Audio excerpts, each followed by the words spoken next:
Call Stephen P. News.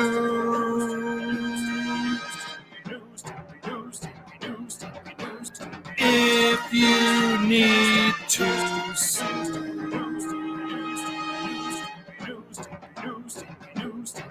an outlaw mud show or two, he'll sue the rest.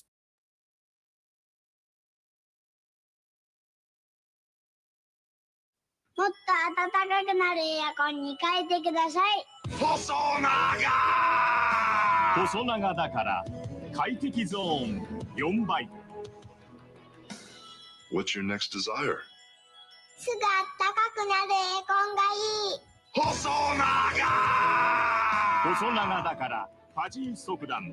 静かでパワフル。日立の Big Flow. 暮らし刺激人。日立。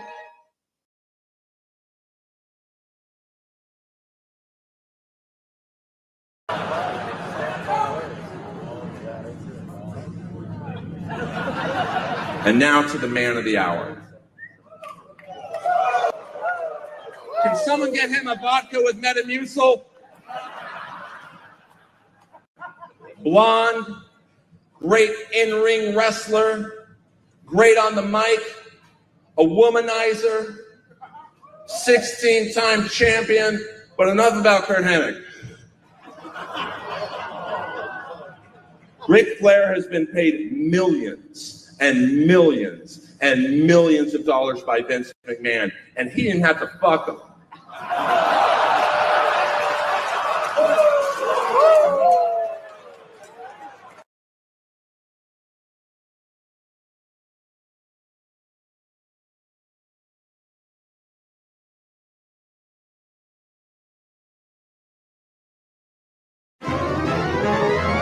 It's time for Jim Cornette's Strike Through, sponsored by Stephen P. New. Send an email to our crew, buy a cameo or two. It's Jim Cornette's Strike Through.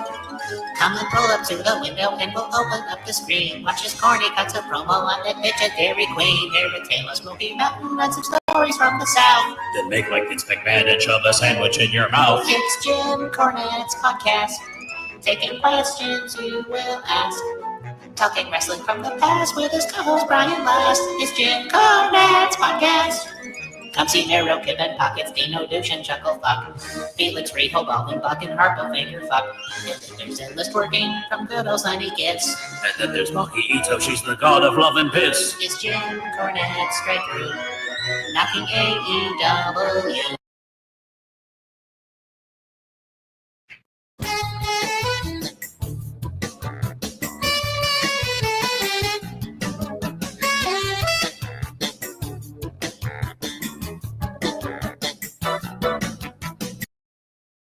Well, folks, it's been a night to remember, but right now we are out of time. I'm Nick Diamond. I'm Stone Cold Steve Austin. And I'm Johnny Gomez. On behalf of all of us here at Celebrity Deathmatch, good fight, good night.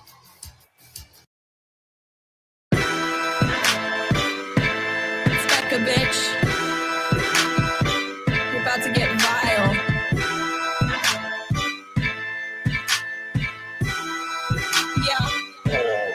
I'm a prom queen, but I keep to myself, stacking high green. You're in debt to your health, AARP. Ain't shit owed but my wealth, and my oppie's getting dumber every day. Ha! Up in the gym, but I never need a witness. Tonic and gin, when I'm working on my fitness. On Becca, on God, I'll make you wish you had this hot bod. On Becca, on God, I'll make you wish you had this hot bod. On Becca, yeah, on God, I'll make you wish you had this hot bod. On Becca, on God, I'll make you wish you had this hot bod. I be flexing like the dudes high on tread, all natural. Better give her tens. They say, Blondie, how you getting those abs? Hey, Bobby, let Let me call you a cab. Long legs. I'm a woman in STEM. My eggs. Fertile, healthy, and firm. My trades. Flowing free like the Thames. And my haters getting madder every day. What do we got? Super Dave, Pro Wrestle Clips.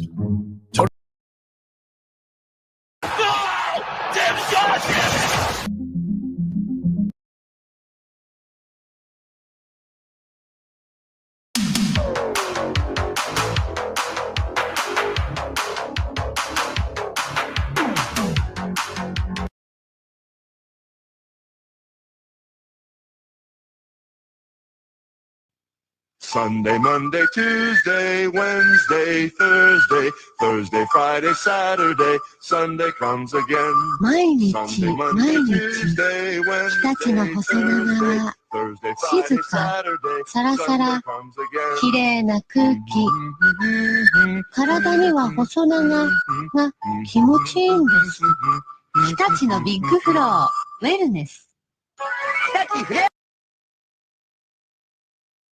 Apparently, Maeda would go all over the world, and he would challenge people in circuses.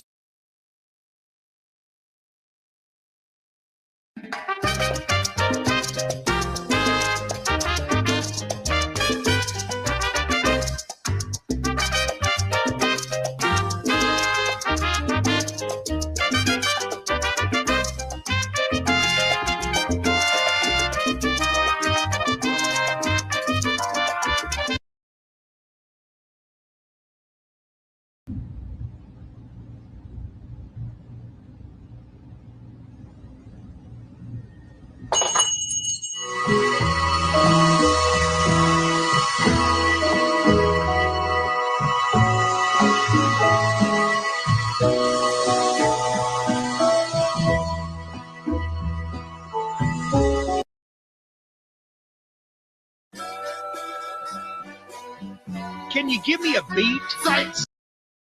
Subliminal, lyrical, rap megastar, cynical. Here's Johnny Cornette, Lamar, Jungle Jack, son of a TV star. Who the fuck do you think you are? I'm hearing those jungle drums. Used to hang around with chimpanzees.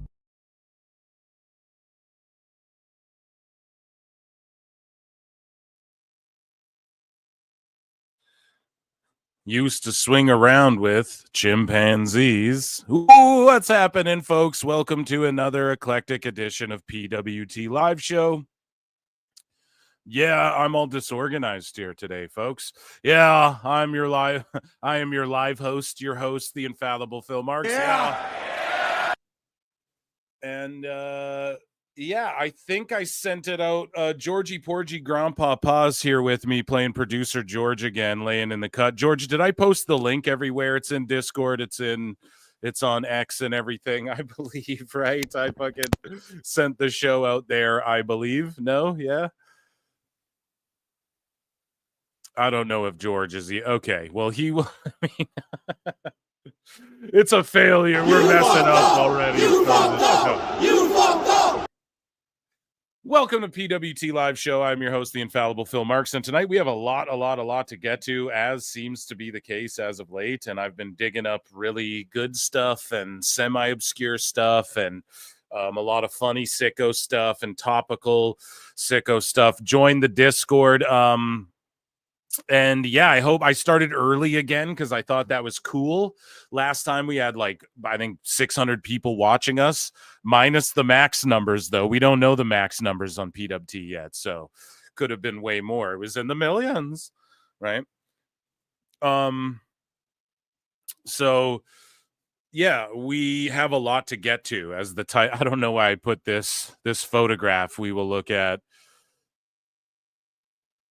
as sorry, I'm just over here. We're in a jimble jamble here. So yes, everybody share the show if you haven't hit like. We're not streaming on X tonight. I'll do that on Monday, I think, maybe, or maybe Wednesday again, right? But I alternate. I'm also going to be on Twitch streaming like once a week on there too. I can maybe make it maybe I can just stick with one, but I like to go on X sometimes to try and lure and bait some people over, right? So youtube.com/ProWrestleTimes. We're almost at 2K subs, but on the Clips channel, Pro Wrestle Clips, we're at like 6.3. We're like right there, you know? So tell a friend, tell your mom, tell a dog, you know, use your burners, hit that like, hit subscribe to support the channel. What else do we got? Phil Marks Out is my other channel where I don't talk about wrestling stuff. I talk about everything else. You guys can check that out. And let me just look at the title again. Sorry, guys. So Dave Meltzer is dumber than kids. Yes, of course. How could I forget? So I'll check in with chat here. But super chats are welcome. So we had a goal last time. We crushed it out of the park. I think we're going to do a $300 goal tonight.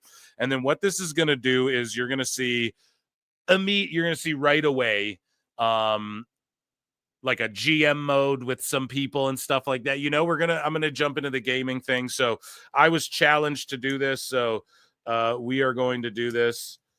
And we raised like 500 last show or whatever. So I said, okay, I'll knock off the other. I was going to go like 4 and 4. So we're going to have a $300 super chat goal tonight if we can hit it. I'm not going to put the timer on because that's cringe. I don't want you guys to like feel bad if we don't hit it. I'm going to pin this to the top of the chat so you guys can see that. And George is going to math that up and we're going to try and crank it out.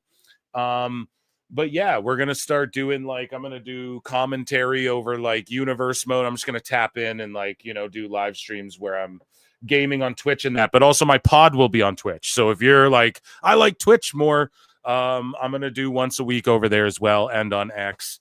And I think that's all of the pretty much, I think I covered all the bases. So super chats are welcome. Consider becoming a member, 99 cents, or just hit the like, hit the dislike. Tell me go fuck myself, whatever you got to do. We sweared so many times. We cussed so many times already, 12 minutes in. So we're done. We're cooked. But here we go. So Dave Meltzer is dumber than a 5th grader, right? He's dumber than kids. We have some children who understand what pro wrestling is all about more so than Dave. And we're going to contrast the two throughout the evening. Okay. We have Swerve versus the people. So, the people. A lot of people hate Swerve, and I never really understood it. And it got explained. And AJ Francis actually piped up a little bit. And I don't know, a lot of people think Swerve is like a cornball. And it's starting to kind of come to light why. I've had people try and explain it a while ago, maybe like a year ago on the show. I'm like, I don't get it. Why do people... why do people hate on Swerve so much? And I don't understand. I didn't understand it. So from like a cultural aspect. Okay, guys, that's how it's going to be approached. Okay. So we have that as well as Rob Van Dam. He absolutely is arguing with Sickos. So we're going to get into that as well. I don't know what is going on tonight as far as like AEW. Are they only an hour again? Are they 2 hours? I don't know. But we're going to check into that. Okay. I'm checking it with chat right now here. So George Capture for 20 says super chat party starts now. Let's fucking go. Yeah. So we're going to, hopefully we reach our goal. If we don't, we're going to live, but I encourage you all to do that. And then, if you guys want gaming content, tell me. It's what we're doing. Someone said, is it the steel toe? No, do not ever. No, Aaron Imholt over here, brother. It's just a member for 10 months, Denisha Lane, and Plinian for 20 says the quest for the Xbox. Yeah. Or what? Xbox. Think you can tell them what to play? Think you can tell them Y2K? Ha ha ha. We're mental today. Thank you guys so much. I will leave that in there. And D, thank you for 10 months of membership. And so I hope the East Coast folks appreciate the earlier show. Do you know what I mean? Because we did it earlier the last time, and it was a hell of a time. And I do like if there's a PLE, I'm not going to start this early, but the earlier time slot, like I enjoy starting a little bit earlier on Saturdays sometimes, you know, so can just go do other shit. And WrestleMania, I think I'm gonna do both nights. So there you go. That's all the announcements. That's all. Yeah, I think everything we need to cover for that. Okay, I'm just making sure I have links posted and everything. So I told you guys it was going to be a Sicko Saturday, and that's because we had some Sicko action piling up that we had to sort of get through. So we're going to start with Sickos, okay? And we have hilarious like wrestler interactions with Sickos and that sort of thing. And so, yeah, let me check in with chat here. Tom Reed says 2. Don't know what that means. Tippy toe, enlighten us. I still don't get it. Is this like steel toe? Yeah, that's funny. Yeah, dude. PWT max numbers. We're in the millions. Max numbers are at least 30%. Oh, yeah. Increase this viewership by 30%. 2 hours. Yeah, it's 2 hours ahead, right, Tom? I think you're talking about the East Coast because I didn't shut up about it. So, yeah, we're going to dive. Is there an NXT PLE? No, but yeah, right. They're 2 hours ahead, so it's craziness, man. So I like to also get on a little bit earlier for them. Is there an NXT PLE tonight? No, that's the problem. But yeah, we're going to start with, Collision is 2. Oh my God. See, I'm such a dumbass. I'm all over the place. I just had so much to jam pack and it was very last minute. I was enjoying some very delicious chili, right? So it's 2 hours tonight. Thank you, Tom. I'm fucking up over here. Yes, and I will throw it on when it starts if I'm on the air and if I'm interested. But tonight could be a wild one. Hey, I heard you were a wild one. Ooh, what do you guys think of the Wrestlemania this year? Timeless by Weekend. I'd love to play it and just get all of our thoughts live, but to me, it doesn't quite hit like the ones like the Weekend songs of past, you know? This Timeless song, it just doesn't feel WrestleMania-y the way his other themes have. And he did 5 in a row, and I think you should have parked it there, you know? And they should have just went with Travis Scott's Fiend or whatever. It seemed like that's already kind of what they were going with. Or they could have done... I don't know. I'm not the guy. Yeah, they're making all the right moves. Well, I don't know. We're going to talk about that. A lot of people are bitching about WrestleMania ticket prices and all of that. And it's not entirely sold out yet both nights. You know what I mean? So we're going to have to keep an eye on that, folks. Did they overprice themselves? I think they're just looked at this year as like they're going to push it to the limit.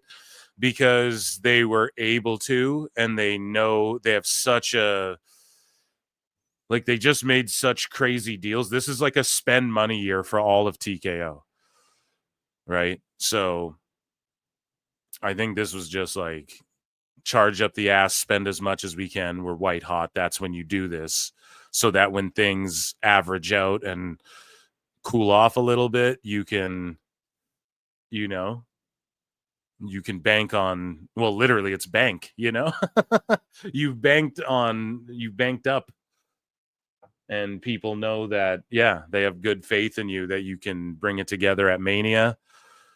So, and they might be doing this too, because they might go, okay, we're going to break the attendance record in America. Like we're going to get legitimately over 100,000 at a WrestleMania. And what we're going to do is like we're not gonna gouge for that one, you know? Like maybe they're planning some crazy shit like that in a couple years. They're like, dude, in like 3 years we're not gonna gouge. It's gonna be the most evenly priced WrestleMania ever, and then we're gonna legit put like 103,000 people in a building or in a outdoor. They'll have to break the walls down, you know? But either way, I digress. We're talking shit, and let's get into everybody's favorite moment and what this face implies right here. It's the Sicko segment. I don't know if it's anybody's favorite. Okay. Maybe just mine. But Blue Thunder Bomb tweets out, and this is in regards to GCW and WWE teaming up here. Charlie Dempsey will be at Bloodsport. And this guy, Blue Thunder Bomb, says, at this point, this is just WWE Underground, lads. Jesus Christ. And then Josh Barnett goes, Jesus Christ, you're an absolute fucking idiot. So Barnett just destroys a sicko. I thought that was funny. So our main event, Sicko. Yeah, hello. That's like the main event of the Sicko evening there, right? So this gentleman here, right, we hear the news that Saraya is going to jump ship again, or not even jump ship. That's the problem. But you're not allowed to leave AEW. You can't leave the cult, or you're shamed, you're hated on, you're exiled, people attack you, etc. This is what happens in real life cults. Anybody seen the Netflix documentaries, or I mean, wherever you consume documentaries, there's always cult action going on because there's a lot of fucking stupid people and a lot of, people who I guess are capable of waning others out into the forest and stuff like that. I don't know. But with AEW, it's extremely cultish. We love you and accept and embrace you. And then the second you leave it, we fucking hate you, you're despicable, etc., etc. So here's a gentleman who's like, another Fed, in regards to Paige, right? Saraya says, another Fed talent who came to AEW realized she's past her prime and can no longer keep up with the industry's top roster and is now ready to politic her way back to the Fed so she can coast on Easy Made Wrestling, then secure a Legends deal. Cool. Bye. It's funny because she was coasting in AEW. She wrestled part-time, part of the part-time, so I don't understand. And then Neckbeard just pulls his card. He's like, you loved Saraya in January. What changed? And maybe this guy's mind did change, right? We'll give him the benefit of the doubt, but it's him responding at the time. He's like, take your time off and enjoy your life and family, Saraya. The fans miss you, but we'll see you soon. Also, there's the rookie named Tony, like Tony Storm, who's pretty all right, but she could use an ass whopping. So like he loves Saraya, and then she leaves, and so just documenting the cult-like behavior. This isn't an attack. Nobody go clown, fuck that guy. Just ignore him, right? So again, Neckbeard's pulling cards on Jeff Cobb. People, Grumpy Omega. Of course, this guy loves Jeff Cobb, right? Jeff Cobb made the right call, just like Kenny did when Jeff Cobb's like, WWE offered me a contract, great money. At the end of the day, money is going to make a lot of your problems go away. At the end of the day, money won't make you happy. And so this is before. So the rumor is now Jeff Cobb is signed with WWE, or he is headed there. He's basically worked it out, or he's agreed, or whatever. Maybe that's a fucking lie. Who knows? But Grumpy Omega's like, Jeff Cobb made the right call, just like Kenny did. So he loves Jeff Cobb, right? Open challenge. Who will it be? Jeff Cobb. Well, he's just responding. Where's Jeff Cobb? So this guy wants Jeff Cobb, right? It would be poetic justice to make him face Jeff Cobb next. So this guy, poetic justice, Jeff Cobb. And then all of a sudden, right? Grumpy Omega. Start the clock on this dork getting himself suspended a third time. Literally, we're looking at it, guys, in real time. Okay, that's what the Sicko segment's for. You guys see this? None of these accounts do you ever take seriously. Complete clown shoes. Speaking of not being able to be taken seriously, the Alpachian podcast tweeted this out. When suburbanites leave the cul-de-sac. Now, when I saw this, I was like, is this a backyard wrestling fed promo? That's what I think it is. Some people are like, these guys are being dead serious. Like they're trying to act gangster and stuff. I was like, oh, I thought this was for some mud show. You guys tell me in the chat, okay? I don't fucking know. But check this out. It's so cringe. If they're being serious, it's even cringier. And if it is for a wrestling vignette, it is cringy as fuck already. But if they're just like actually doing this, thinking they look cool, incredibly cringe. But either way, shout these guys out. Let's get the story telling, motherfuckers. Let me tell you a little something about my family. I come from a very, very long line of hammers. Like your boy Phil's sitting there going, this is clearly a fucking pro wrestling promo. Motherfuckers are like, no, they're serious. So I don't know, man. And you know, my mom and the dude in the back, like, come on, that's clearly the Easter egg, right? They're studying the Fed. Okay. Homie, you never want to be the nail. Never that. You want to be the fucking hammer. The hammer. Because once you become the hammer, then you become unstoppable. Stop, baby. And that's where I got all these hammers. Right from my bloodline. This fucking bloodline. Right for my bloodline. Fucking hammer, baby. Oh my God.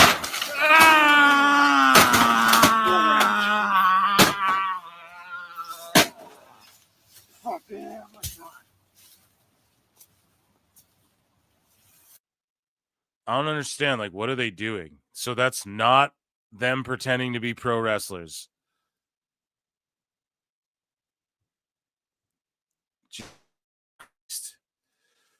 You're like typical Appalachian. What are you guys trying to correct me for? Appalachian? How'd I say it? Appalachian? I don't fucking know, dude. Listen, okay? These guys are lit, and in no time they'll be in Mustafa Ali's crew too, okay? I sure. Moving along. I'll make a deal. Okay, so here is this fucking goober, Cancel Unleashed. So these people write an article. They're like, man, baby, Brad Shepard like gets owned by a wrestler, and then he's like, I'm gonna sue you, right? Cancel Unleashed. I'm the Canceled Unleashed guy, and he's gonna sue people over making funny headlines. This is the guy who made Zelina Vega dad 9/11 jokes, put the pieces together, thinking he's and also, mind you, like 20 years after 9/11, by the way, making the same type of fucking, like, yeah, Pete Davidson made that joke 12 years ago, you know, and his dad passed away in 9/11. Then you're saying that about someone like maliciously. This is this guy who's suing Body Slam for their fucking funny, you know, you guys know bodyslam.net. They make the funny fucking headlines about people, right? So yeah, this guy's like, formal legal notice, demand of immediate removal of my name from libelous and defamatory article.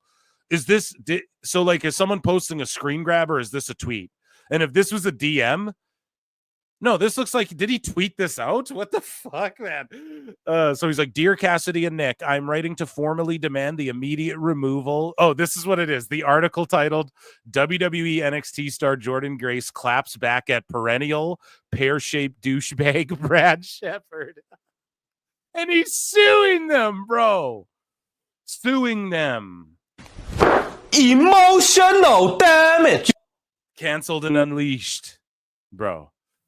Published whatever, blah blah. The article contains false, misleading, and defamatory statements about me, which have caused harm to my personal and professional reputation. Specifically, the following statements in the article: Shepard and company for the blissfully uninitiated are the opposite of anything good.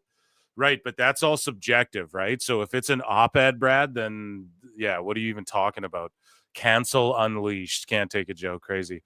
But yeah, they were like, I'll make a deal. You fight Seahawk and we will take it down. Seems fair. Cameron Hawkins is the guy who writes for like Yahoo, like Ariel Helwani's Pro Wrestling. I think they have like a website or something too. I'm not sure. I just watched the show. But yeah, I think he's on like Ariel Helwani's team or whatever. So they want to like set up a boxing match or something. They had a whole spaces about it. I don't know. It's fucking cringe and funny. Perfect sicko segment stuff. We're gonna circle back to that gal there who, you know, got a little crazy. I know you guys saw it. It went viral as shit. So Sidgwick, okay, one of the king sickos here, like not on the list or anything, but just a sicko, right? Sidgwicko says, Sicko, right? Says the hideously fake and unearned facial expressions here are nightmarish. I can't get over how much I hate this spiritually. So they're saying like Triple H is still bitter over Will Ospreay, and because this guy loves Will Ospreay, like equally to or greater than Dave Meltzer. The hideously fake and unearned facial expressions here are nightmarish. I can't get over how much I hate this spiritually. Like, who the fuck are you? And yeah, he's mad at this, but then someone pulls his card. Someone's like, bro, hopefully I have it bookmarked. Oh, yeah. And then someone dropped this, and yet here's him saying, the expression on Billy Starks when Mercedes used her experience to catch her with the crucifix. Awesome. Shock, dismay, naivety, working to the age of her character. Loved that finish.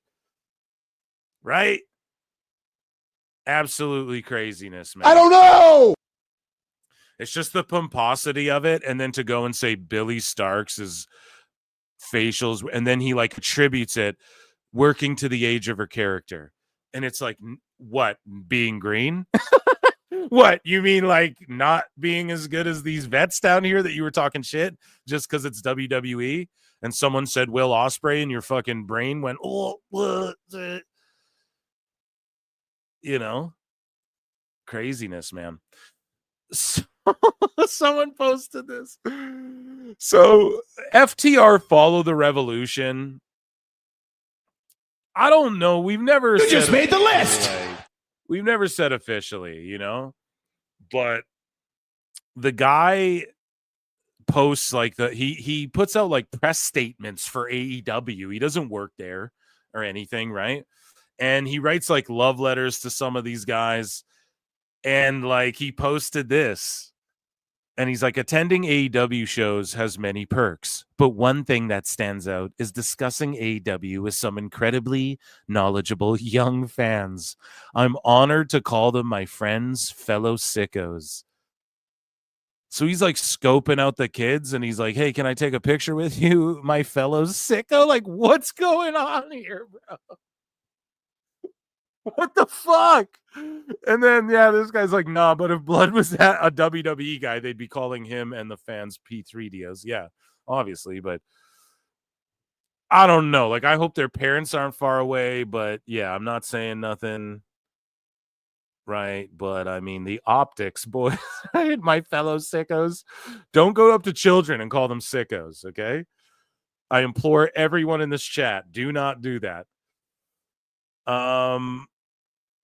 So Samantha Irvin tied it up with a sicko. She got into it with a fucking sicko, and then she cringed me out, like almost out of my skin, with something she had to say. So this guy, I thought it was funny. I originally bookmarked it because I read this tweet she's responding to, and this random dude's like, I'm sure, kid, sometimes it's funny because people don't know who they are actually talking to. So he's implying what?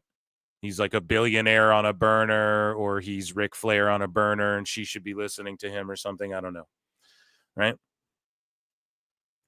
But Samantha Irvin is like, apparently this is somebody burner, y'all. Wow, I hope it's a Hall of Famer, right? But so then I click on it and I read. So Calix, Jessica Carr, we covered this on the show. She made her Evolve debut. She was okay. Green as shit though. Her match was not the best. Oh, did I get blocked? Oh, Samantha blocked me. Oh shit. She blocked me. God damn it. Because of the tweet I made about this. And I screen grabbed it too, as to not be a dick. So someone tagged her, she vanity searched or something, got blocked by Samantha Irvin. It's unfortunate. I mean, I've stuck up for her when a lot of people are like, oh, she's just going to go to wherever. And I'm like, well, yeah, what else are you going to do? You know, she doubled down. I am critical, right? She thinks she's going to make it in the singing. Like, she had that door open and she ran through it and it didn't work out.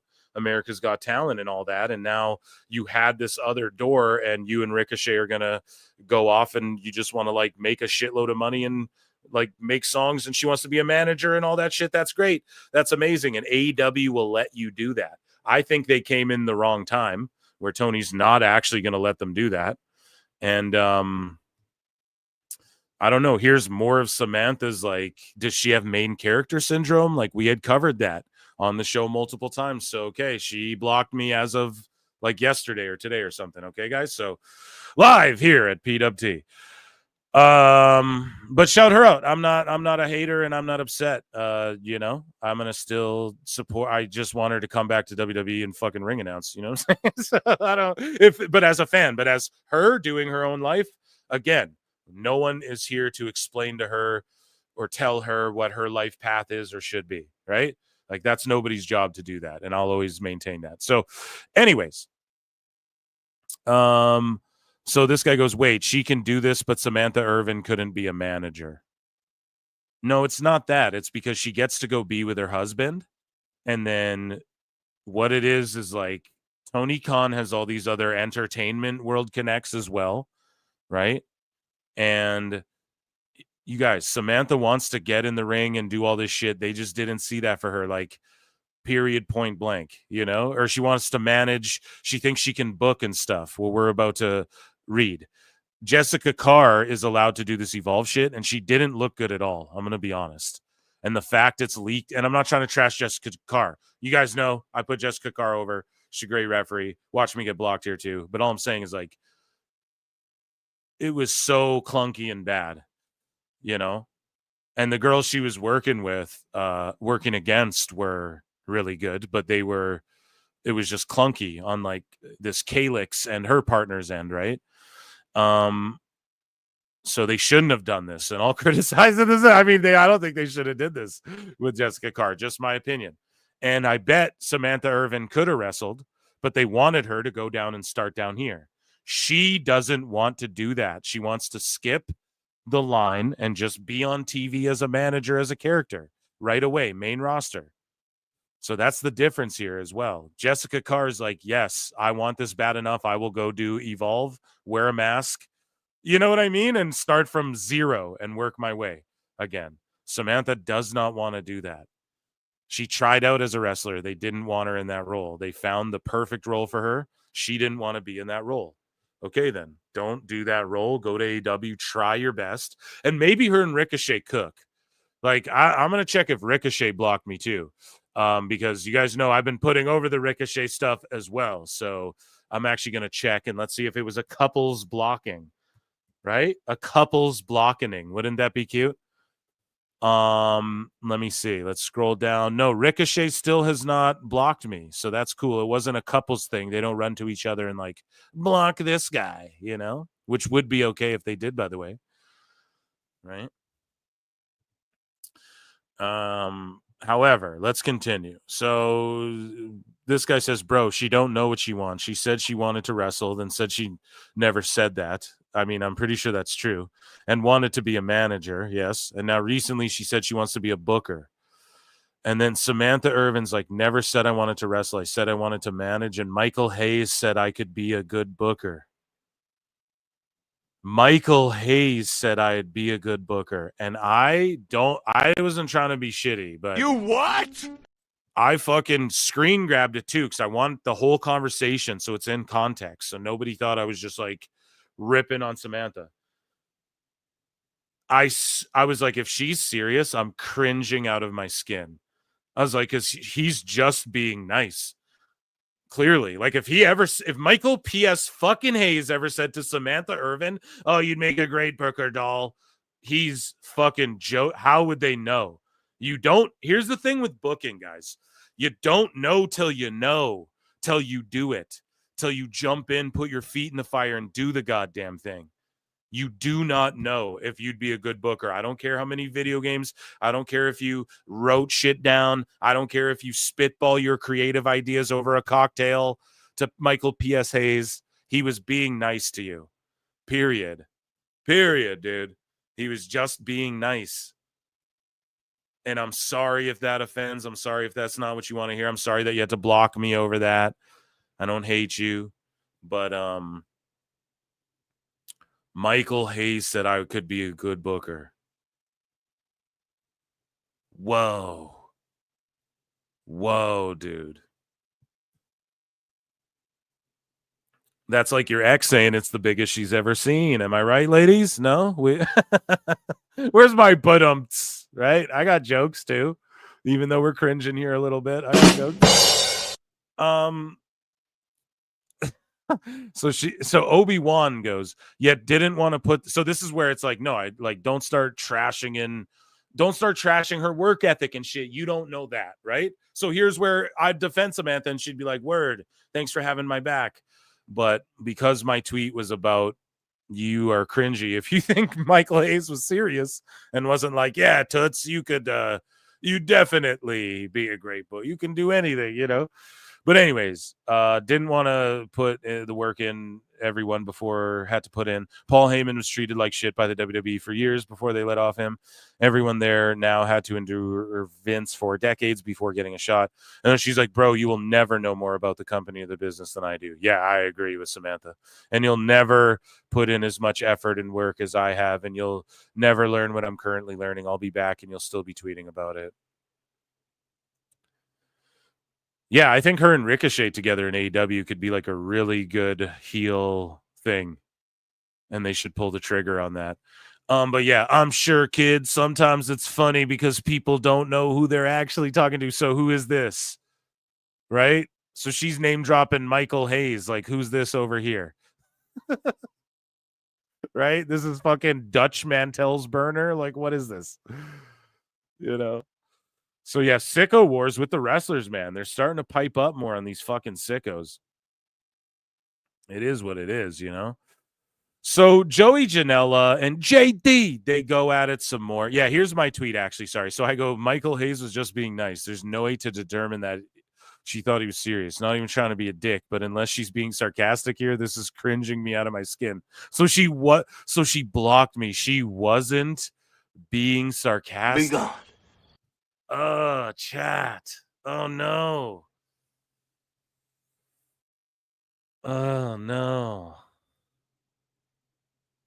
God damn it. She was serious. No. Oh, good gracious. I need some iced coffee.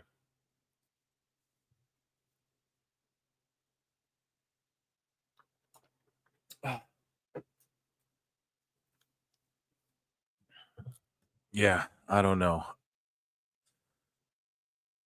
Did fucking Joey hold on a second though. Hold on, I lost the sicko segment. Let me find it. I think Joey Janela roasted me too, or no? Because that could be funny, chat. I didn't see it if that's the case.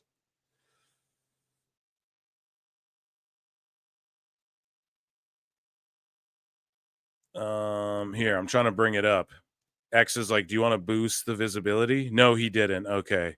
I was like, dude, Joey, don't you come at me now because I fucking like you. Even when everyone fucking hates you. Yeah, people are like, she's deluded. That's what I mean. It's I don't want to I like Samantha too. It sucks, you know. It does suck. No, Joey didn't say anything about me though. So I was like, oh man, you're gonna fucking, you know. Speaking of Joey though, we have Joey and JD. Let me check in with chat for a second. I'm all discombobulated here. But yeah, what's up with X popping up? It's like, boost the visibility of this post. It's like, no, I'm not going to do that. Like, what the fuck? I'm already paying you to boost visibility. I thought that's what paying for this fucking dumb blue check did. Jesus Christ. Here we go. I got to get back to where I was here with the Joey stuff. For some reason, my scrolling, it made it look like Joey responded to me for a second. I was like, oh my God, is he fucking coming at you, boy? Because this is gonna be funny. Like I'm gonna be like, dude, I do the funniest bits about you and JD, which we're about to get into.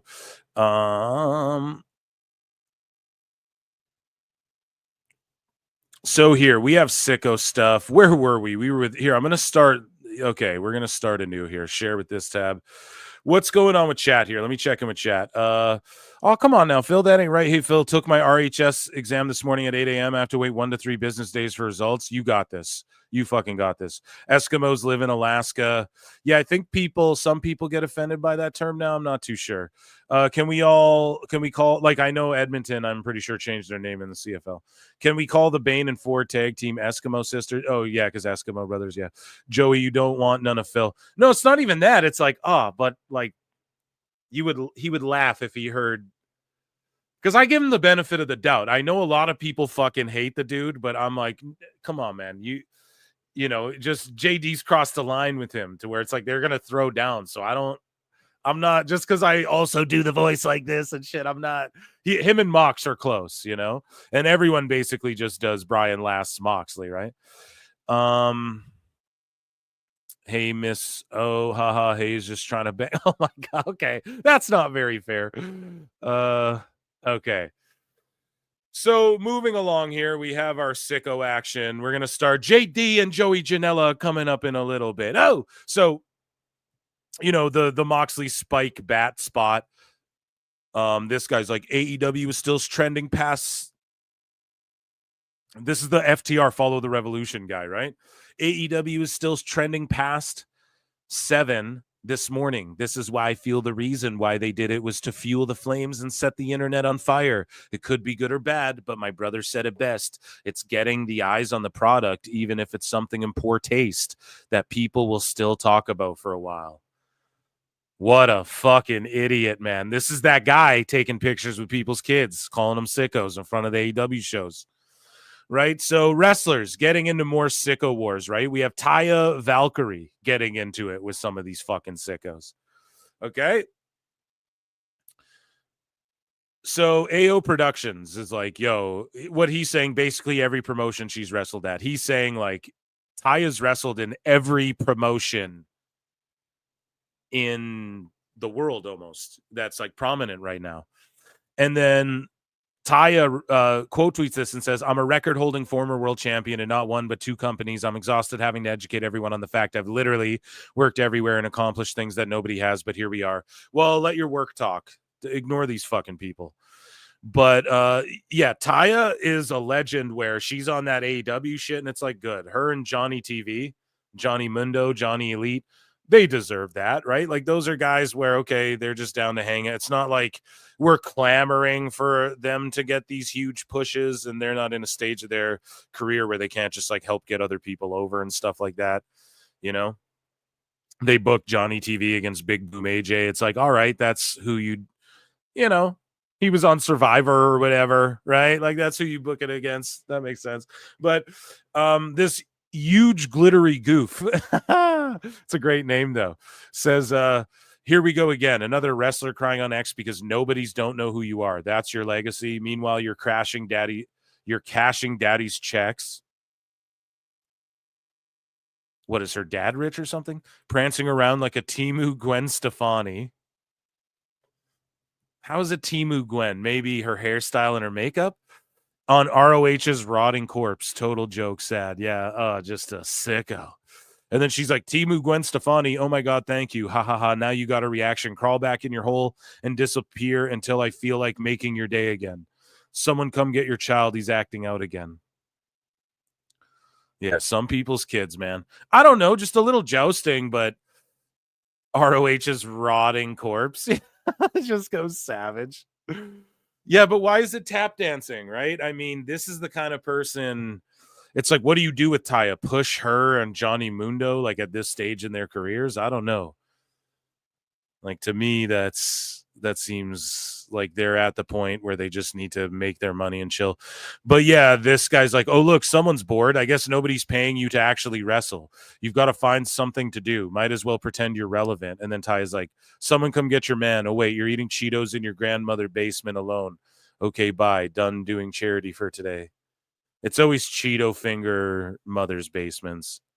What did anybody's mother's basements do to anybody?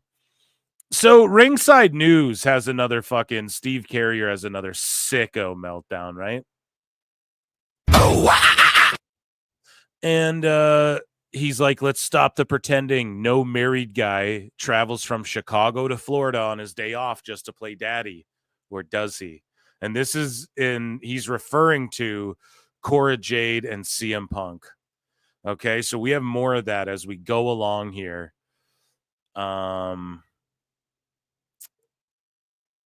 Let's see.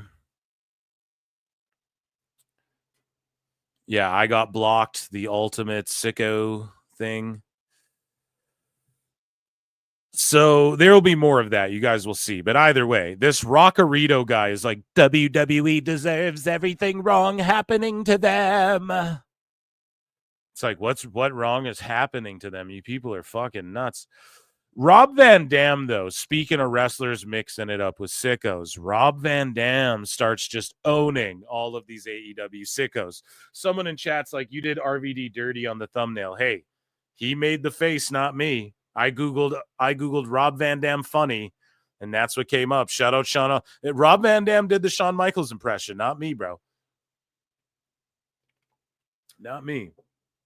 So this guy, so RVD, basically what he said, and we'll cover it later in the show, but he talked about how he's like, I wouldn't want to associate with AEW when they do this spiked bat bullshit. You know what I'm saying? And people are like, but you were in ECW. You were, one of those dudes who is extreme and blah, blah, blah, blah. So, how could you say that? How dare you say that? You're a washed up old guy. And again, too, people don't keep the same energy with Rob where it's like, okay, he got to wrestle while he had a deal with WWE, a Legends deal. They still let him wrestle in AEW or wherever he wants to, and nobody had a problem. They're all going back to when Luger couldn't be on their fucking pay-per-view, with Sting. It's like, well, yeah, because that's going to get a bunch of views. Like, what the fuck? But this guy's like, explain this. Right? RVD. And then he's like, I think I've done that a couple times now. So if you still don't understand, I can't help you. I was not a fan of Janice or Abyss murdering me. That was not wrestling. Does that help you out or not? So even when people are bringing up like, oh, well, you did shit with Abyss, look at this spot. You wrestled Abyss with Janice in a spiked bat. And RVD's like, yeah, I had a fucking job to do. A. B, it didn't impale him either. Look, those are little tiny fucking nails. Okay. And then he hits him in the torso. Look, where he feeds it to him. It's not like, that's why I brought up on my show, which no other people are smart enough to do. Right? This is all just magic and circus tricks. You go to the circus, the guy lays out the bed of nails. He drops the watermelon on the bed of nails. It explodes. And you're like, oh, fuck. And then he doesn't do a back body drop on the nails because they'll penetrate him and he'll rip to shreds. He fucking lays down and distributes his weight in like an even manner, in a way where he can tolerate even more weight on top of him. So that's what Moxley did. What they did was completely just fake hit him in the stomach with the nails, and he's wearing a fucking shirt. It's not the same as being propelled like about 6 feet, I don't know, fucking tall edges in the air, and then landing, splatting a back, and then you stand up and the shit's an inch in your skin and it looks like a troll hit you in the back with a fucking spike mace, right? There's a big difference there. So, and again, my biggest thing is like, it's the same day they dropped the Rizzler plush. So, like, let's just say, oh, the Rizzler plush, buy one now today. And then let's say kids tune in for the first time that are Rizzler fans. Right? And then they see that. That's all I'm thinking about. Like, you have to pick and choose. That should just be a pay-per-view spot if you're going to do that. And someone should be smart enough to go, have you ever seen the watermelon fall on the nail of beds? Or on the bed of nails? Nail of beds. That sounds like it'd be extra comfy. No. Nailing on a bed, nailing beds, is that your name, or is that like what you do? Oh, but yeah, anyways, though, this guy goes, but how can you be so critical of one spot? It's not done all the time. And I agree. I agree with that. Right. But I explain that underneath. I respond to this fool here, but this guy's responding to RVD. He's like, that spot that Moxley did was a one-off for that particular kind of carnage. Outside of the typical deathmatch or street fight, come on, dude.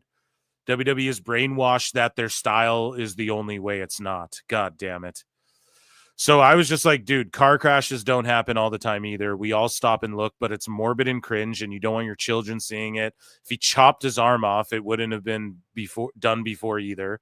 But sorry, the masses don't want to see torture corn. But I said you by accident there. Typo. Editing Phil.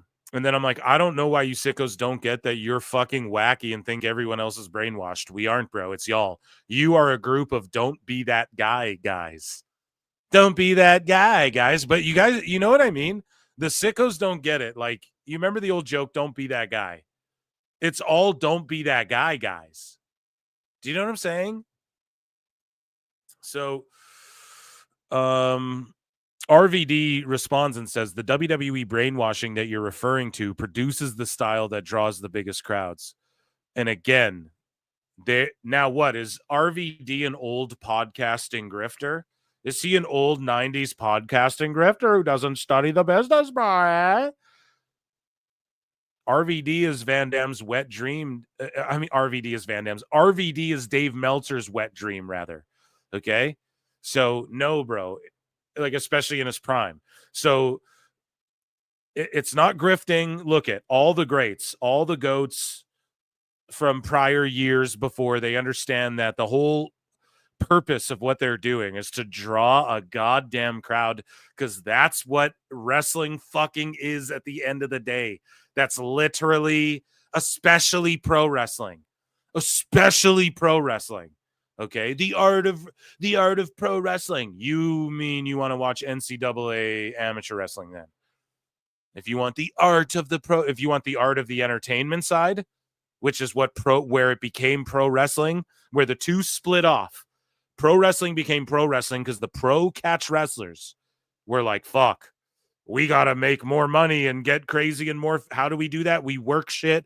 We get heat, heel baby face. We figure out how to become more flamboyant, do crazier shit. We need to draw more and more and more money. And that's why amateur wrestling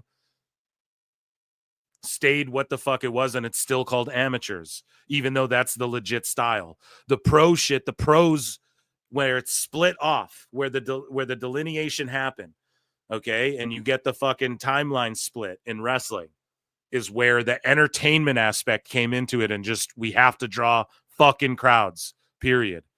Okay, so that's what pro wrestling is at its fucking core. AEW, WWE, if you're trying to do a weekly TV show, pro wrestling, I'm sorry, it's about drawing crowds and selling tickets and getting heat. It's what it is fucking about. Now, does it have to be drawing the biggest crowds? No, you can do studio wrestling, all that shit. But ultimately, at the end of the day, they were trying to draw TV ratings, draw massive houses. You're trying to make money. That was the whole purpose of, we need to get flamboyant with this shit, was we make more money if we get flamboyant with this shit. I promise you, just trace it back. You cannot prove that wrong. That's where the money aspect comes in. When they decided we need to get flamboyant. Okay, so now if you're like, oh, Will Ospreay does these flamboyant flips and I love that. Okay, great. What's drawing the most money? Because the reason he does that is the purpose of doing that isn't to just wreck your body, right? And not draw money. The whole purpose of it, they realized we can fight more if we work the fights. Instead of pulling a real shoot guy out of the crowd and stretching him and getting cuts and fighting each other for real, oh, we can do this every night of the fucking week, sometimes twice a day. And the fucking toll on our body's real, but it's not like we're cutting, and it's not like we're fucking, like actually shooting and destroying. Like, we can draw more money this way. They figured it out, man. And that's where the pro element or the pro wrestling element comes into it. So if you like the flamboyancy and all that, and the art expression, then that's about drawing money. That's how they determine what the best shit was throughout the history until all of a sudden the internet.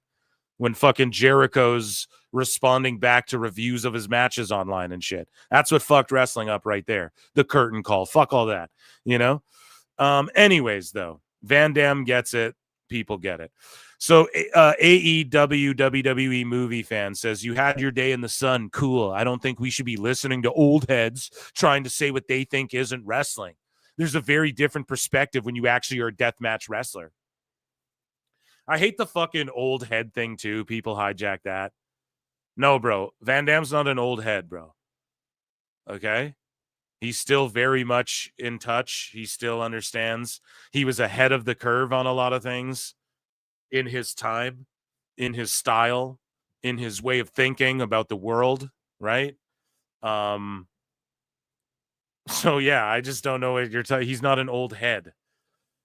Right? And he goes, this makes sense. It should be you that gets asked the question in an interview, not me. Who the fuck am I? Right? Like, everybody does Van Dam shit. Okay? And he's telling you, you got to draw money, bro. So I don't know what these people, where they get off. Bjorn Scarpoxy says, I just have a hard time believing that Moxley has that much creative control. And then Van Dam's like, isn't that what AEW is about? Exactly. The guys are allowed to be themselves and all that. Isn't that what AEW, wasn't that the big selling point? And Van Dam's like, that was my understanding since day one, was that it's run by the boys, and it certainly comes across that way. He fucking wrestled there. What, are you going to challenge Van Dam, who's been in every fucking locker room? Fuck is wrong with these people? Fuck is wrong with these people, man? Van Dam has to school these guys. We'll get into it later too, the clip of him talking about it. But like, just bonkers. So speaking of Joey Janela, well, let's stick with Van Dam here, and then we're going to circle back. We have our main event Sicko coming up. But this guy, Mark McConaughey.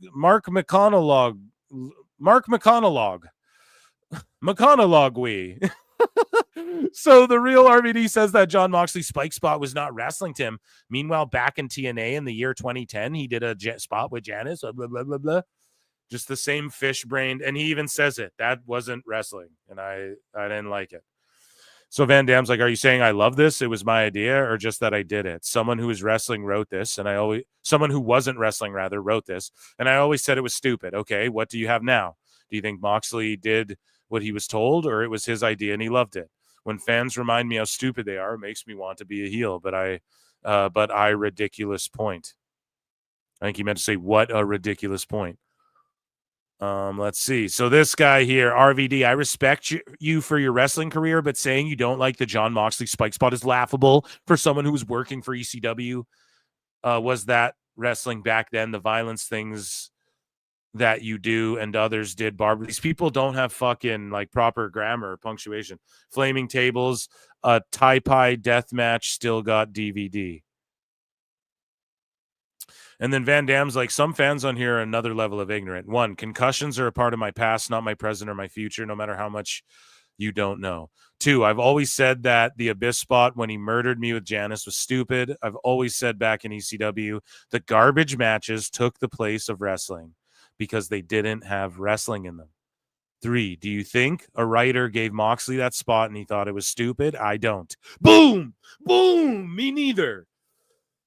I think you idiots are stupid, especially fans calling me a hypocrite when I'm as consistent as it comes. Boom. When you're consistent, bro, people just can't call you on the shit. I didn't have barbed wire matches. I never bladed in ECW. Y'all are ridiculous for not being able to tell the difference. For real, though, the most extreme shit Van Dam did. He was there when people were getting caned, but he was just kicking people in the head and shit. He's done like the Van Terminator, like with the chair, which you could easily cover with your hands and head and shit. And he would do table spots now and again. You'd see him fucking, otherwise he would like slam you on the barricade, flip off the apron. He didn't get all gruesome and gory and hardcore. And even then, he didn't do that. Why? Because, and that was the beauty of ECW, is that you were able to see all different kinds of wrestling you know, Van Damme style, which would sort of become the future style, or luchadors, or the Benoit Malenko style, or you got the bloody hardcore Raven Dreamers storytelling, chop each other up. And here's the thing too, if you're gonna chop each other up like mozzarella, you can fucking do that, but tell a story, dude. Matt Tremont, Atrocity Cruel, bro. Look those guys up. Like, tell a fucking story. Give me something to sink my teeth into, and then okay, let's see it. So yeah, Van Damme, obviously one of the GOATs. I'm gonna check in with chat here in a sec. No worries. But Van Damme says he responds to Henry N39, who goes, they draw a bigger crowd because they've been around longer and more people know about them. That doesn't mean they make a better product. Okay, more people know about TNA and been around, and TNA's been around longer than AEW. TNA's number 2 then. Boom. Sicko fucking owns you with your own logic. Your own inconsistency in logic. Shut up, bitch! Because I guarantee you will flip that defense, or I guarantee he would say that TNA is not as big as AEW. Okay? And I would agree, like objectively, like how much money they're willing to sink or the houses they've drawn in the short period of time, for sure. But TNA is more well-known than AEW. If you go up to people and say TNA wrestling, they know what that is more than if I were to say AEW. People would be like, what? A&E? A and I'm not hungry, bitch. A and W. I'm telling you the truth. Go up to people and be like AEW or TNA wrestling. You know, you remember TNA wrestlings like AJ Styles? People know what that is, okay? People do. Anyways, though, people remember ECW and shit like that. Either way, though, Van Damme's like, better is subjective, silly. Boom. Owned him. Well, what's better? How do we quantify? Okay, do you want to try and quantify what makes it better? Well, I think the purpose of pro wrestling is drawing the biggest crowds, obviously being entertaining, but you're not going to draw, like for people who are like, is Taylor Swift the best singer? No, but she's entertaining and people are drawn to her and shit. Have you been to a Taylor Swift concert? I have, bro. Like the stage is flying around the air and shit. She's like dancing in the sky and shit. Like it's a fun time, bro. It's an entertaining show. Like whatever it is, whoever's behind her, whatever, it's the machine. It doesn't matter. There's still like, okay, I'm just going to say a random wrestler that comes to mind from 2013 era. Like who's like Darren Young. And he's great. Fred Rosser, right? He's awesome in Japan and shit. But let's say they took Darren Young and just plugged him in and tried to make him John Cena or The Rock or whatever. Would it work? No, it doesn't work that way. There's still like that it factor, dude. And so, yes, WWE's the best at cultivating, developing, and like creating stars and shit like that as well. So we can't just sit there and be like, how do you quantify it? WWE's investing in the future of pro wrestling. They create the biggest stars. They have the biggest stars. They go global. Tony Khan has the resources to do as such. He fucking brags about being global in Australia and all this shit. So don't front, like, or unless he's capping, then go and tell him he's a liar, because that's what he fucking says and pushes out there, that narrative. So, you know what I mean? Like we're talking about the whole idea behind Tony Khan was like, well, they have equal resources and they own NFL teams and shit. So they're no slouches. They can actually go toe to toe. So now it's like, well, they're the challenger number 2. I mean, they're, you know, like by that logic now that you guys are using, TNA number 2 over AEW. And if people want to quantify, how do we measure what the better show is? Hotter crowds, WWE hands down. Bigger attendances, WWE. The wrestling, I think, is better at the highest levels of WWE. Now, if you're watching Evolve and NXT and shit, okay, that's where people are learning. NXT's now at a level where it's like, it's better than AEW, I would say. It's sometimes you get the Nikita Lyons and shit on there still now and again, right? But now we're going to see less of that because they have Evolve and all of this stuff, so if you're comparing just like the level of wrestling on Raw to a level of wrestling on Dynamite, I think it's WWE hands down. Now people go, oh, come on, but the athletic, the physicality, right. So then again, you're just arguing like, I think selling is called selling. because it sells the tickets, and that's the objective here, right? I think pacing is important, psychology, storytelling, venue, all of these sorts of things go into a match, as well as the moves. And people are like, well, the moves, the storytelling's in the ring. Yeah, of course. That's one beat to the story, right? So I turn on John Wick. It isn't just I turn on Fast and the Furious. It's not just a race the whole movie. People make out, people fall in love, people feel betrayed, people get in gunfights. Sometimes there's got to be there's a CPR scene, there's a fucking burglary scene, there's talking, there's crying, there's laughing. You need to have these things too, and then people go, well, what? Or here's the thing: if you want just the in-ring storytelling, go to your local indie and support it. It's that simple. I mean, it's really that simple. But anyways, Van Damme's like, do you think their goal is to not draw a bigger crowd? And this is the problem with AEW fans. Your objective does not align with Tony Khan's. He wants bigger ratings. That's why he talks about them. He wants bigger crowds. That's why he brags about the crowds. He wants to sell more pay-per-views. That's why Dave Meltzer doesn't shut up about them. He wants bigger TV deals. That's why he's going to Max. And you guys want that for them too. You're just sour grapes because it's not happening the way you want it to in your little fucking babies. And I'm not a baby. I remain a fan while staying critical and shutting you bitches up because you make everyone just look bad. You're going to turn more people off of wrestling. In fact, though, I was saying that. I was like, man, they're going to turn people away from wrestling overall. But no, all wrestling, I was wrong. I was wrong, damn it, 2 years ago. Early on in the PWT days, I was saying they are going to turn people away from wrestling overall. No, they've just turned people off AEW. Wrestling's in such a boom period again. All of it, man. The indies, reality of wrestling, House of Glory's booming, Revolver's booming, TNA, MLW, OVW's booming. Everywhere's booming. Everywhere's feeling the effects, but AEW and Ring of Honor. Well, it's just because people hate them. They'll just hate Tony Khan. You mean the guy that everyone was behind more than ever, more than anything in the world? People were going to bat for Tony Khan when AEW started, and he lost the goodwill with mistakes and sicko fans like this just not being checked. You know what I mean? That's the problem. But yeah, Van Damme threw down with the sickos. And then, yeah, Neckbeards is responding here. I got I got two more of these. Then I'm checking in with chat, I promise, because then we got some like uber sicko action. Okay. And this is a long sicko segment. I apologize. Sicko Saturday night. Right.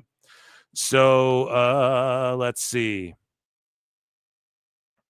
This guy, here's a sicko who's like, this is going to be hard for a lot of marks to handle. The wrestling industry needs AEW, TNA, and WWE and NXT.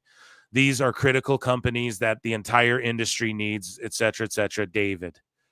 Right? And then you go over and this guy's like, we don't need WWE. They need us and AEW to stay relevant, interesting, and borderline watchable for the simple wrestling fans. Without AEW, see? Consistency. AEW's not consistent. The sickos aren't consistent. Nobody fucking takes it serious. Neckbeards, who was in chat before. I saw you, bruv. How you doing, man? Says, AEW sickos really do not understand the difference between revenue and profit. So again, look at this. This guy's like 168 million in revenue in 2024 to Neckbeards. Neckbeards is like, that's great. How much did they spend? Doesn't matter. That's 168 million in profit, dumbass. No, dude. 168 million, they for sure spent more than that last year, without question. There's no way in hell. But yeah, they just don't know, bro. They fucking don't know, and they talk shit. And I feel like some of these people are like 13, and they're sicko parents. Like, look at this shit. So this guy, like these two people, just in a bubble of delusion. This guy's like, they're obviously talking about WWE. They are obviously copying the UFC model. Difference is big boxing MMA fights will attract the wealthy and celebrities that will want those high price tickets. WWE's attracting the wealthy and the fucking celebrities. They're at every show. What are you talking about? It's crazy. Wrestling will not. Wrestling nerds are not millionaires. More of them are. Logan Paul's a wrestling nerd. I Show Speed's a wrestling nerd who's a millionaire, bro. This other guy we're going to cover in a bit, who's a big, huge YouTuber, is training wrestling in like the UK indie scene right now because they're wrestling nerds, bro. You're a fucking idiot. And then this lady here is like, not to mention wrestling is simply not as mainstream as UFC. Now that's debatable. I mean, I don't know. I would say maybe UFC is real hot right now, but fewer matches, higher prices as someone, well, coming out of the whole pandemic, maybe it's starting to lull a bit right now, but there's a huge influx of fans in UFC. Anyways, she goes, fewer matches, higher prices. Yeah, UFC gouges too. These people are fucking mental. UFC, when Dana White's like, we did 9 million gate, 4th record all time. He's like disappointed. When Tony does a 1 million gate, he's like, I know I'm paying Mox 1 million for tonight, but this is great. Fewer matches. Let me count to you guys how many matches are on. I think tonight there's a UFC. Fuck, hopefully I don't get any spoilers. It probably already started. Yeah, I'm going to try not to. So 2, 4, 6, 7, 2, 4, 6, 14 fights. So that's an AEW card. You're talking out of your ass. You just don't know what you're talking about. You don't know what you're talking about. Product-wise, there are so many better options than WWE. Then why is everybody paying for WWE? It's just cope. It's absolute fucking cope. So I'm going to get into JD versus Joey round 2, and then 2 extremely wacko fucking sickos that we're going to get into. But first, let me check in with chat, guys. So Lincoln, pardon me, sorry, for 10 says, great, now Punk and I are going to have to fight over Cora. Phil, you can have my Xbox when he puts me down. Oh, shut up, bitch. Oh my God. Yeah, dude, he'll put you in the fucking Anaconda Vice or whatever, dude. You and Phil are gonna have to throw. I'm on Team Phil, bro. So Lincoln, I don't know. No, get in the Discord though, and thank you, Lincoln, for supporting and modding it out in the Discord. And yeah, dude, you're gonna have to fight over Cora. She's a sought after commodity here. Devo for 5 says, yeah, I mean, this 3-way at Mania is supposed to be a 4-way, and we were supposed to get a shield bomb on Punk, but Mox is a mark and a talentless hack. Yeah, it should have been a 3-way. And yeah, it should have been a shield bomb on Punk. It wouldn't shock me if, like, out of the blue, Moxley just showed back up in WWE. Like, he will work without a contract. Some of these people, I don't even think Kenny has a contract, Kenny Omega with AEW. I think he's on I think he does have a deal, but it's like per appearance type shit. Maybe they worked out a deal, but he's not doing like executive vice president shit. A lot of these guys, Jericho, Moxley said it. He's walked around as world champion without being signed to a contract and was like, I don't even have to do this with Punk. He was saying that on Renee Paquette's podcast. So, I mean, you just have to fucking keep guessing and hope WWE pulls some shit off, but that won't happen obviously at this Mania. But it's supposed to be that Punk is literally the reason for Shield being a thing in WWE, so it kind of makes sense. We should have got the Shield bomb, but yeah, I'm going to review SmackDown in a bit, so we'll talk about that more because I love how that segment played out. But it's crazy it's the main event, but we'll get into that. Miss October 30 for 5 says, Phil, we are getting more trolls in the chat. The sickos are not happy right now. Yeah, that's cool. I mean, fuck them. Just let them stay in here and talk shit. Usually when we're on Twitter, they float over here more, you know? But yeah, definitely just let them come say hi. It's no big deal. Plenty in pixel art for 5 says, apparently Edge said recently that they don't decide on their finishes. I don't really, sorry, I don't have you pulled up here, Plenty. Sorry. I don't really understand how the creative works over there. George, I see George messaging me behind the scenes. No, dude, I covered this Plenty in a little bit. And we're going to talk about Edge. He has a lot of stuff to say, right? That we're going to talk about. But the thing with Edge is that the way he worded it, he's like, well, we don't pick. Just let me get to it, okay? We're jumping the gun, and Plenty and I love you. We'll get to that. But the way he worded it, all that means is like, okay, let's say Mox is like, I'm not losing that way, and Edge is like, I'm not losing that way. They just come to an agreement. Like, and even if it's like, well, Mox has to leave as champ, Edge is gonna figure out a way. Like, if he has to lose to Mox, whatever, he's not sitting there putting his foot down. Like, he might not lose to Garcia, but Mox, whatever, he worked. He's probably lost to Mox in WWE before. He doesn't give a fuck about that. But it's just a matter of like, he's just saying, I don't call the finishes, but like what he says in his promos, what his gear looks like, when he works, what storylines he does or doesn't do, they all have creative control in that. Okay. Thank you guys so much for the super chats. Round of applause. And then let's everybody hydrate a little bit, because we're almost done Sickos, I promise. I know it's been a long time.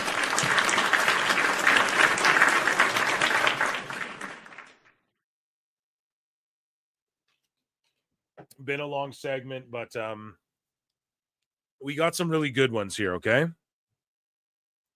And let me check in with live chat quickly, too. Don't want to leave you guys hanging. Hey, Star. Hey, Killer Hawk. No, I meant as Jade's still a baby face. Sometimes a drunken tweaker. October, it's pathetic. Nobody should emulate Terry Funk, not even Steen. Oh, shit. Going hard. Orby. What up? What up, Orby? Let's see. Mox shows up at the AW belt, but it's more of an R-Truth thing where he got lost. I mean, I'd believe it. Okay, let's continue. So the bad boy Joey Janela, responds to JD again, and JD's like, I would make more money for Joey Janela than Joey Janela can make for me. Tell me when I'm telling lies. Oh! And then Janela's like, this guy is mentally doing fine, quoting his favorite CM Punk promos like the mark he is. It's pretty crazy, though, because one thing, Joey was, like, going after his mental health and shit. Like, mentally, he's not, which is a crazy thing. You know? Like, that's very childish, and, like, if somebody deletes themselves or something, and you're like that, I'm sure you could find tweets of Joey Janela advocating for mental health. I'm sure of it, So it's kind of crazy to go after someone like that. I don't know. But these guys are at the point of like, they just want to fight. So anything Joey says to JD, you can't like blanket. I mean, that one thing I just pointed out there, that's kind of, hey, neckbeards, you want to start pulling cards? I mean, hey, there's a freebie. But all I'm saying is like, these two just want to fight. Like, Joey wants this guy to fight him. So he's just going to say anything he can to get the worst reaction to hopefully meet up with him and fight. Okay. But anyways, so Joey's like, if you feel bad for him, it's just a ruse gaining sympathy for his grifting leprechaun ways. He is short. That is JD's very short. That is true. You'll donate maybe your entire paycheck just to hear him make fun of the name of the next Joshi wrestler AEW brings in. Thanks for coming to my TED Talk. Have a great weekend. Now, at some point, we covered it on the other show. I didn't re-bookmark it, but at some point, some burner account goes at Joey, and Joey catches it and is like, this is JD or whatever, I think. Okay. So, we covered this before. Joey's like, 200 people wouldn't show up to see you in person. I disagree. I think JD could get 200 people easily. And then Joey's like, damn, Hog Wrestling, you have lots of special needs fans that come to your shows. You really want someone like this associated with you? That's funny, but snitch tagging. There's other people too who you'll notice on Twitter and shit.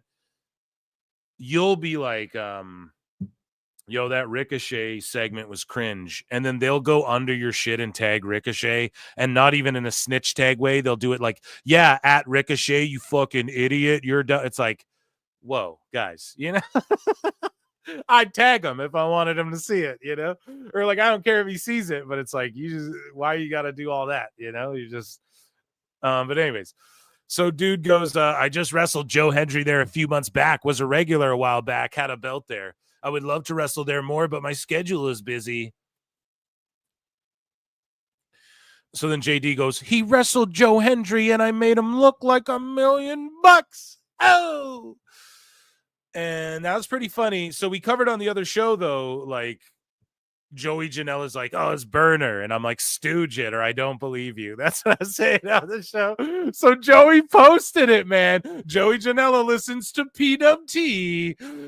Confirm. For real. Like, I don't know. I'm just joking, but he just hit everyone with it like a day later, right? Because this was like a week ago. Fuck with us, and then we tweak it, And so we're tweaking over this, right? A week ago after the Saturday live show. Joey's like, I didn't want to carry this till Sunday, but I wanted everyone to see the gooner burner of JD. So it's this account. I don't know if it's like since been deleted, I have no idea, but he pulled his card there, I guess. Who knows? He could just be accusing a random account. But what Joey said, in case you didn't hear last week's show, I guess someone like JD tweeted something out after someone tweeted the exact same thing. Like someone tweeted something out in response to Joey, then it was deleted, and then JD tweeted the exact same thing out, and Joey caught it. So he's like, yeah, that's how you catch someone's burner, right? So anyways, I don't know. But he didn't screen grab like proof of it though, is the thing where he fucked up. So I responded to this, and a bunch of people like this. This happened a while ago, and I'm sorry I didn't get to it. Sickos are so few and far between. I was like, I'm going to blast this asshole's face on my YouTube channel just because, I don't know, PDF files, we don't fucking tolerate that shit. There's a lot of crazy videos these days, though, where people are just like meeting up with PDF files and just beating the shit out of them. Hey, I didn't see nothing. Hey, don't upload that shit to the internet. I didn't see a goddamn thing, right? Frankie Hendricks, pro wrestler, I'll give him a follow. Where they go, please read tonight, this sick individual. And by the way, people were like, oh man, how do you know people aren't overreacting? Some people were saying that. No, dude. Wrestlers were, was it Trayvon? It might have been like Matt Diesel. Someone named Matt, a wrestler named Matt, and I'm conflating different Matts here. But one of them was like, yeah, we handled this swiftly. Like, no, this was really what this guy was doing, being a fucking creep. Okay, so tonight this sick individual is actively caught in the video taking pictures of my 4-month-old daughter while she was attending a wrestling show with my girlfriend and I. Please share and spread his face so he may not attend more shows and prey on children. And then this Frankie Hendricks, I'm assuming is a dude. Sorry, I don't know. Our daughter's hardly gone outside in her 4 months of living, and this is the exact reason why. It's a shame that you can't even take children out in public without sick individuals like this preying on children. Do better. And then this comment is directed towards anybody who only feels the need to ask me why I took our 4-month-old to a wrestling show. Gives a fuck. That's nobody's business. You know what I mean? Was it all ages? Okay, then that's nobody's business why you brought your... You know what I mean? Fuck those people if people are questioning that. I'm allowed to want to have my family there after I was finished wrestling. So they even wrestled on the show? Imagine you're a wrestler on the show. You bring your kid to where it should be safe, and this motherfucker's filming your kid, dude. So look, they caught him on candid cameras, like flashes on, and he keeps like, sir, I don't know what he's doing, like around the ring that close too. I guess it's just a free for all. Dun, dun, dun. Where's my Smash Bros fans at? And I trust the parent's instinct. Like, there's some loony people, but this is the loony guy, not the parent. Like, boom, caught with his flash on. Boom, because he didn't know his flash was on. So he's trying to do this thing where he's cringily like holding his phone to the side. Oh yeah, no, I'm just texting. Snap a pic of a kid. Right? Flash was on. Whoops, fucked up. Let me just look down, save that. Now I'm going to look around, walk around. Is there another kid that I can quickly snap a pic of? Right? That's 100% what this freak was doing. So, I don't know. I mean, he looks like if there was a movie made about someone doing this, right? He fits the fucking bill. So, yeah, dude. Fuck that guy. So our main event sicko of the evening, which is actually someone who, believe it or not, is like, so she's this OF girl who like tweets about wrestling and stuff all the time. And she followed me Okay. So I follow, and I was like, you know, people who follow everybody, she follows like 100 people. So, and then she has like a shitload of followers. So like a while ago, and I DM'd, I was like, you want to come on the pod and make fun? Cause she's always going back and forth with Sickos and stuff. Right. And then she pops up out of no, and then obviously she just didn't reply, which is like, whatever. So, and I was like, okay, maybe she listens to the show because she followed me. So I don't know. But then I look and she had me unfollowed at some point. So it's probably just like the follow on. So I just unfollowed. I'm like, okay, whatever. So, and this is a while back, right? So she was harassing at this fucking London show, right? And she was like harassing Punk and everything. And this popped me huge because I was like, holy shit, man. What are the odds of this? We see it like the other way in 2025, where we've had the instances recently of dudes like trying to cup, who was it? Like Monet's ass, or maybe it was Bailey. I can't remember. Or we've had these like crazy instances of, well, I don't know. This does happen a lot. Like, here's the thing, bro. Go back and look up videos of like Roman walking through the crowd and the ladies just like touching him, like reaching to touch him. Like, it happens a lot, you know, it's part of it. But when you're talking about Punk and Cody Rhodes, two of the biggest stars, they're like, you know, this girl's and she's there with her dude and her kid, I think, too, which is what's pretty fucked, you know? Like, to just, well, unless they're down like that, we don't know they're related. But if your kid's there, I mean, that maybe, I don't know, maybe that's not her dude and kid, but I don't fucking know. That's just my assumption in all of this. There's footage though, right? And when you're talking about married people, don't be creepy. You know what I mean? Don't be creepy towards the men included, you know? And it does happen a lot of times. And a lot of times two married guys, you know? Like, it's sometimes women, there's movies about it and shit you see, and it's not like an Adam Sandler movie or anything, but sometimes women see a dude's married and that makes them more like attracted to the dude for some reason. Right.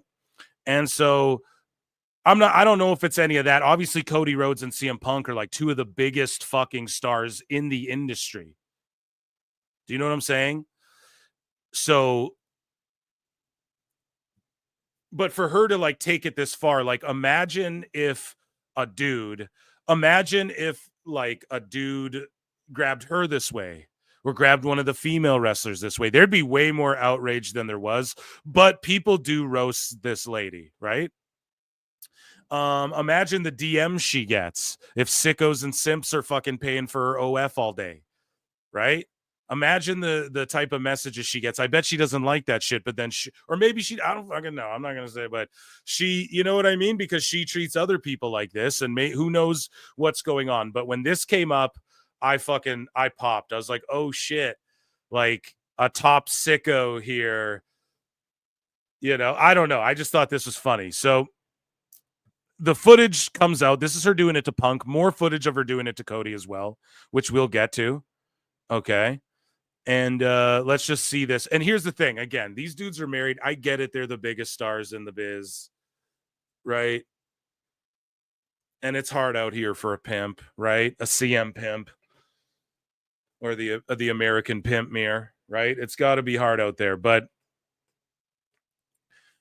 yeah, you like, here's the thing. Guys don't like, well, at least if you're a dude like CM Punk, he settled down. He's had his fun and shit. Like, okay, most guys don't have a girl who looks like this just rubbing up on them. So most guys would be like, yeah, I'm fucking down, obviously. But people who can like get women, like Punk can get bitches. So that's not attractive to him. You know what I mean? Trust me on that, right? Cody Rhodes Cody Rhodes' wife is fine as wine. Same with AJ Lee. So it's like, I don't know. And a lot of dudes, I don't know. Not to fucking, I'm not trying to woman shame, but come on, you guys saw. Like, that's, no, surgeries and shit, I don't fucking know. It's not, a lot of people, it's not their cup of tea. And like, you look at Punk's wife, you think he's into like the typical, you know, I don't think he's even really into girls like that. I think he's into like kind of punk rocky kind of chicks, you know. But either way, let's look at how she just harasses Punk here. And we have different angles of it. And he's like, I'll punch you in the face. That's what he says to her.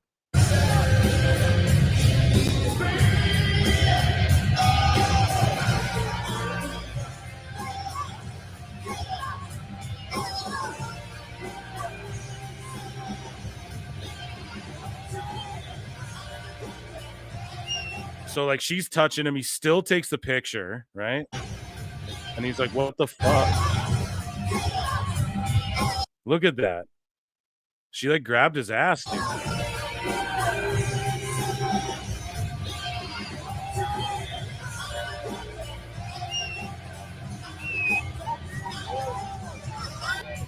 Look, so here's Cody Rhodes now. She pulls him back. Look, she grabs him. And he's like, oh, I'm trying to go to these kids, not your fucking attention-seeking ass. Here we go. She pulls him in. And by the way, if that's not her dude and kid, because I did my fucking researches, bro. She talks about her dude and kid all the time. So I just assume that, but I don't know. I'm not like on the hunt. Is that her dude? And I don't give a fuck. But if that is, that makes this even worse. And nobody's talking about that part.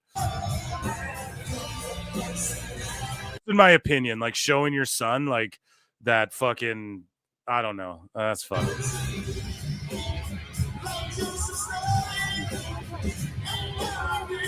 Like, look, he had to pull away and he's like, stop doing that. Did you guys see that? We have better angles too. Bill takes the picture and she's grabbing the back of his head and he's like, don't touch me, man. So what? So you can fucking make up that he SA'd her or some shit? Like, you don't know what's gonna happen. That's crazy, man. This is super crazy that this happened. Holy shit. Yeah, dude, look. His arms around her. That's her man. Oh my God. Chat, see, this is why PWT's goated, because we just investigated this. We just figured this out live on the fucking live on the show. You know what I mean? Because I didn't notice that before. Right? Her arm, and that's not him trying to like creep to cop a feel. It's not that. His arms around her, dude. That's her with her man and her kid doing this to them, bro.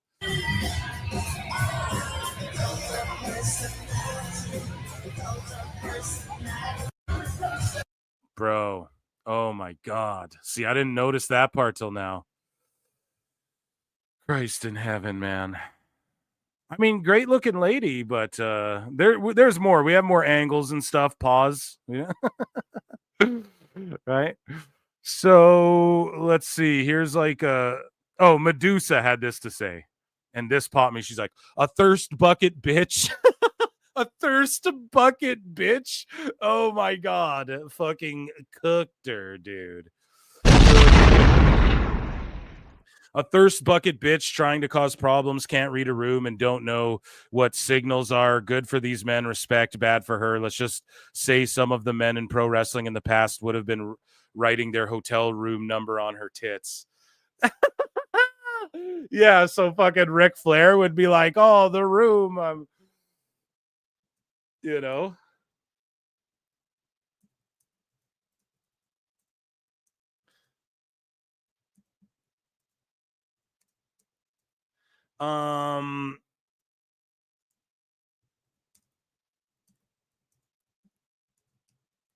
Yeah, that's fucking hilarious. I'm just so a thirst bucket bitch, yeah, dude. The guys in the past. Yeah, and that's the thing, dude. Punk and Cody Rhodes, like if that was Flair back in the day, you know, she'd be on Space Mountain. You already know that shit. Yeah, here's the angle. So CM Punk tells OF model, I'll punch you in the face after telling her numerous times not to grab his ass. So here's the closer version. And see.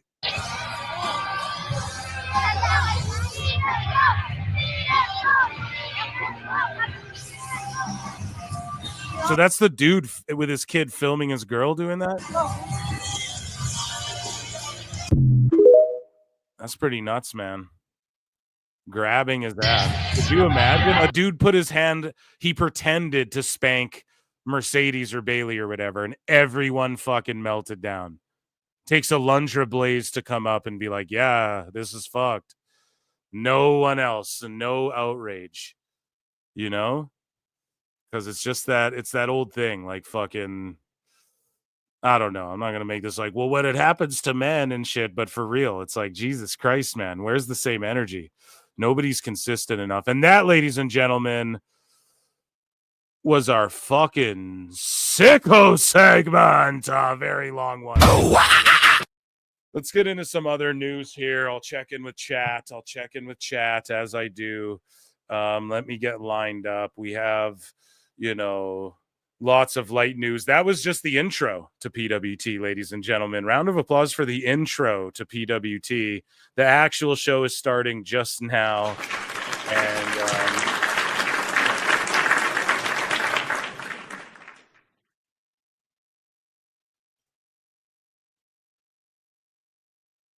Okay, so I have one MMA one which directly relates to something you guys are going to pop for sure, and then I have some miscellaneous. We got a bit of TNA news, we got WWE, AEW, some Dave Meltzer. Everything's on deck tonight, folks, so stay locked in here.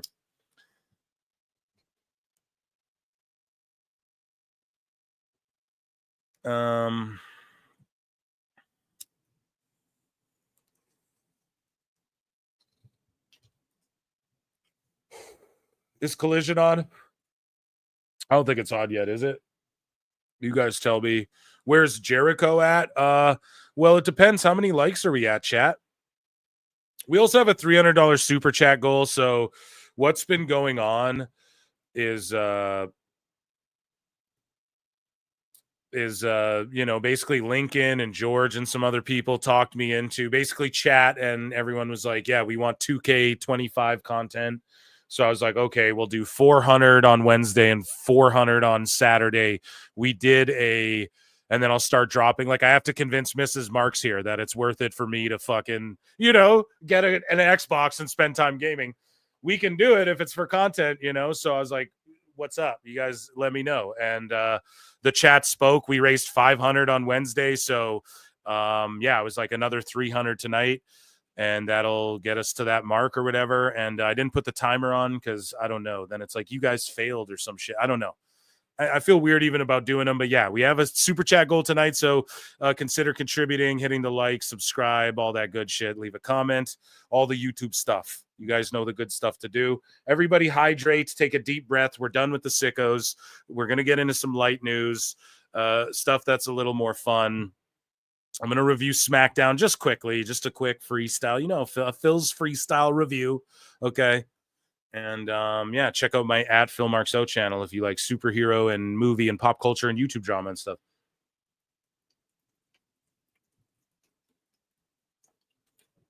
I went and got me a case of cherry bubblies, man, in the can. The fucking superior soda water. The great soda water.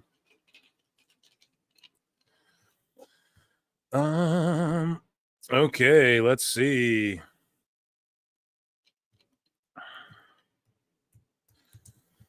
Sorry, guys.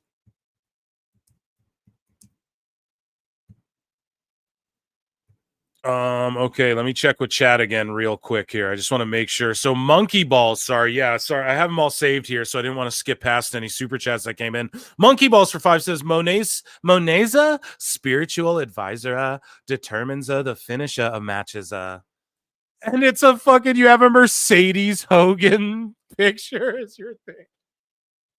Oh my God. Utterly ridiculous.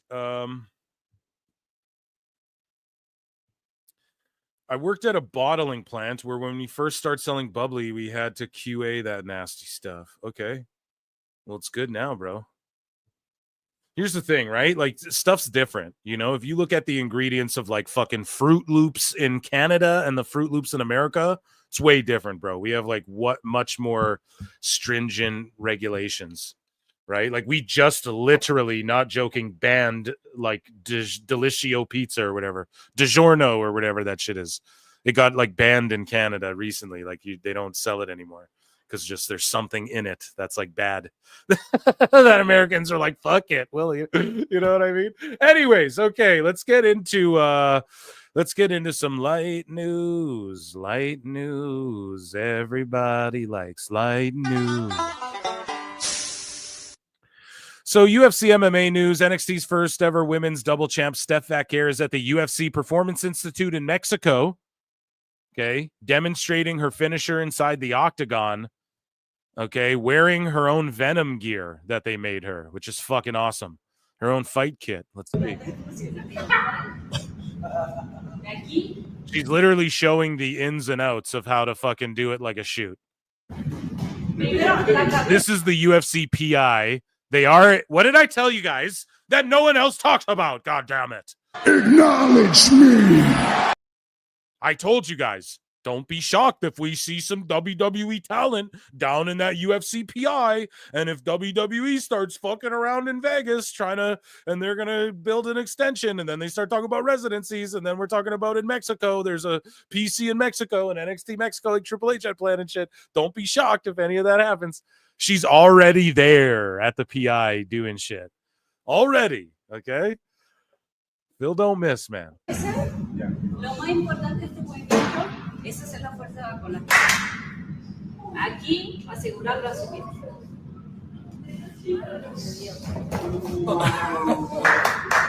Cámara lenta. Claro, y te tira para arriba y cae en la rodilla. Ahora, obviamente, ya.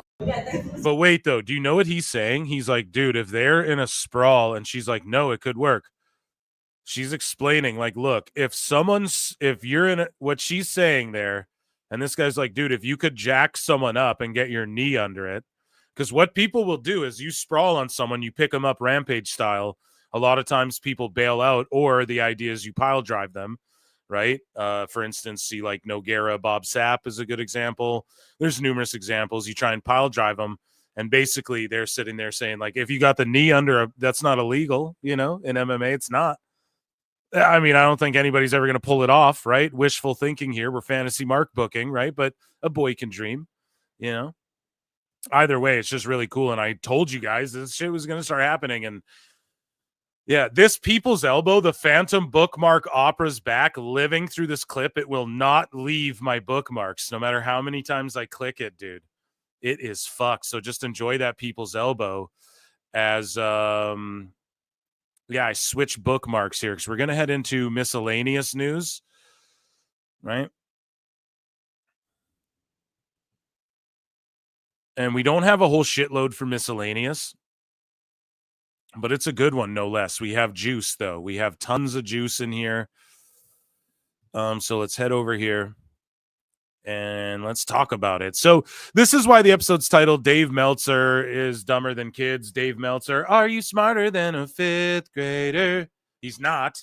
Here are kids. Dave, we've been covering it lately, how Meltzer's always getting hung up on kayfabe. Well, there was a 93,000, Brian. Oh, Penta to say he's the best luchador in the world. That's ludicrous. That's preposterous. Right? And he's getting all hung up on kayfabe stuff all the time now. And so these kids, and it's like, Dave, you want to see rankings in a shoot? Go watch fucking MMA. Like, what do you... So these kids here understand it, right? Back in the day, people ask them, well, why do you watch pro wrestling? And these kids explain it, okay? And sometimes you got to look to kids to remind you of certain shit because they think of things simpler, right? Not Greta Thunberg, how dare you? But like kids like this, right? With happy smiles on their faces who aren't terrifying. Hi, Michael. Why are you here? Because wrestling's just incredible. Yeah. Awesome. Yeah.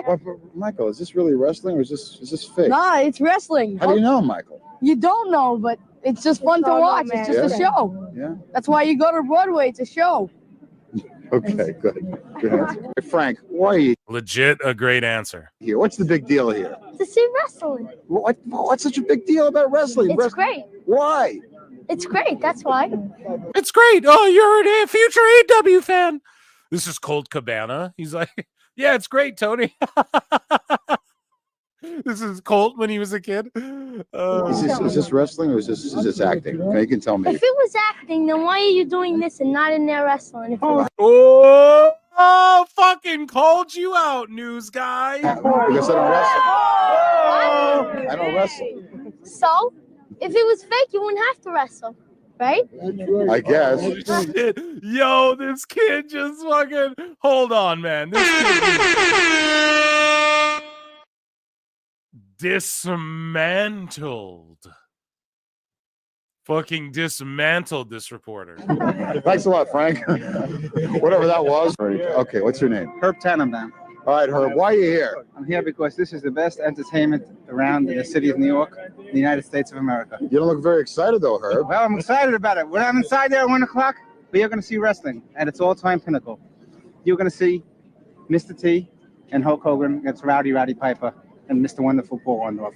You're going to see on is this okay? This is WrestleMania 1 then? The Giant against John Studd, and this is going to be one of the greatest matches. This is the best entertainment around. When I was a kid, I could root for the Brooklyn Dodgers. They stayed in Brooklyn. Today, the players don't stay anywhere. The teams don't stay anywhere. There are good guys and there are bad guys. This is the best entertainment around. Dude, what an eloquent, like, yo, the home team, they don't stay anywhere. Like the Dodgers don't stay anywhere. They travel now. And this is the mentality back then. Imagine how happy these people are and the sickos back then, what they would say if they were sickos in Twitter and shit. And this guy said something eloquently like that on Twitter. That's fucking amazing, dude. I didn't even think of it that way, you know? There's good guys and bad guys, and that's it. And you see them all, and you fucking, oh, it's amazing. But these guys, this isn't wrestling. This is show business. Hey, so is Starsky and Hutch. So is the Love Boat. So is Hill Street Blues. Vince McMahon is a genius. This guy has got everybody hooked on this. This is the sport of the 80s. This is the media event of 1985. Let me ask you a question. What are you doing here today? I have no idea. The difference is I'm being paid to be here. This is true. You know? I'm paying to be here. And I'll tell you something. This is exciting. And I'll tell you, we're going to see a great crowd here. These people are wonderful. They're well behaved. And this is the fun. This is where it's at. Forget the Super Bowl. The Super Bowl is super boring. This is oh shit! All right, this is before holy shit chants, right? They'd be fucking chanting this, dude. Holy shit! Holy shit! Tiny. Why are you here? To watch wrestling. This is the greatest card I've ever heard of. 20 years or better I'm watching wrestling. I think this is the greatest. There's so many changes. Like, take a look at Albano. He's got his haircut. He's got beard is up. He's a good guy. The new Samoans are bad again. There's so many changes. It's a turnaround. It's excitement. It's wild. Look, everybody's here. Why are they here? Wrestling's so phony. Maybe it's phony. That's your opinion. But for 20,000 people here, it's fantastic. Yeah! That's why we're here. WrestleMania is something very important. You have mixture of movie stars, singers, and wrestlers. So you combine the whole thing together and you have a lot of fun. Wait a minute. You're an adult, so you got to be at least over 21, right? I'm 50. You're 50. Yeah, this is good. This is child stuff. No, it's not. No, a lot of people say things are fixed. To a certain extent, I believe when you're in the ring, a wrestler, he knows how to fall, he knows how to train, and he's there. But so for us, it's a lot of fun. But it is fixed, isn't it? I wouldn't say that. And that's the other thing. Well, yeah, fixed, I guess, because yeah, it's like it's not even a sport. This guy's about to drop bombs. He's gonna like these people are understanding that it's sports entertainment before like sports entertainment, pal, was ever said. And you have to love it, you know? They're just brainwashed lunatics who are trained to think that wrestling is supposed to be one thing. Holy shit, bro. Now, when you're a movie actor and you go to do a stunt, unless you prepare yourself ahead of time. And also, like, yeah, the end of a movie stage too, bro. We fucking know. But like Tom Cruise is 5'1". Okay, he's not beating anybody up.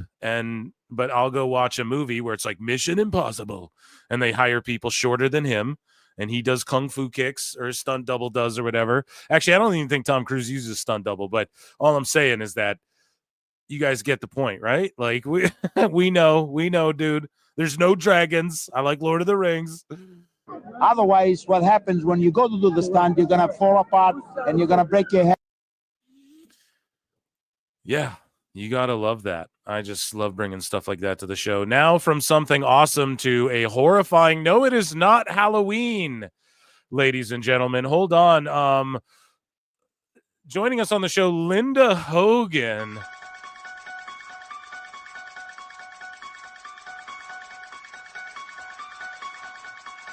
It's not Halloween, folks.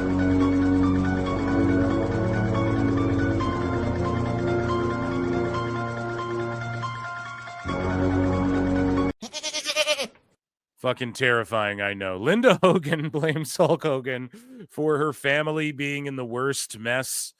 Hasn't spoken to Brooke in almost 8 years. Yeah, so again, this is like the stories about Linda are that, you know, she took Hogan for all his money, started banging young dudes, throwing cocaine parties, cocaine. Damn. I don't know. I wasn't there. I didn't partake. I haven't seen anything. I don't know. Right? It's just been the rumors like in mainstream media as well. So yeah, once a very beautiful lady, you know, drugs and just being like tossed to the curb by young dudes using you for your money and just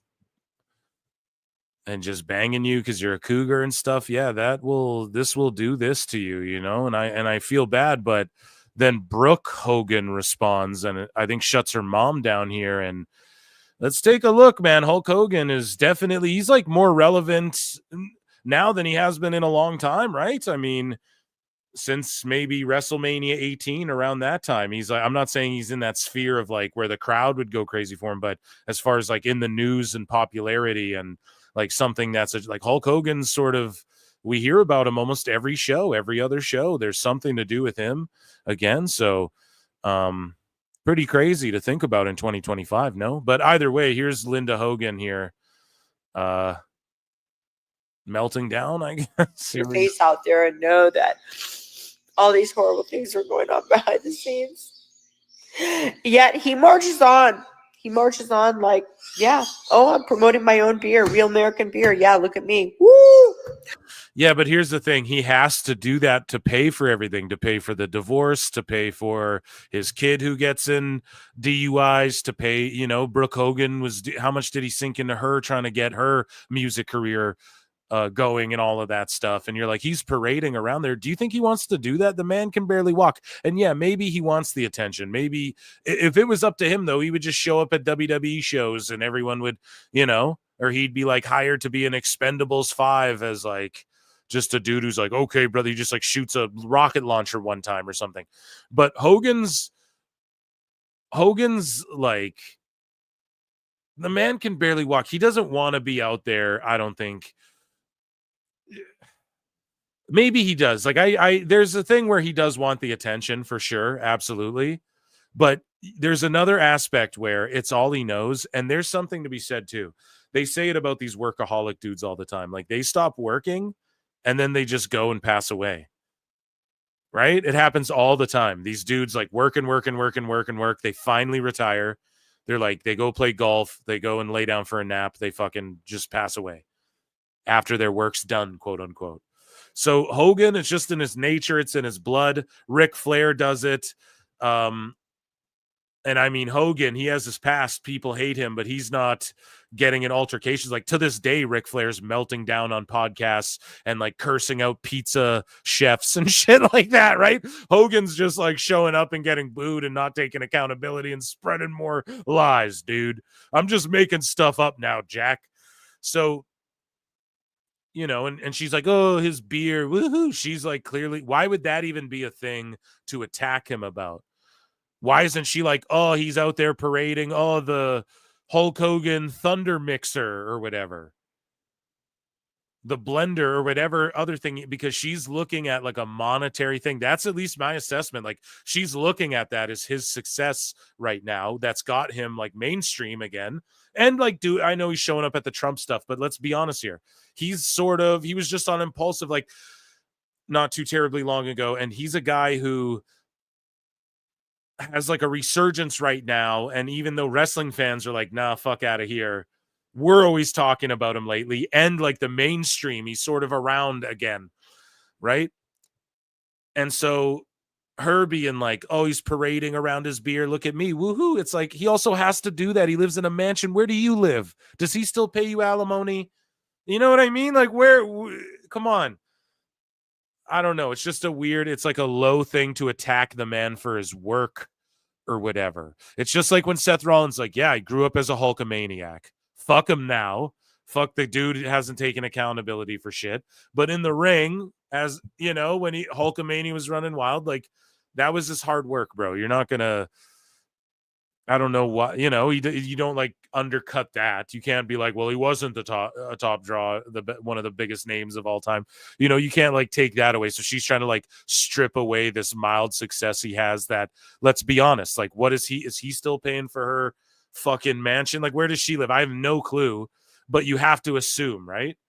And that's why he's not just chilling at the beach. Like I believe if he could, Hogan would just be chilling at the beach shop, hosting his little events, doing his thing. But I think he's really pushing to be involved with WWE and get this beer out at the same time and all that, because he needs to sell it. Like eventually, what did Conor McGregor do with his whiskey? What does everybody do? They build their brand up and then they sell it to like Smirnoff or whatever the fuck.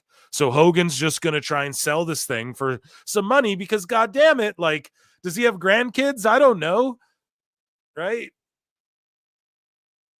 Like them getting divorced ruined that whole fucking reality show that was bringing in money and shit. And obviously like some other drama with their son in that. But yeah, anyways, let's listen. There's 3 minutes of this. I know I just went off on her, but it just seems like the very first thing he's like, oh, look at my real American beer. Not like you haven't, not a real thing. Like your kids need you and shit, you know, like they call me every day with like a real thing.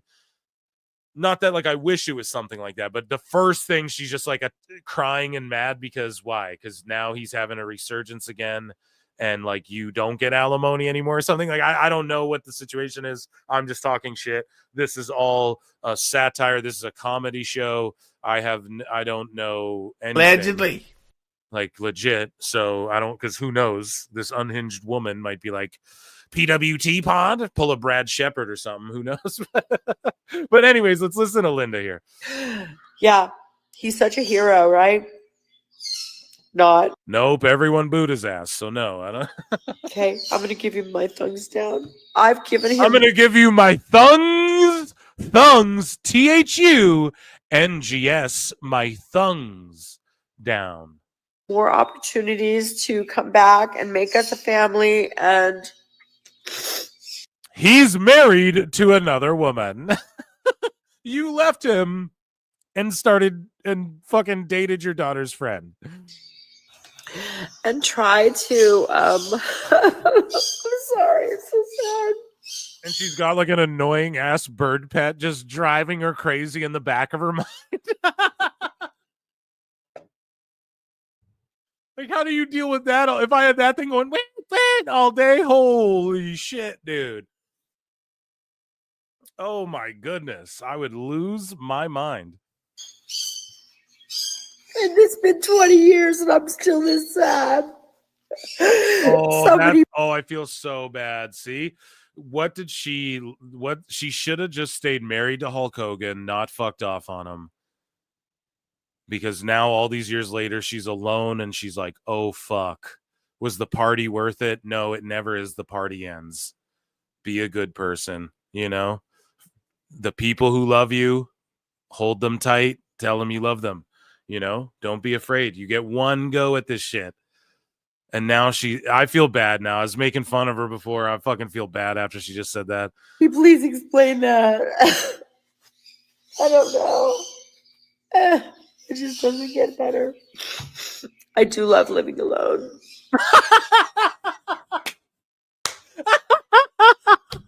I just regret everything, but I do like living alone better. That is one thing that actually I do enjoy. I don't want to go back to that, but let me cry more about how I want my... Now we're back laughing at her, because that's just like, are you fucking kidding me?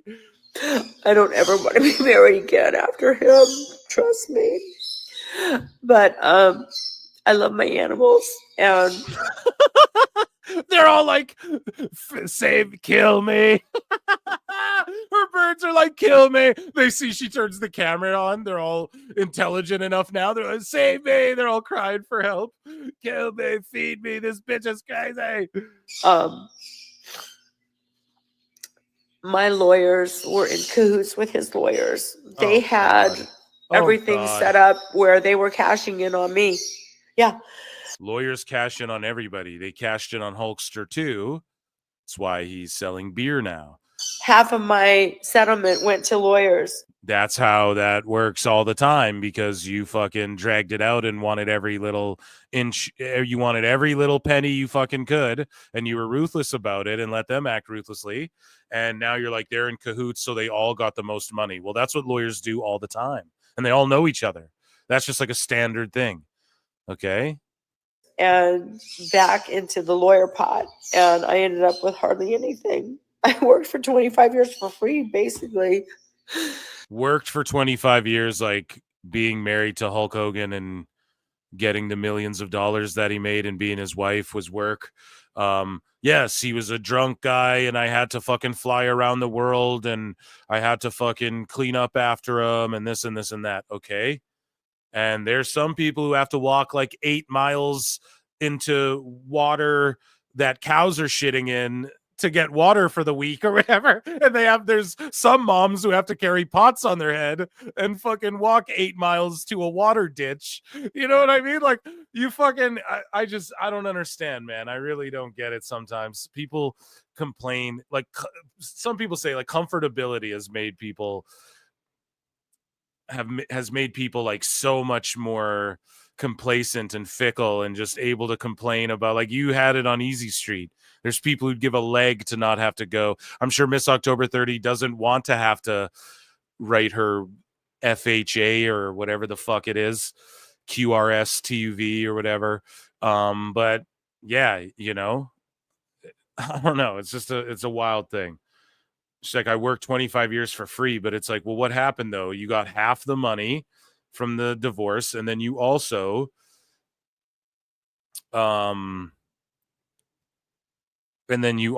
like, you're like, I'm left with nothing. But it's like, I'm sure she got paid alimony and stuff. No, or was it just a straight up deal? Because they take more when it's just a straight up deal too. So it's like she just fucked herself. She just, I don't know. Here, I don't know. We'll see. Let's continue. And then the settlement that Terry got. And like, why is she talking to this? Is like 20 years old. And now she's in a rut and she's like, fuck, man, 20 years ago, I really should have haggled that deal better out of my divorce. Like, what the fuck? Why are you still dwelling on that? Hasn't grown as a person at all. That's how you can tell. She's stuck.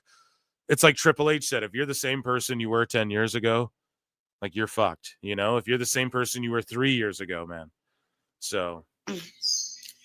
For fucking another friend's wife behind my back. Yeah, he got $30 million for that. Mm-hmm. Yeah, how does that make you feel, right?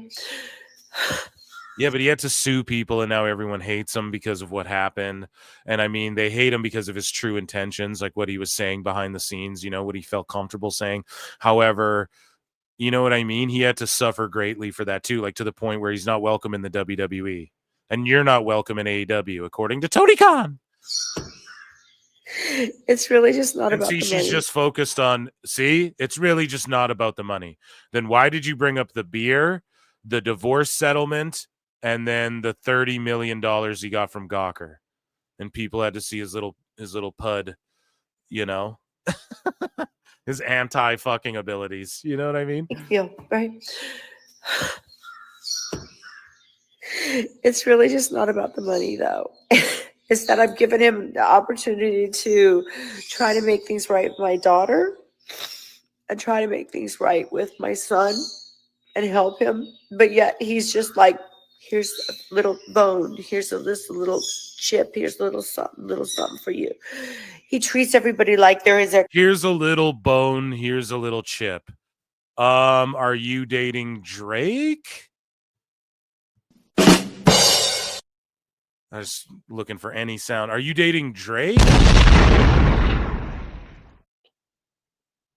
A chip and a bone? That sounds like some shit that your daughter's friends would say, like that dude you were dating that was her best friend. That sounds like some shit I would say. That's like millennial talk. I don't know if I'm a millennial, but I was born in 91. Someone do the quick math on that, but because I can't keep up with all these fucking, you know, Gen Z, Gen X. I don't fucking know.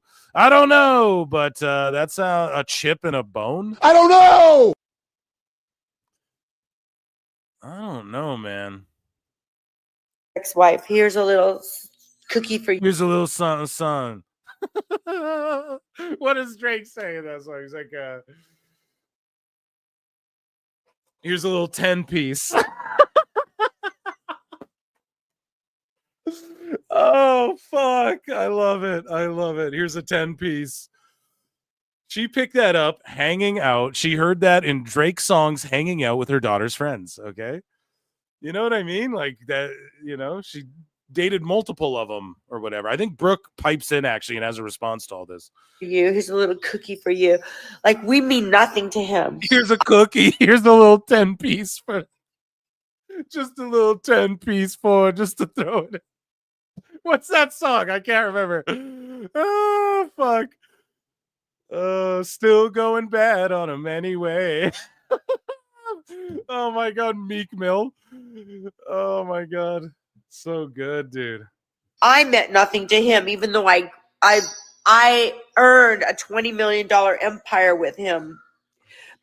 What? How many fucking leg drop did the Iron Sheik break your back? Pause. He may have. No. Right? Like, did the Japanese wrestler break your leg? Did that kid die of cancer when you filled out London and Wembley? That didn't actually. Were you offered to fight in Pride in the 70s? All of Hogan's lies. Did you pick that stinky giant up above your head, brother, in front of 137,000 people and slam him? And it was a work shoot because you didn't know if Andre was going to actually let you win the match or not, dude. Well, let me ask you something, Linda. Did you team with Mr. T? Did you choke Richard Belzer and drop him on his fucking head on late night and get sued right before the biggest match of your career, Jack? Linda, let me ask you something, dude.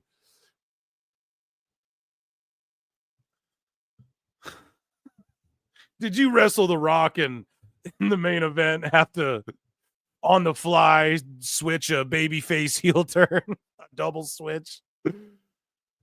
Call it in the ring, dude. Holy shit, man. This is fucking funny.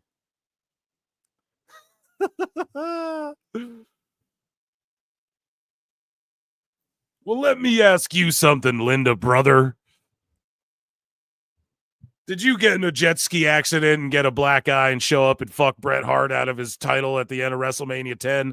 And then fucking, I think it was 10, right? No, which Mania was it? It wasn't 10. With Yokozuna. Then you beat Yokozuna, brother. Did you turn heel? Were you the third man, Jack? I don't know what the fuck we got to put. Did you make an album with Simon Cowell, dude? 2007, whatever, 2007. We had like a $25 million empire. And when I met him, he was in a fucking piece of shit car living in Minnesota with a roommate. He had no money. Okay. So you supported him till you get the empire, and then you're like, oh, I deserve half of this, and I'm in the limelight and the mainstream too, and so I deserve all of this shit. And he's like, brother, if I didn't wrestle King Kong Bundy in the steel cage and bleed with my ribs broken, Jack, at WrestleMania 2, or was it 3? Which one? 3 was Andre, 2 was King Kong Bundy, dude. And I wrestled him in the steel cage, Jack. You know?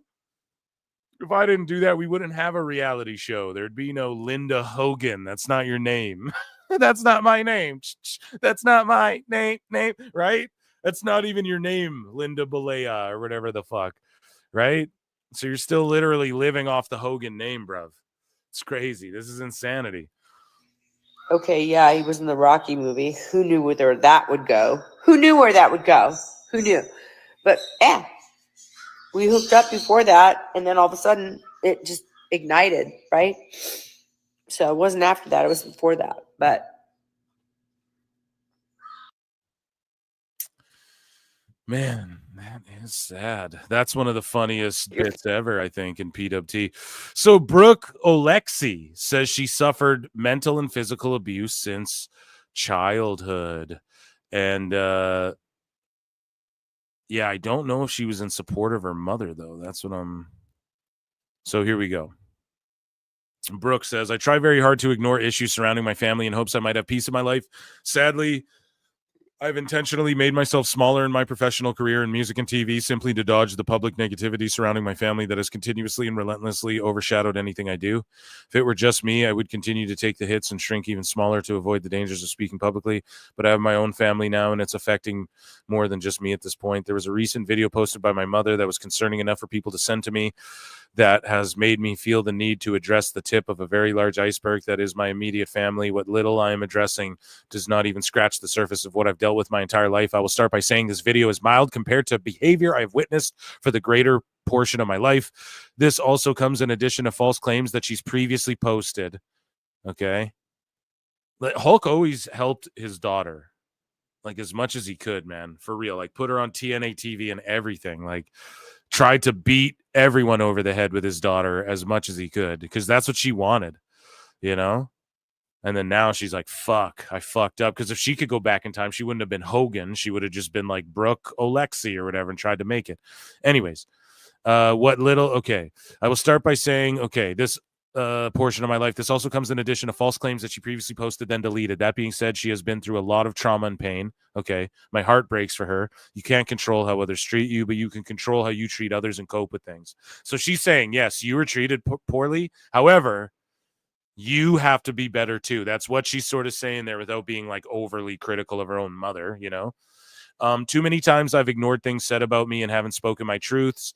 Even so, I will keep things as vague as possible to continue to protect people that should have protected me. Yeah, your parents. That sucks, man. Most importantly, I have completely separate reasons for going no contact with each of my parents. No contact with my mom has nothing to do with my dad. Damn. So there you go. No, unrelated, and no contact with my father has nothing to do with my mother. Damn, I didn't know she wasn't talking to Hulk either. This also pertains to my dad's second and third, now current wife. This decision was made based purely on how they have each dealt with me directly. So she's got beef with his new wife or something. What I'm about to say is not pointed at either person and is in no particular order when it comes to who did and what. It is my own personal truth, and you can do your own math. Steiner Matt. I have been extremely verbally and mentally abused since childhood. Sadly, it would frequently turn physical. Oh, no. Oh, that's not good. And sometimes it's not by the person you would assume. Abuse comes in all shapes and sizes. What does that mean? So Hulk was beating you? This vicious pattern has robbed me of any sense of self-esteem or confidence I've been trained to pretend to have. It took me many years to figure out things that were seemingly done for me really benefited someone else in a greater capacity. Damn, maybe her dad was pushing her in the limelight. Up until adulthood, I've received berating and vile text messages, verbal public reamings with unbelievably hurtful words said to me that cannot be forgotten. I've been asked to defend poor behavior to the public and have done so out of love, only to find I was misinformed, manipulated, and lied to. Still to this day, I face constant ridicule for those poor decisions. I've watched others benefit financially off me suffering. Embarrassment caused by their selfish behavior. While it caused my life to crumble, I continued to stay strong and silent. I was expected to and did forgive massive blows to my career and personal life, nasty behavior, omissions of truth, blatant lies, manipulation, and repetitive errors in hopes of renewing previous family bonds. I've been used as a pawn, a buffer, etc. Not to skim through, her life. I know this is her truths and shit, but feeling injustice, not speaking my truth. There it is. Okay. Many people witnessed this behavior and never took action or a stand for me. I can't blame them. My family is very skilled at war. I so badly wanted to see good in them and protect them, etc. I've repeatedly held my hand out to help them, only to have them pull me into darkness with them. So she's just done with her family entirely. Yeah, sad to see, man. Sad to see. That's the Hulk Hogan drama for today. In lighter news, we have Santino Marella will be at WrestleCon in Las Vegas. MLW has upgraded the venue of their Long Beach, California, Long Beach to South Central, right? Battle Riot is going down So shout them out for that. This guy here, YouTuber Joe Weller. So he was on Impulsive recently, and he started wrestling training, sharing a photo with British indie wrestlers Danny Black and Joe Lando. And he's who Logan Paul suplexed at that charity match. We watched it on the show here at PWT. And yeah, he's at his first wrestling class. He was expressing wanting to get into wrestling. Here in other news, here's Soft Ground Uganda, who, hey, listen, man. Listen. I don't know, bro. I don't. We'll hit an X-Files on the shit, but some motherfuckers talk shit about SG Dub, and like they got a ring. They have bigger crowds. They look like they're growing. Now there's still accusations of people being mistreated, but they got a fucking ring, and I don't know. You see some people lash out and not really have an explanation for this, and yeah. Shout out Soft Ground, though. I like that they're getting better and drawing houses now for the ring. So I guess that's what we weren't thinking of either, is that like, oh, but they're good because they're in the mud. Yeah, but if they get this ring, then they can go like pull up in this wherever they're at and do bigger shows. Like people see the ring and it's a spectacle instead of just being, we just are like, oh, it's better in the mud because we're fucking seeing something different across the world, across the planet, right? So for social media, it's good in the mud. For the live action, I think what they have going here is clearly working.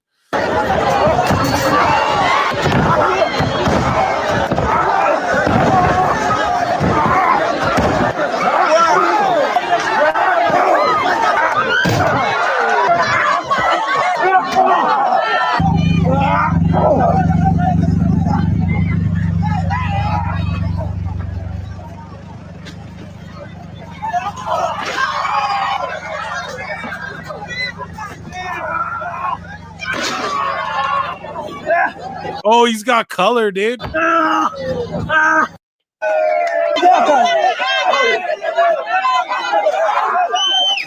Oh, dude, he landed right on the back of his neck there. A little green to be doing all this.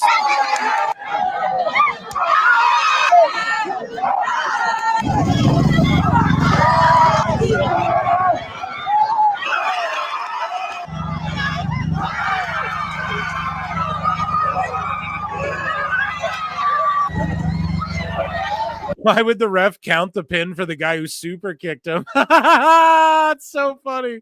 These guys are awesome. Oh, damn, dude. Those Ugandan tables, bro. You thought Japanese tables were bad, bro? I am the table. Take a look at these fucking Ugandan tables,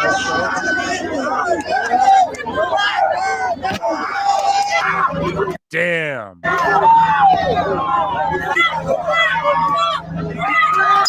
Dude, that's a cool finisher too that guy does. Where you get, it's like the torture rack, but just like into like a laying, it's like a reverse F5. Yeah, that's awesome. I like that too. Awesome, man. Good stuff.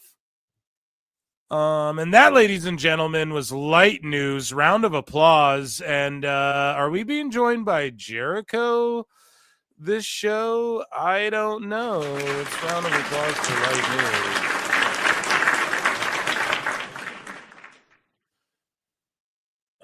Let me see, folks. Let me see. How many likes we're at?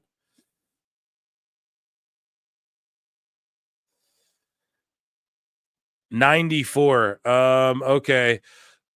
Joining us on the show now is, and then I'm going to check in with Chad, is everybody's favorite Chris Jericho.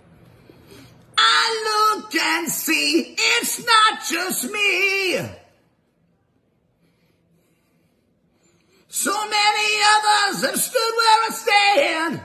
We are the young, so raise your hand.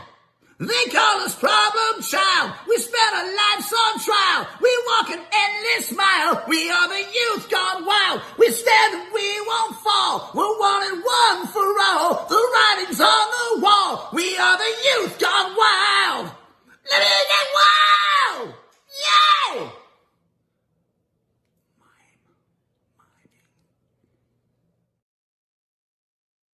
I look and see it's not just. Oh, we're back. Sorry, I was vibing. I don't know about you guys. I vibe all the way to 100 likes. Let me check in with chat now. Where was I here? Let me see. I lost where I was. You need to sell. So Ray J's World for 5 says you need to sell a t-shirt with Jericho yelling "Youth Gone Wild." Yeah, let's do it. I need to start. I need to make merch. That's gotta come next. So that will. I gotta game plan that. JWT 6577 for 5 says one thing Dave and Corny still have in common. Both guys still believe we used to think it was real. Right. I think at one point people did in their day, though, bro. You know, like in the 60s and shit, and in the 70s, I think they were still working people, but I think like the 70s actually is where it started to sort of become known, like really widely, just with TV. Then when it was just the territories and not everything was like TV regionally, you can get away with it. You know, that show Heels is really good at that. The Duffy Wrestling League or whatever. It's just they're good at explaining how, you know, when you're just like a regional, what we'd call like an indie, you could have worked it better back then. Now with the internet, you know, the tube's out of the toothpaste. So Ray J's World for 5 says, I know no spoilers, but I heard Ethan Page showed up at TNA. Yeah, that's in our news here. We're about to get into TNA news, going after Hendry for the championship at Rebellion. Yeah. So thank you, Ray J. We jumped the gun a little bit, but we're there. MBDBDBF. For 10 says, just super chatting so George doesn't yell at me. Oh, I thought it was because I was delivering a good product. Come on now, Eric.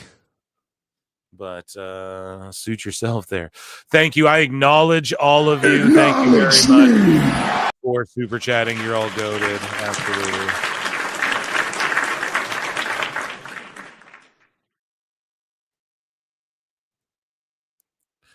So we head on over to TNA news, okay? And it was just brought up. Breaking, TNA Wrestling signs just Maggie Lee. I don't know who she is. I'll follow her right here on the show. But yeah, they signed her and they put a graphic. So I was like, all right, let's check it out. So Gail Kim has posted a statement on her Instagram following her exit from TNA. And she says, just wanted to say thank you to the fans, friends, and especially my peers for all the support you have given me over the last few days. I've received such an enormous amount of love, and it really has helped process this change for me. More than anything, I'm grateful for all the years and opportunities I was given to help build something I always dreamed of. The KO division is and always will be my heart, and all the women who were part of it, thanks to the incredibly hardworking and passionate TNA talent, etc. She's like, I look forward to sharing my journey, and I'm taking some time. And she's like, I've been there for 17 fucking years. So shout out Gil Kim.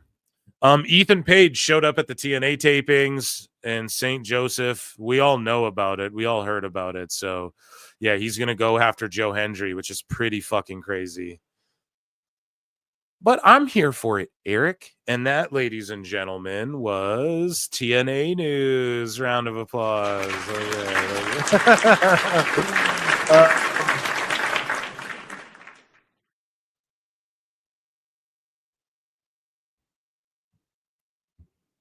So what do you guys want next? AEW news or Federation news? Chat has to let me know. Light me up. Chat me up, chat. And let me know. Well, we sit here and figure out what we're going to do next. Okay. You see that? Those bookmarks are empty. We're going to.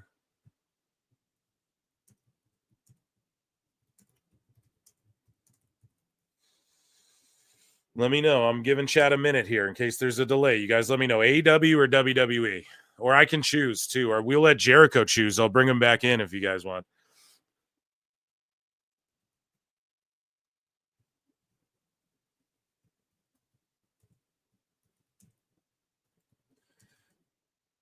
News are on deck. I'm just sending a tweet out with the show. Hope you all don't mind. Okay. Let me see. 626 for 5 says, you want merch, I'll design. Gotta pass the Red Bar Cheap Champs challenge on quality, though. Yeah, don't fucking worry about that, buddy. I'm one of these. I'm anal like that too. Don't worry. Well, let's link up 626. You keep offering shit. It's like, yeah, let's do it. I'll DM you back. I know I'm the worst at DMing. It's just I'm doing so much. I'm so fucking busy. I'm the worst at DMing, period. Just on anything. Emails, I'm the worst at getting back on Instagram, anything. So it's nothing personal with anybody. But yeah, 626. Let's link up, because I know you were talking about helping me at the omnibus too. I believe that was you. No? Was that you? Whoever that was too. Link up with me and let's fucking go on that too with the Meltzer omnibus. Let's pull the trigger. And yeah, absolutely. We can link up and talk about that. Okay. Okay. So let me look in with chat here, see what you guys want. Yep. Yeah. I'll DM you back here. Where did we DM? Discord? Are you on the Discord or what? Or on X? Go to Discord. Okay. Okay. AEW, WWE news, AEW, NXT guys fighting for the TNA title. Kind of funny, hey? But like, Hendry is legit a fucking TNA guy. So he's still signed. I know they haven't scooped, but did I not see this? I'm so sorry, Ray J's World. Maggie Lee comes from Black and Brave, so she is a Seth Rollins trainee. Oh, that's awesome. Allegedly.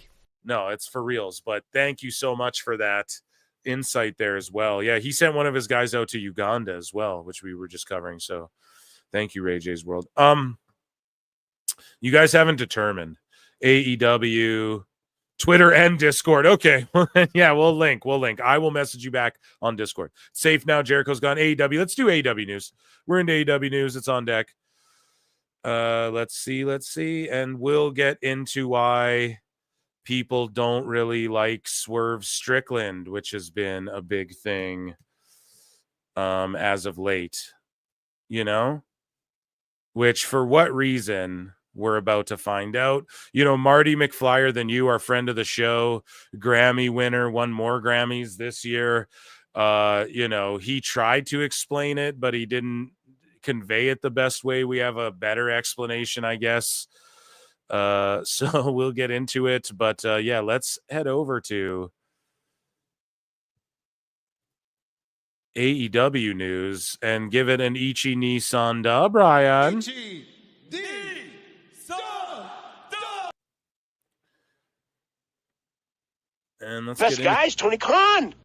Okay, TNA news is closed off there. All right, guys, just getting organized. I'm going to quickly review SmackDown before WWE news. Anyways, Chris Van Vliet, Cedric Alexander was on, and he says it would be great joining the Hurt Syndicate in AEW. 100%. That's a big chapter of my career that I really felt was never fully explored, and I think it'll be great to finish that out.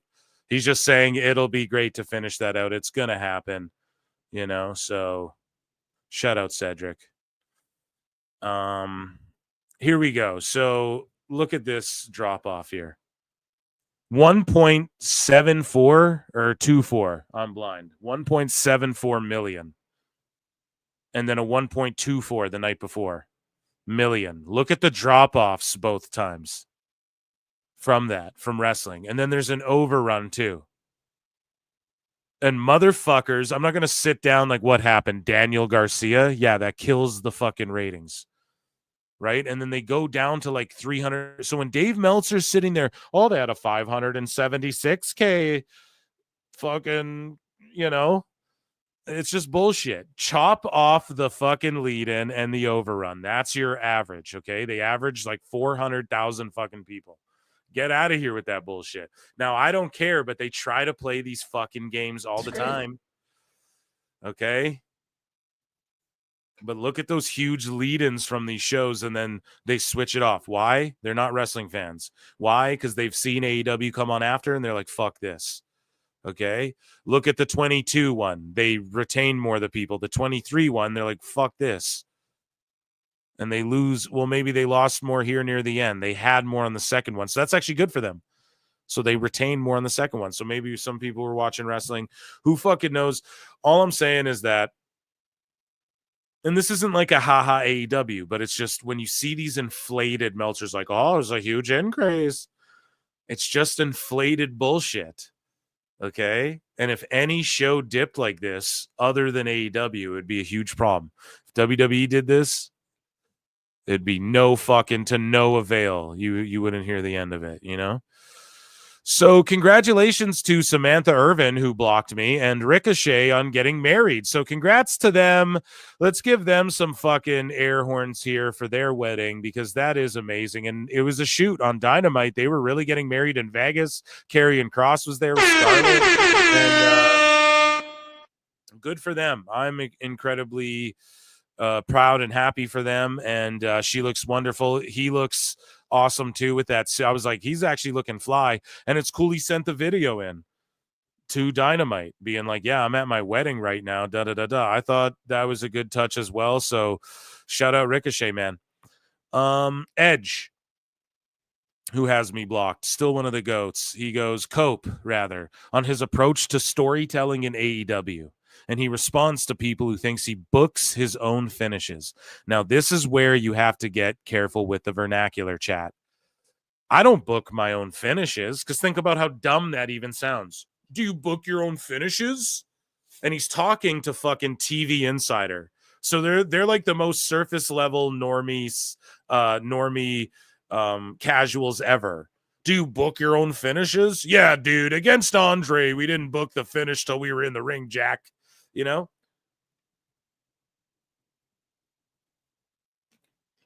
It's like as a carny, you can just tap dance around this question so easily. So Edge says, he goes, I don't factor in where I end up. I always say, where do you need me? You want me to go in this direction? Cool. I'll start putting together some ideas. It's a collaborative effort, but I really enjoy that.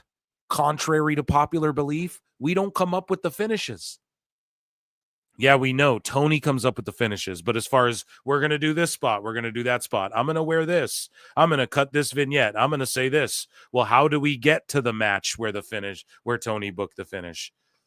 Right? That's what this motherfucker means. Like, you have your own creative back there, and you get to, people call you Hulk Hogan because you claim you don't lose. Or they say that you can refuse to lose if you want. Right? That's how you're supposed to word this shit. But the guy, TV Insider, he doesn't know to say it that way. Right?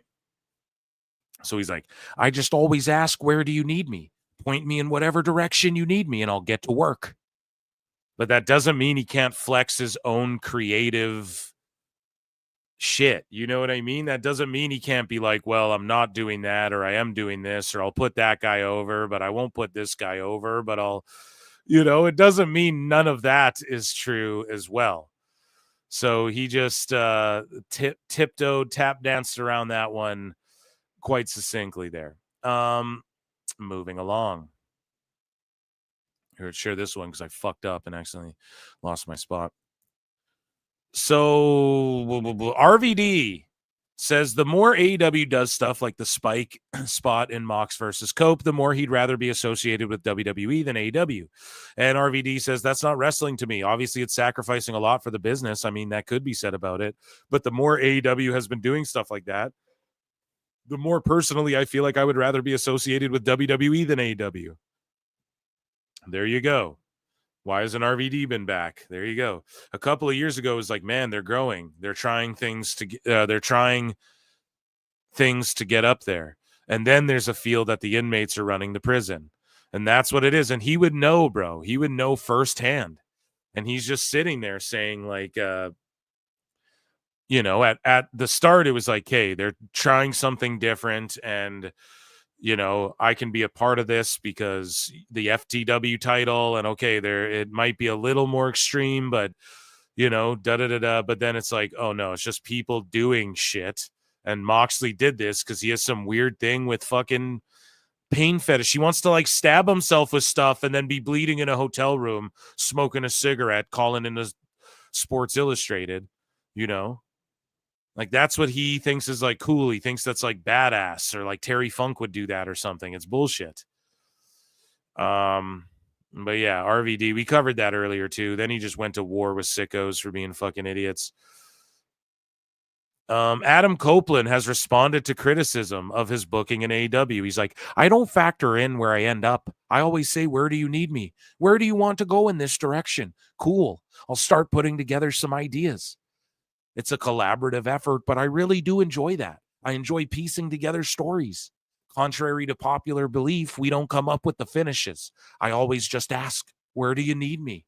Point me in whatever direction you need me, and I'll get to work. I think I read that, but it's funny to hear me read it and doing my Edge impression, which is vastly underrated, by the way.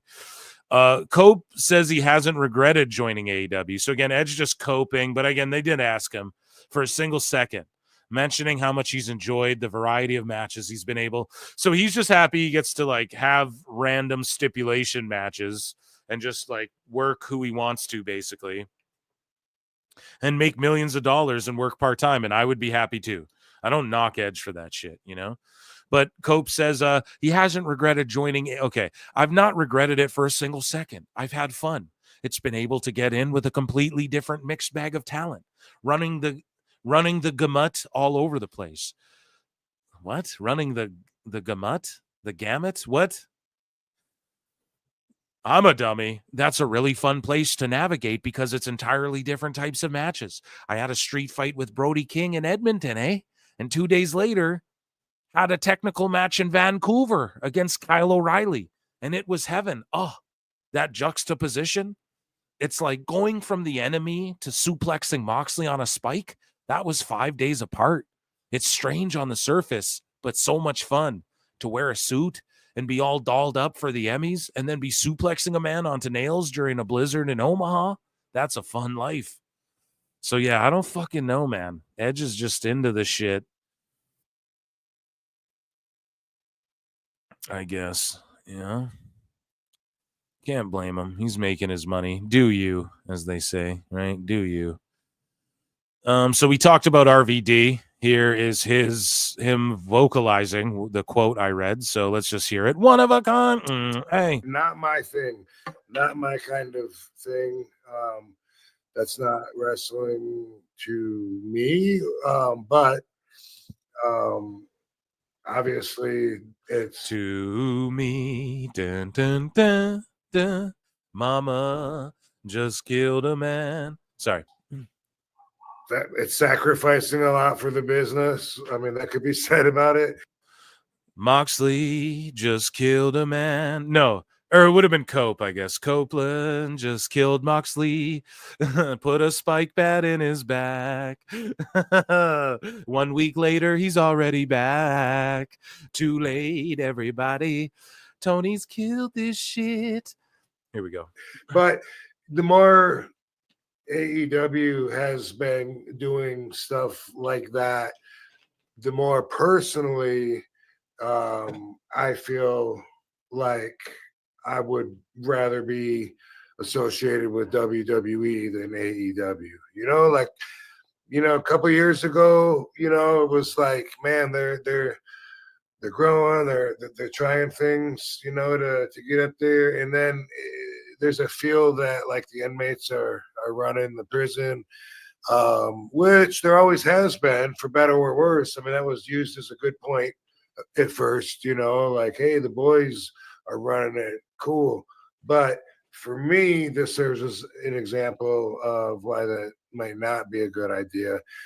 But it is a style of wrestling. I mean, I put that with the light bulb matches, the death matches where two people grab each other and jump off the back of a semi truck and land on a pile of light bulbs. That's not my kind of wrestling, and it's something that I personally look at as being lower than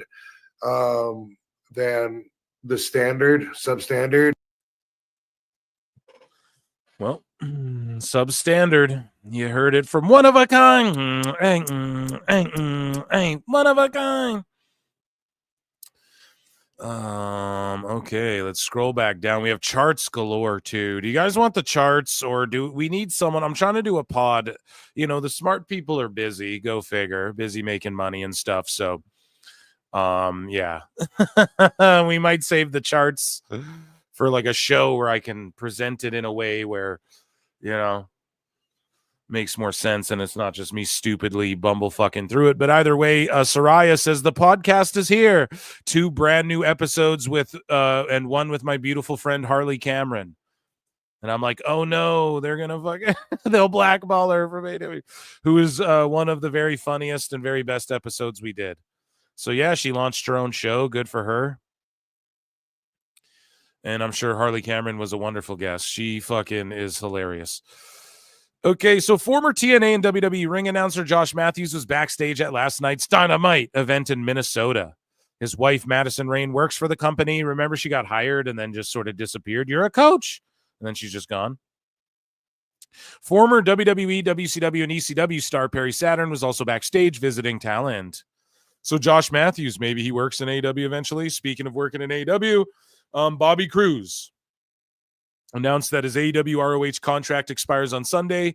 Good thing I signed a new one this week. So they re-signed him, but a little more evidence of what your boy Phil was saying, that this year you're going to see a bunch of leaving and contracts come up, re-signings and leavings.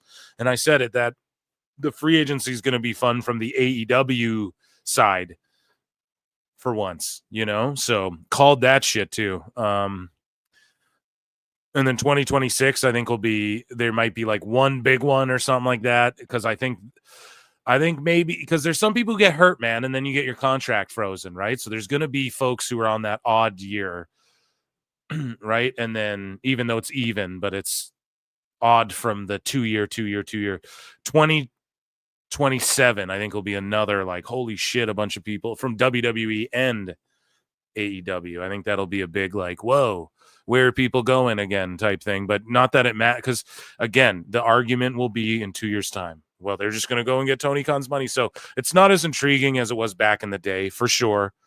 But just keep on the lookout for that. Kevin Nash says, do I have a clip of this? I must have a video clip of him saying this because I keep reading. Yeah, here we go. I was going to say, I keep reading them and then I have the clip above. So I'm like doing double work here on X. Kevin Nash says Mercedes Monea is phoning it in. Let's just take a listen. And shout out Sean Oliver. Click this, Kevin Nash. I watched her match and man, she's phoning her shit in big time. See, I don't know. I don't think she's phoning it in. I think with some of these, what it is like she's wrestling Momo. So when has she wrestled Momo? How often have they touched? The reason Mercedes looked so good in WWE is because she fucking wrestled all those people a billion times. She could wrestle them blindfolded. Then she gets in there with someone like Vaquer. Look at what Vaquer's doing. Vaquer's the real fucking deal. They have a banger, okay? She gets in there with some of these, like Mina can go. She gets in there with some of these girls who like that's their specialty, is like Vaquer can go anyone. You just say the word. She can wrestle a match with anyone. You can tell by the way she works. That is... So when Monet gets in there with people like that, yeah, she can have solid matches. Absolutely. I don't think it's her phoning it in. I think she just hasn't touched this girl, so she doesn't know what to do. Like, as you know, her and Statlander wrestled twice. Okay, Dave's giving it 4 stars. Come on, man. How is that even possible? And some people are going to say, like, when Tiffy and Charlotte have a classic at Mania, they're going to go, well, they haven't touched either. Wrong. They get to go to the PC. They have those fucking rings there. They can run through their whole match 12 times before Mania if they want to. And they for sure lock it up and do shit. And I'm sure in AEW, there's some instances where that has happened or that can happen. But they don't have a development. They don't have anywhere to go. They just set up a ring and then Regal goes, hey, I hold seminar. Like I'm there all day. And when the ring's set up, I hold seminar. That's what Regal was saying until like 6 o'clock. And then when that's done, then we set up for the TV show or whatever. That's all they have. So yes, Monet and Nash would know. Maybe I'm fucking wrong. What would he know, right? He's only, and then of course the sickos jump on him. You weren't phoning it in and shit. So what do I know? But I'm just saying, I don't even think she's phoning it in. I think it's just these people don't get to work all the time. And Monet is good. If she's worked someone a bunch of times or is with someone else like a Bailey. I'm so sorry. Like, think about her best matches. She's always in there with someone else who's like elite, man. You know, like a Vaquer who's elite. I don't give a fuck. Vaquer is above main roster women right now. that we could name. Okay, we could make a list of at least 4, of fucking women that she easily that are on the main roster of Air clears without question in many departments. So Monet, when she's worked the tippy top and these like elite wrestlers, she's had incredible matches. And I'm not trying to say, because it takes 2 to tango. So it's not like she had no part in that. But was she the A side or the B side in those matches? We're starting to figure it out. And you have the Monet drones, man. They're fucking out there. Believe me, I went viral for cooking Monet. We covered it on the show, man. And I got fucking swarmed by Monet Sickos, which is fine, and I put her over. Go get Tony's money. She's a good wrestler. I agree. She is one of the best in the world. Like if you rank the best in the world, or maybe not, people would maybe argue, no, not now, not with NXT, but if you made like a top 25, I say Monet would fall on there. Personally, I'd probably find her on that list somewhere, and there's a lot of wrestlers now, so that's not like a little 25. That's a lot of people. It's not. It's a really, we could name 100 women's wrestlers right now, probably easily, if we all just start spitting names. So all I'm saying is this. I don't know if it's her phoning it in. I just think she's been the B-side on those epic encounters she's had with some ladies, and it's just showing. That's not the same girl I watched tear down the house in Brooklyn with Bailey. Because Bailey. And I'm so sorry. I don't mean to be shitty, but Bailey is, I don't know if you can use the term pound for pound in pro wrestling, but tit for tat, nick for knack, right? Pound for pound. What do you just step for step? Bailey is one of the all-time greatest women's wrestlers of all time, period, point blank, as far as all around. Just everything, And if you encompass everything it takes to be a pro wrestler, the entertainment side, being able to heel, babyface, sell, work, do crazy shit, or just have a good match, whatever, a solid TV match, all around, Bailey is without question of all time in that conversation, right? That's not the girl you saw back then. Yeah, because fucking Bailey, she's not wrestling Bailey, That's my opinion anyways. I watched her match. For T as well. I love that as well. For T, for sure. And yeah, shout out Click This, though. I really enjoy when Nash talks the wrestling, He gets off in the weeds sometimes, but so here's where I went ultra viral. So you guys see this, almost 600,000 impressions, 11,000 likes. So we ratioed everyone to Obliviacree if they were trying to quote tweet or get in the comments and talk shit. So, like that day on the live show, we had some nut jobs in here. You know what I mean? But it was all Master, you need to Obliviacree. And yeah, she just said that AEW has reignited my fire, passionate, and deeper seated love of wrestling. And I just said getting paid millions to never lose and have full creative control will do that. That's funny as fuck, I thought. So AEW is to celebrate Dynamite passing Nitro. We covered that before on the show.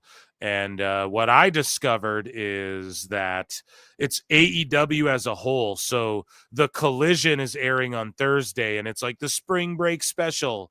So it happened on, I can't remember if I bookmarked it, but they taped it. So this Saturday, April 19 episode of Collision will reportedly instead air live on Thursday, April 17 from Boston, Mass, and will be themed as Spring Breakthrough. So Collision will be on April 17 on the Thursday, the day after, and it'll be called Spring Breakthrough, and they're calling it Spring Breakthrough, which WWE does Spring Breakin'. So it's just kind of like, and then there was already a Spring Break. Wasn't that an event as well? So fucking just corny. I don't know, really just played out. And they're taking a jab with the Spring Breakthrough as AEW as a whole has had more shows than Nitro or something. Maybe I misunderstood the fucking stat, but I think I quote tweeted it. I was like, they're celebrating just the amount of shows, like Collision, Rampage, and Dynamite surpassed just Nitro? Like, how is that a fucking flex? I think that's what's going on because they're celebrating it on Collision. So if someone can correct me on what the stat is or whatever, but that's cornball shit. I don't even know why outlasting Nitro, why you'd give a fuck. Like, outlast Raw, outlast SmackDown, and then come fucking talk. You know what I mean? Outlast WCW on Turner, period, not just Nitro. The reason they're all trying to flex Nitro is because they're obsessed with Eric Bischoff. Yet what the fuck does Dave Meltzer say? Who's in whose mouth more? The best guy's Tony Khan. No, did Brian? Right? Like, Eric Bischoff's obsessed with Tony Khan and blah, blah, blah, blah. No, man, you guys are celebrating beating Nitro. WCW in general, like, beat how long that shit's been on Turner and then fucking come talk. Like, that's craziness, man. Super crazy to even flex on something like that. And it just makes you look petty, gross, whack. This is why people don't fuck with you guys. Just being completely honest. Being entirely honest. Speaking not being fucked with, MJF goes to, chat will correct me, this was a Rangers game, Texas, am I right? Texas B, am I wrong? I might be wrong about that. And he throws out a pitch, but he's like, I'm a New York fan, or I'm a Yankees fan, or whatever the fuck, right? And they have zero reaction for him. And his music is YouTube stock music still. How the fuck did they not pay someone to remix this theme into like their own thing, you know, where they use this music so we identify it, but it's like its own thing. Like, how the fuck has that not happened? Oh, I bought the lease. Tony Khan's on like artlist.io buying fucking leases for beats and shit.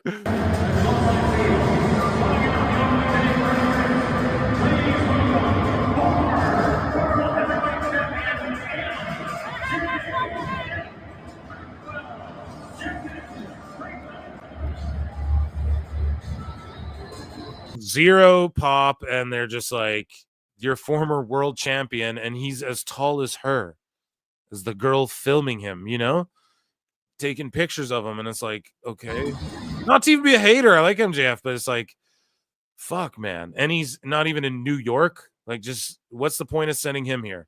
You didn't have Athena handy? Was this in Texas? I might be wrong, but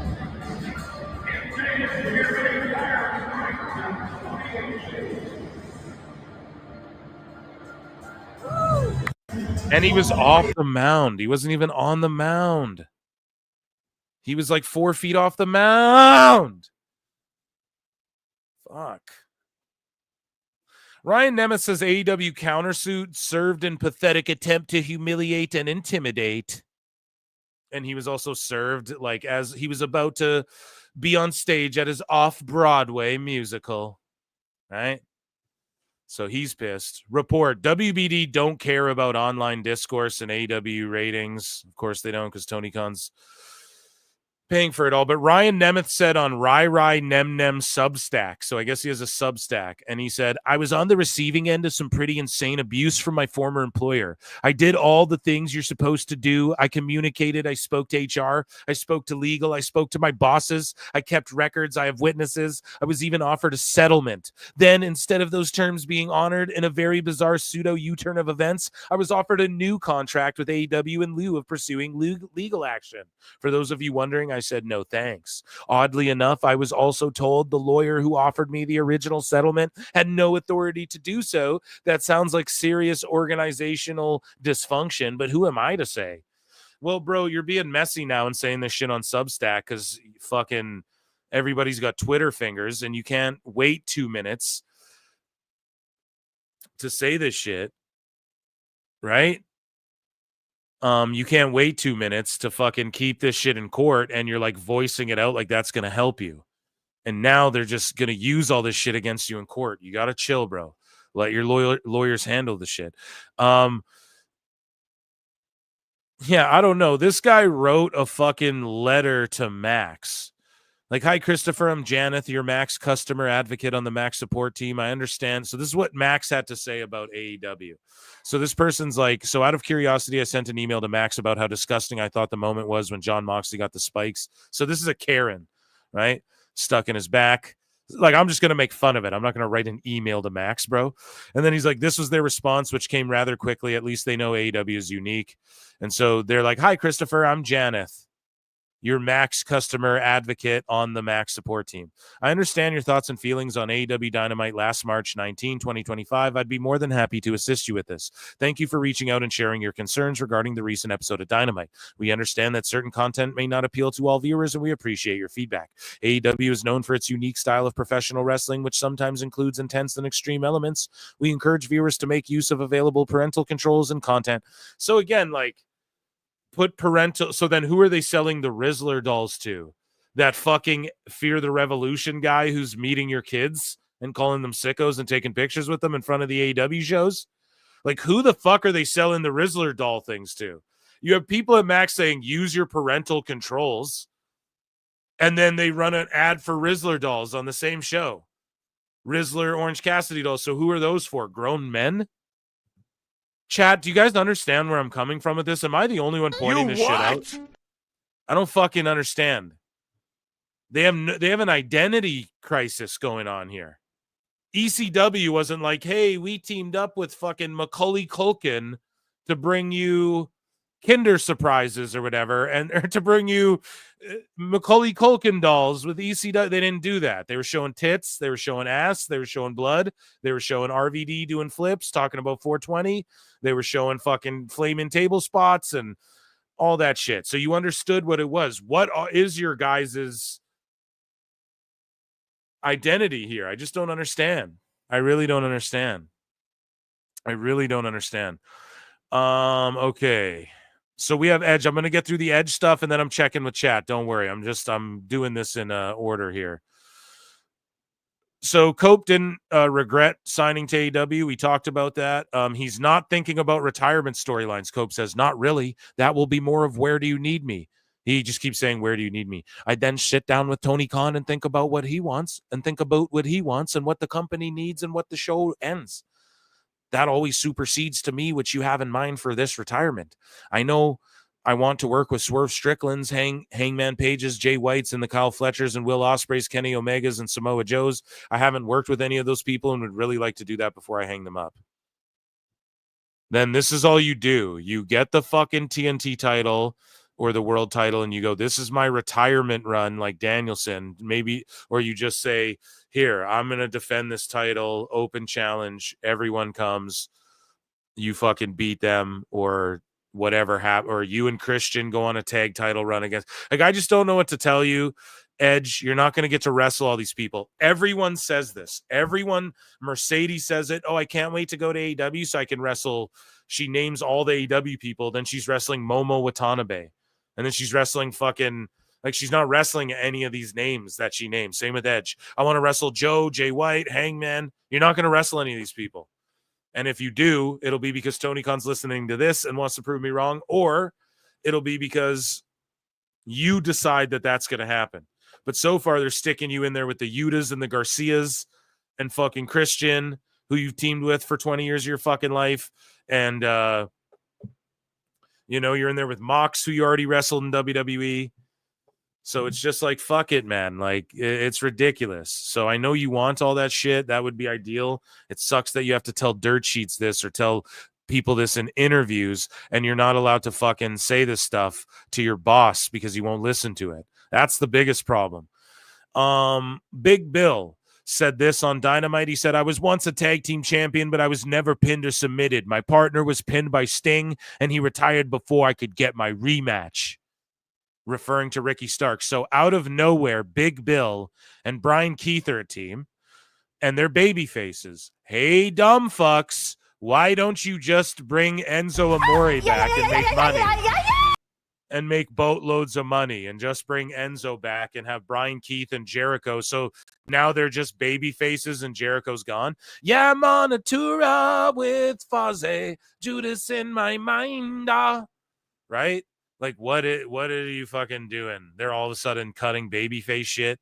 But yeah, he took a shot at, well, it seemed like it, no, that promo was babyface-ish. To me, they're like telling the other dudes to shut up, Hurt Business and shit, who are bad guys in that. Either way, he just said that Ricky Starks retired. He kind of did. He retired the name. right? It's the end of that name as we know it. It's the end of that name as we know it. It's the end of that name as we know it.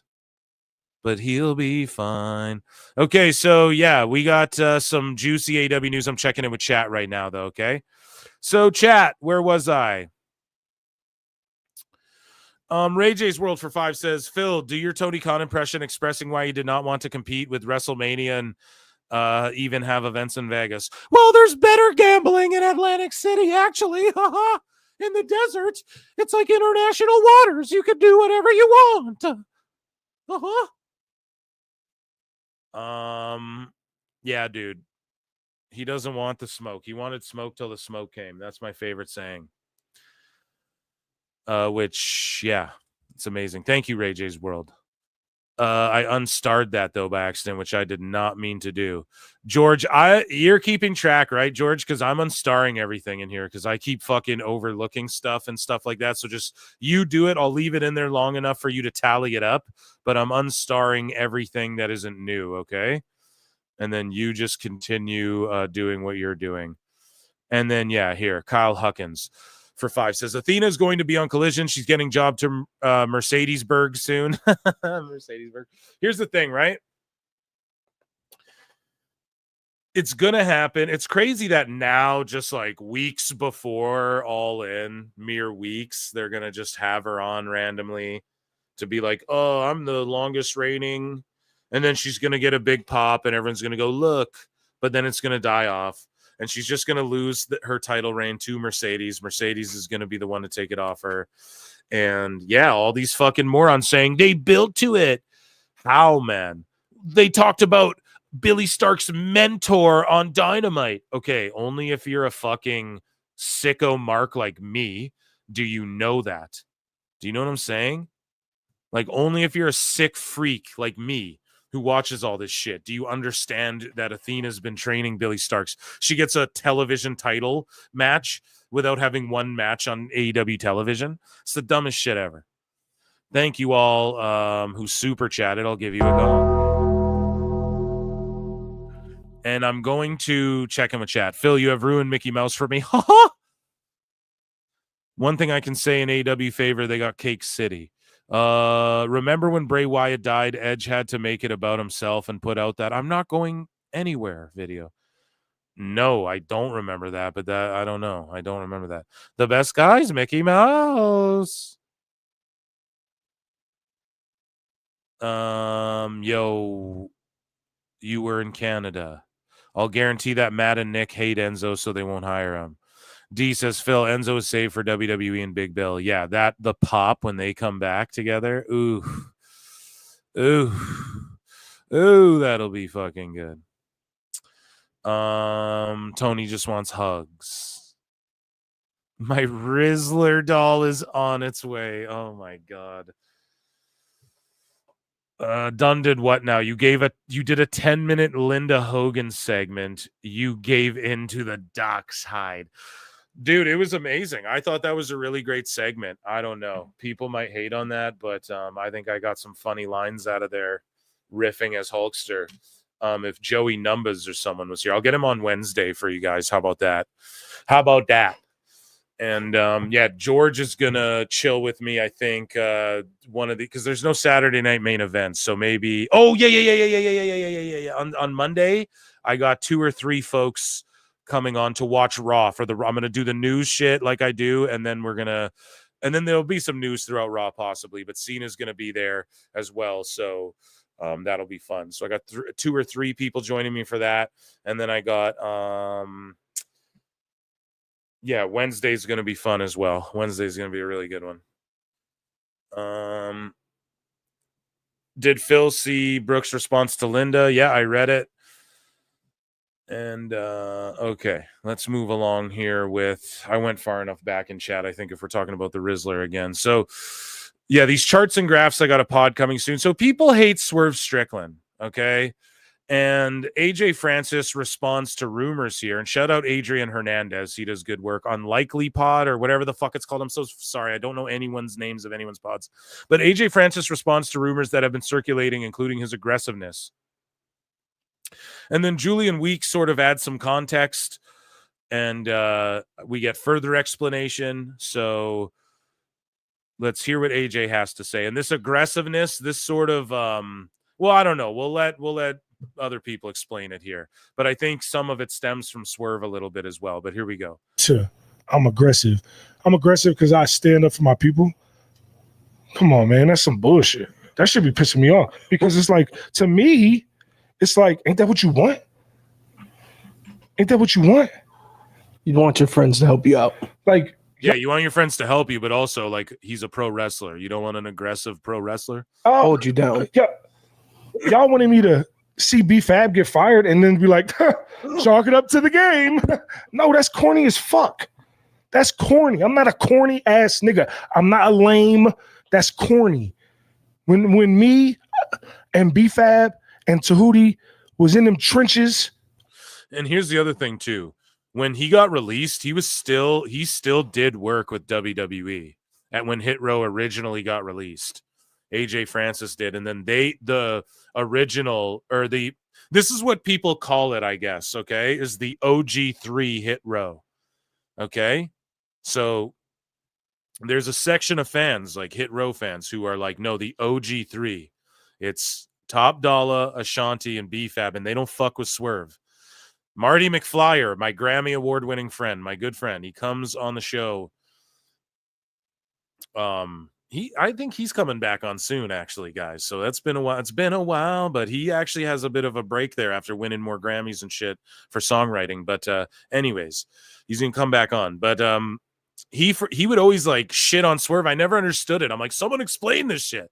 We finally have some insight here, thank God.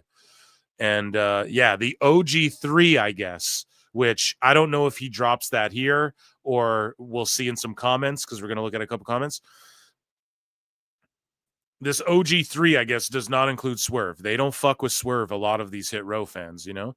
All the time, coming up with concepts that we wouldn't even get to use. So he didn't even name Swerve there, I don't think, either.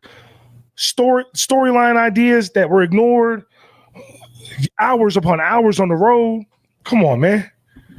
Come on, man. I'm supposed to just be cool with her being gone? And clearly, she's back and doing everything. So clearly I was fucking right. But I say that I'm supposedly the asshole. Yeah. So stand on it.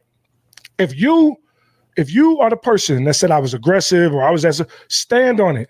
Because I got a couple ideas. I know who the people were.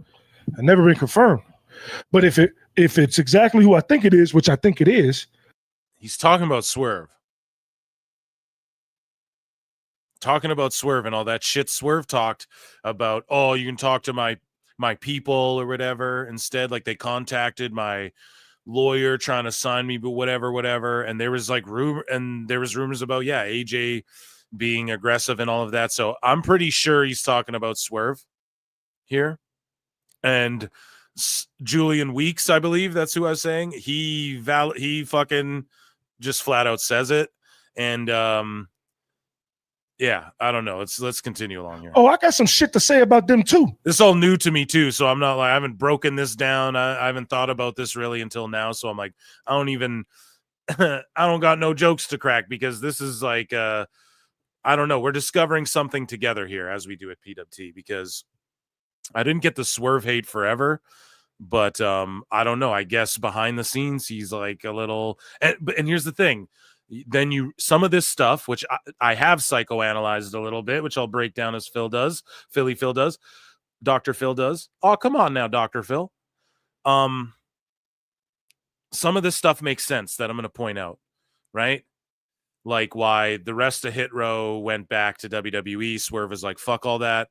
Some of these things we'll point out here. So stand on it. You got something to say about me or for instance, like Swerve on the football field. Yeah, we're going to Fox. Tony lets me do whatever. It just seems like he kind of just starts saying shit a little bit, you know? So anything that I've done, stand on it. Imagine how he is off cameras if he just said that knowing there's cameras in his face and shit like that. You guys know what I mean? Say it with your whole chest. Capital letters. Say it. And I'm gonna be right there to address it. Fuck out of here, man. These niggas got me fucked up. I done been too successful in too many different avenues to give a fuck about what these cornballs think about me. Like, if I'm the bad guy, right? I'm the bad guy. Somebody asked Vlad to ask Swerve. Oh shit! So now he's just saying it, bro. Let's go. Asked Vlad to ask Swerve. Yeah, Swerve was on Vlad. We're gonna talk about that in a minute. Swerve, why Tahuti and Brianna don't talk to him. Oh shit! Oh shit! They don't talk to his ass. Since I'm the bad guy, why is it that me and her and Tahuti was talking today about this foolishness? Matter of fact, I'm not even gonna. Where's my talking today about Swerve's foolishness, man? So then you start to realize you're like, damn, Swerve says some shit I don't understand. Like, you know, I just pointed it out, you know, he's saying shit on camera. Imagine what he's saying behind the scenes. It makes sense. I'm like, oh shit, these guys, they all these Hit Row, they don't fuck with him, you know?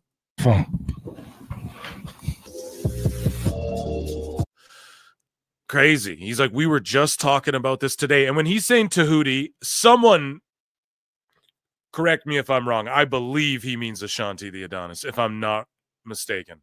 I'm 99.99% sure of that. Anyways, so Julian Week says, I'm happy to see AJ respond. Swerve's been throwing out subliminal shots for a while now. That N-word was a whole cornball. Got with Hit Row and started moving different. So what he's saying is, dude, when he got with Hit Row, and then it was explained to me, when he got with Hit Row, remember we played that video where him and Ospreay are like dancing and they're doing that dance together to Uptown Funk? That's the kind of dude Swerve is, okay? Right? He's like an eyeline, a guy liner wearing like that kind of guy. But then he's with Hit Row, and then in his real life, I guess, which gets explained to me, Swerve started acting like, yo, I got a sneaker, and yo, I'm going to rap on a fucking song. And that's why, think about it, chat. That's why he's terrible at rapping. Listen to the Swerve song, the top rope, catch a five. Swerve's the worst part on that whole fucking song, right? Not to even be rude, but we got to call a spade a spade. On Becca on God, B3CCA, number one. Everyone else below her, right? So Nikita Lyons is at the low tier. Fucking Swerve is right around Nikita with how bad I don't know. I've heard some of his. I'm not a big fan, you know. It's got to be honest. We played some of it here on the show. I don't think chat was swerving or rolling with it either. But so I guess he started acting like Hit Row-ish in real life, guys. Okay. And this is why. So when I was like the culture, right? So a lot of people don't, if you're not right, this is fucking. So Marty's like, I don't know. I can't say the shit. It's just, we don't like this motherfucker. But it's starting to unravel a bit here. And I have this understanding. Oh, so like in real life, in his inner circles, now he's like, hey, I got a sneaker deal now and shit. You guys get what I'm saying?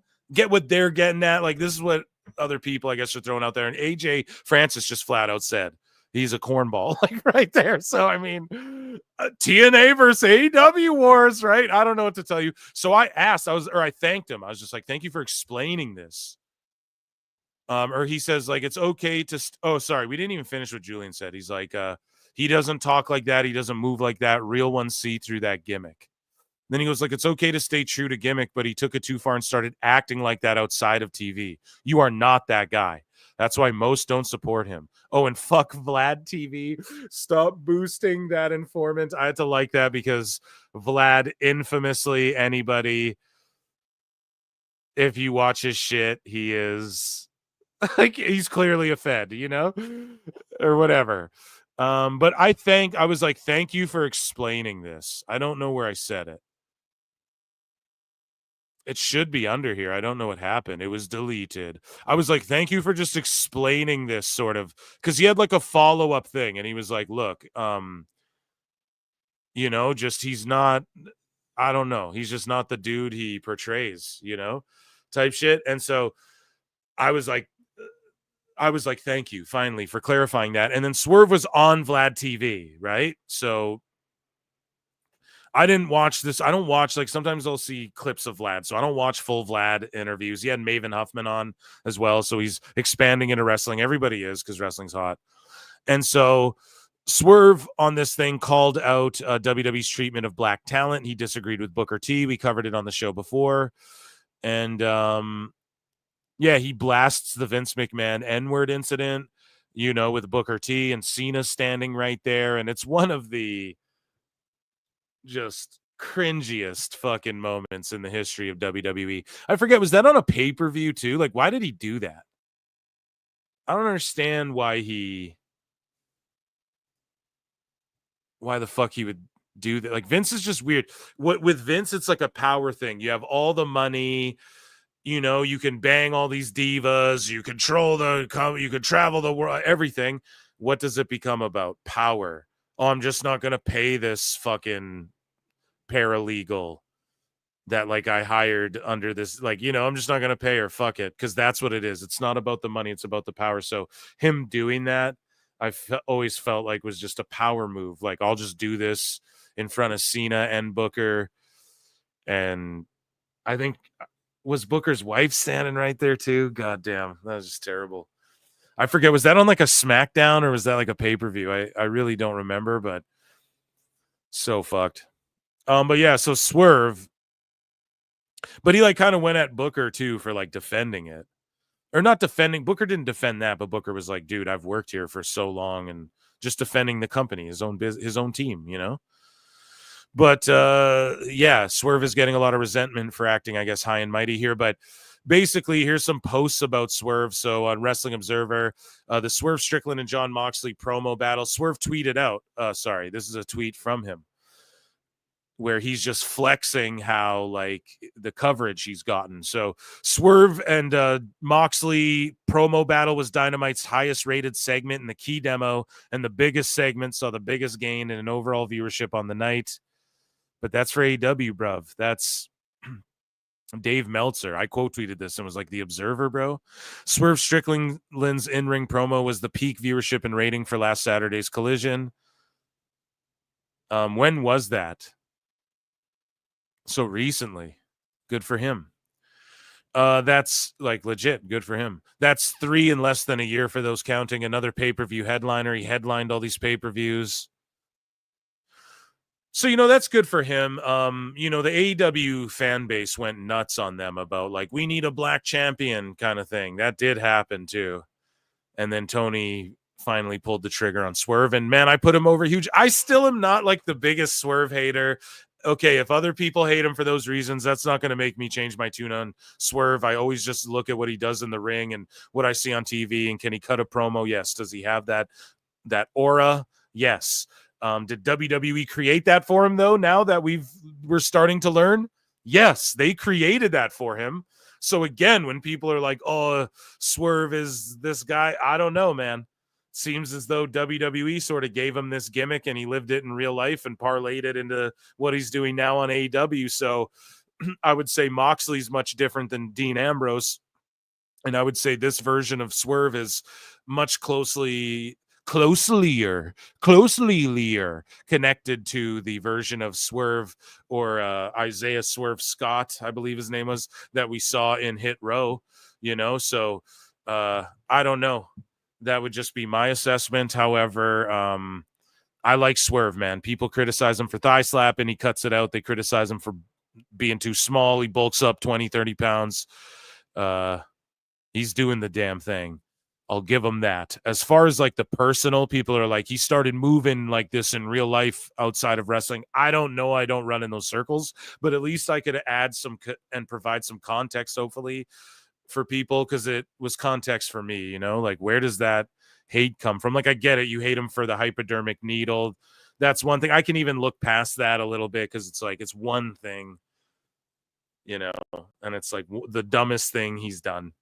Pretty much. Or no, I guess there was like a hanging with a chain. But I don't know. Again, that's not like ECW would do that. Again, it's not like him and Hangman are It's just the problem is that when it's sandwiched in with all this bullshit, it's not like him and Hangman are having shitty matches. You know, it's just when it's sandwiched in with all the other shit, you can't. When Mox falls on a spike bat after the cage match with Fletcher and Ospreay, which was on the same card as Tony Storm in a complete bloodbath, it just takes away from it. It's like, well, who cares?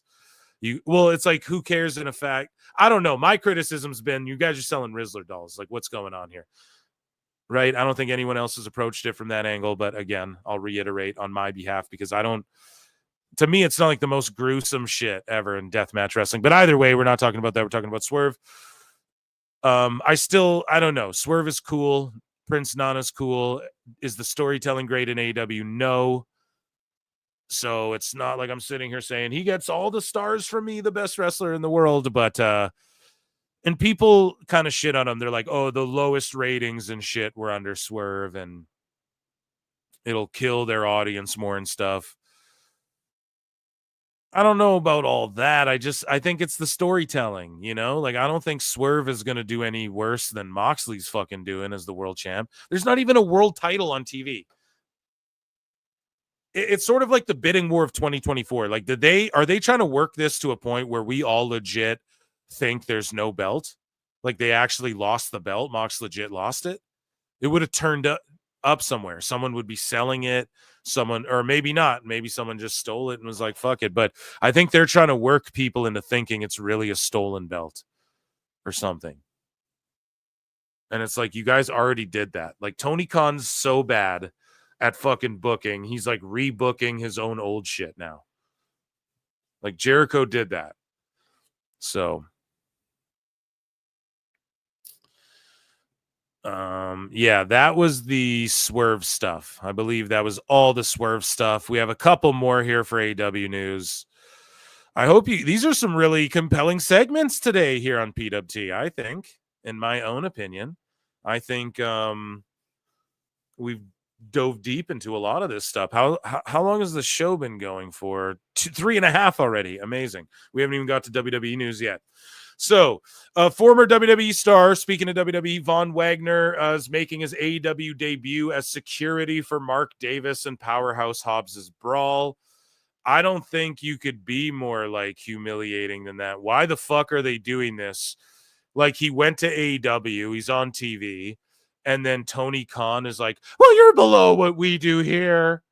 Him and Dave are the like, best guys, Tony Khan. You know, Dave would shit on this guy all the time. So are they like, you're below us here at AEW? He's a fucking security guard? That's a huge step backwards, dude. So, but good for him. I'm not going to like knock a man for getting a gig or having a job or whatever, but pretty crazy. Like, you think they would just debut him. And it's funny because we used to make jokes about him being like Hangman kind of, you know? So it's weird they wouldn't just like debut the guy even in Ring of Honor and just be like, well, this guy was challenging, like build him up to be a credible threat to whoever your Ring of Honor champion is. Fucking Jericho. It's crazy, man. I don't know why they just can't get it together.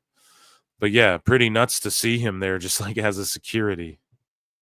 Who looks like he could beat up everybody, too. He's like way bigger than everyone. So now the new joke is come Wednesday, because you guys remember the come Tuesday thing. And that, ladies and gentlemen, was AEW news. Round of applause. Or first, an Ichi Nisanda, as we do. Ichi Nisanda. Round of applause for that beautiful segment.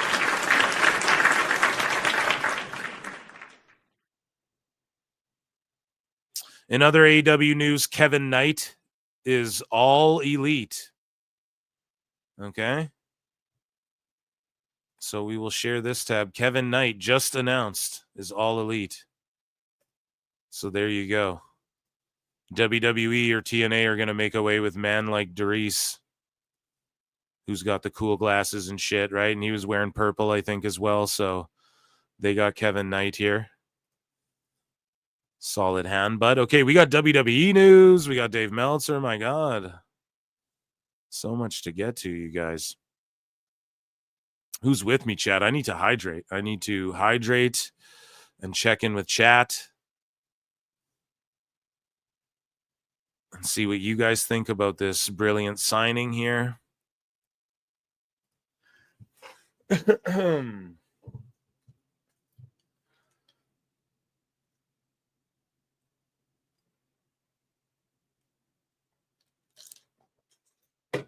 Yeah, Wednesday is going to be a really fun show. So you guys don't want to miss that one. Monday will be good too. Okay. 2 or 3 people joining, just friends of the show. 2 awesome guests Wednesday for the live, not a pod, for the live. And then Saturday, I don't know. When is there a fucking PLE, chat? George, let me know. When is there a fucking PLE or something so we can enjoy one of these Saturday watch-alongs? No, I like doing this. The news has been piling up, and some stuff I find compelling. I don't know if everybody likes all this shit, but I do. And there's lots of us watching, so. Let me check in with chat for a second. No super chats. George, where are we? We're trying to hit a $300 super chat goal, and we're going to bring some 2K content to you. We're at 110, so I'm not going to for shame anybody. But a Sunday's Dynasty, so fuck it. Next week, I'll go live for Sunday Dynasty, or is that tomorrow, George? Is Dynasty tomorrow? Linda Hogan might have been segment of the year. Thank you. What is Dynasty tomorrow? I should know this shit, but I'm not watching Collision tonight. I'll watch it later. Next week. Okay, so next week, guys, we'll do a Sunday stream as well, or on top, or instead, or whatever you guys want. And we will watch. Maybe we'll just do both, and we'll just watch Dynasty. Plenty and Pixel Art for 10 just says boop. Here, I'll give you a gong for that, I guess. You get an Undertaker gong.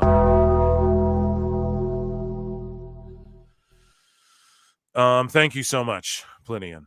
I know you want to jump in. Oh, yeah, and Husey might not join our fucking GM. He's like, I have not had time to even play it since, like, the first week or anything. And I was like, well, you will make fucking time. So I don't know if he's the 4th man. We might still have to find a 4th man. Okay, chat? So, and I'll determine how we do that. So let me check in with chat. Tony books FTR like he would book the asshole that bullied me in high school. Oh, fuck, man. That popped me so hard for some reason. Emotional damage. Wheeler getting over. I'm sick. FTR be coping. Dax going full heel on the ref. I see FTR will blame Edge. Yeah, they're going heel. Both of them. Another young stud poached from MLW New Japan. Thank you, Jeff Lippman, for dropping fucking knowledge on everyone in here. Who's like, who? Dunn did what now? New Japan. Who is Kevin Knight? Not trying to be rude. Yeah. Hydrate or dihydrate. Yeah, fucking A, dude. We hydrate here, bro. ROH bound. Yeah, exactly. Yay, another flipper. Everyone's so ruthless, man.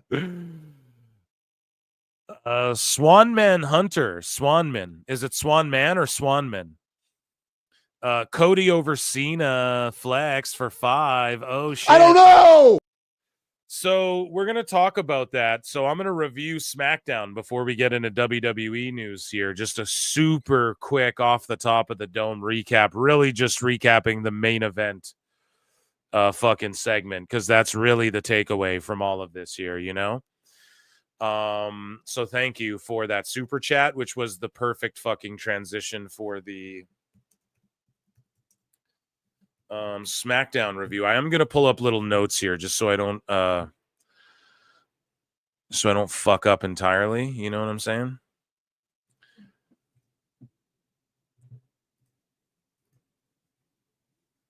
Okay, thank you so much for that. So you guys can see that Bleacher Report. Okay, so WWE SmackDown results. They were in London, okay? And they were all singing. They were singing away the whole time. It was a super white hot crowd. What happened here? This guy has his notable moments.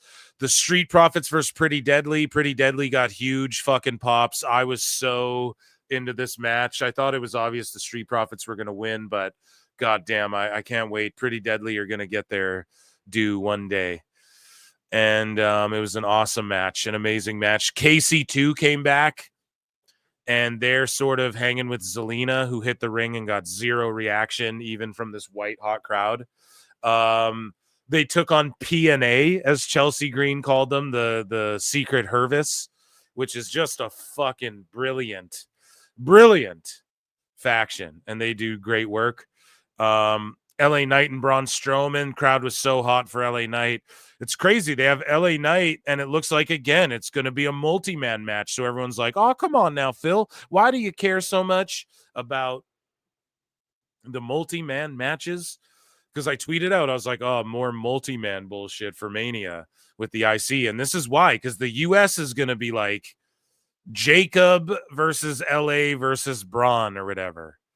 And I don't want that shit. That's too much, bruv. You know, it's too much. So,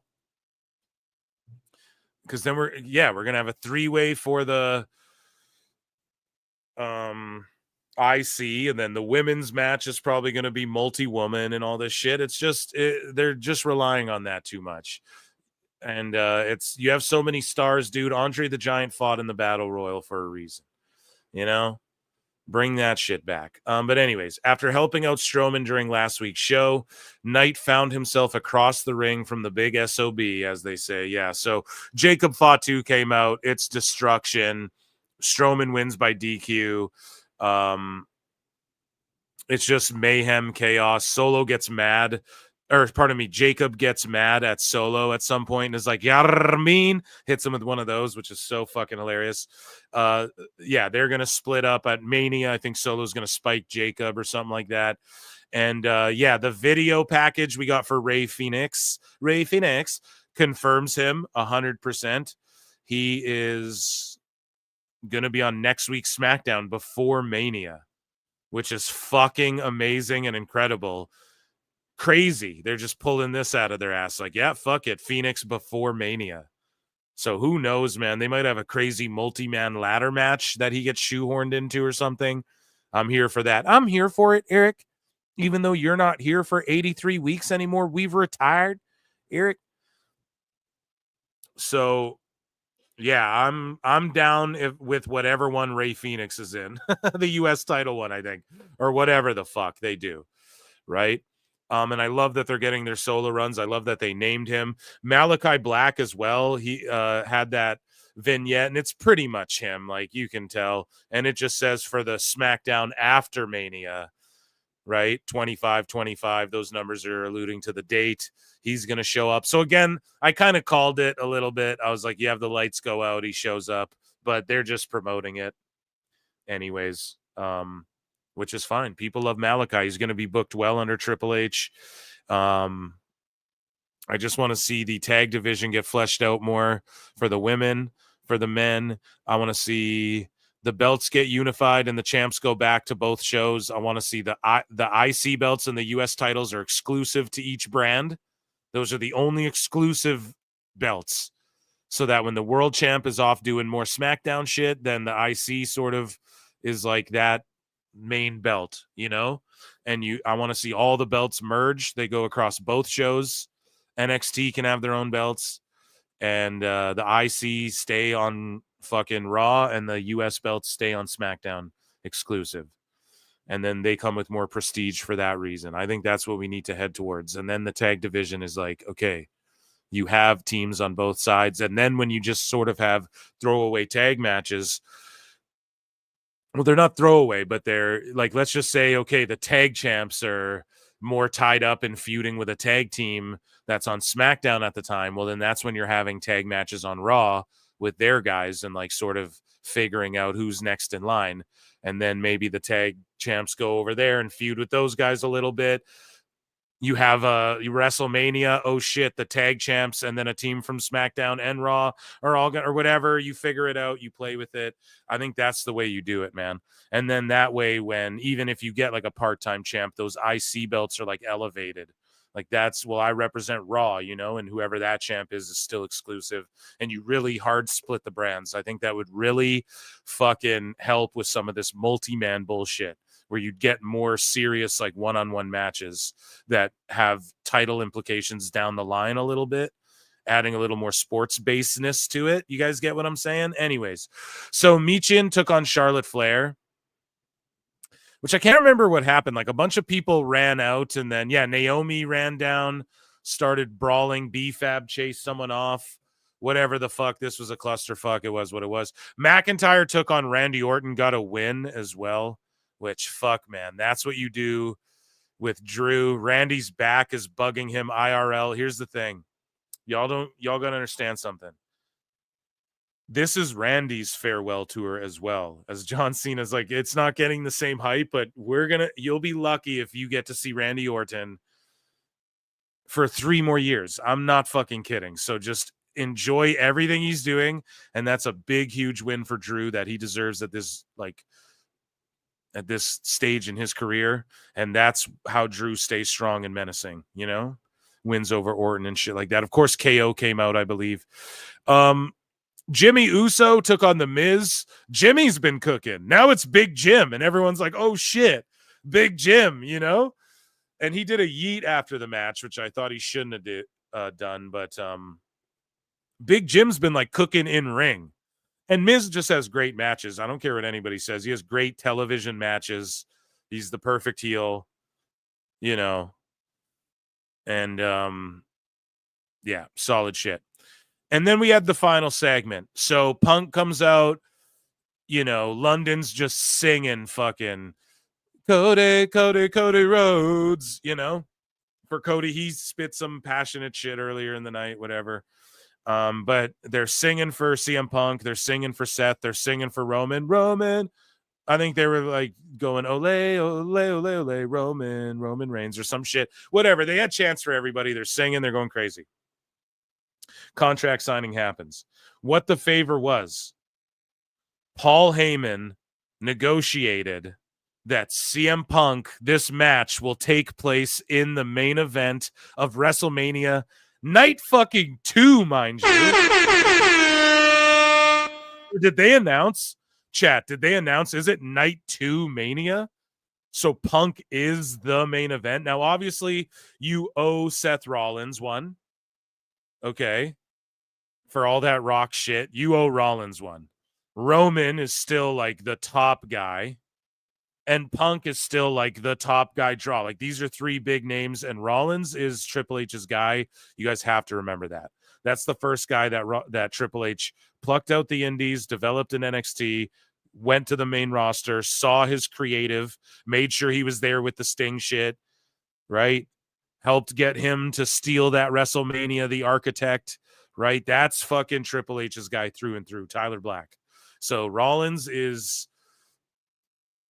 he deserves it. Is it night 2? It's night 1. I pray it's night 1. So I didn't like, if it's night 2, I don't like that. It's got to be Cody Rhodes, John Cena, night 2.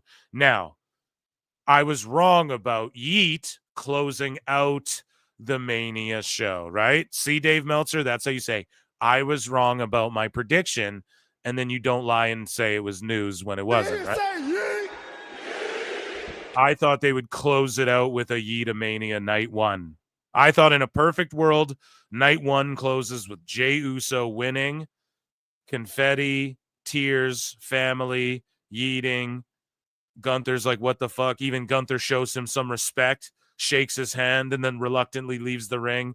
And then fucking the confetti, all that, the family, the crying. Then night 2, Cena beats Cody Rhodes for the belt. That's how I would have booked it. Now we know that's not happening, so I'm comfortable with stooging my fantasy mark booking rather at this point. That's how I would have done it, but they have something better in mind, I'm sure. And so Yeetamania is going to like open one of the WrestleManias. Also, neither of the Royal Rumble winners, though, are main eventing WrestleMania. Jey Uso's not like in the last match, like the main event, and neither is Charlotte. We know because there's no way like Uso and Gunther goes on after Cody Cena, and there's no way Tiffy Charlotte goes on after Cody Cena. So we know that. So night one, that's a massive main event, right? Story heavy, wrestling heavy. You know, Punk and Rollins are gonna spam fucking finishers, Ospreay style. So we know Roman's going to fit in there well. He's going to sell his ass off, give us the good facials, fucking all that stuff. Tell the story. They're all over like Rover. We'll get Yeeta Mania at the start of night one to kick off Mania. They'll be like, oh, what a celebration. Amazing. He fucking da-da-da-da. And so the favor's still owed. Also, not the favor. He still owes him one. Okay, so then how did this land in the main event? Because Roman Reigns was like, dreams come true, whatever. So is that more because of Roman? So I missed that part. Okay, so is that because Roman like pulled fucking strings and is like, well, I'm that guy and I can still do that type shit? So that's amazing too, because he still gets the favor. But then like everyone's chanting, you deserve it. Punk tears up. Heyman's like kissing him. Yeah.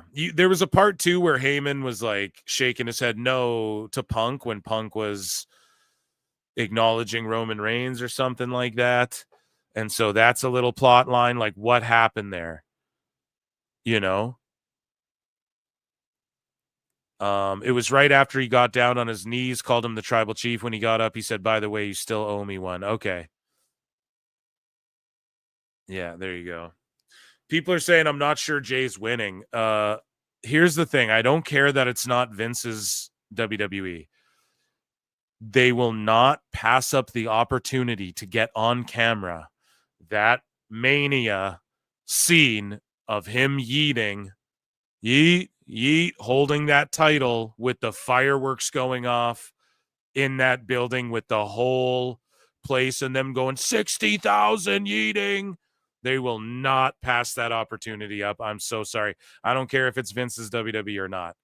They will not pass that fucking opportunity up for 1 second. Not for 1 second.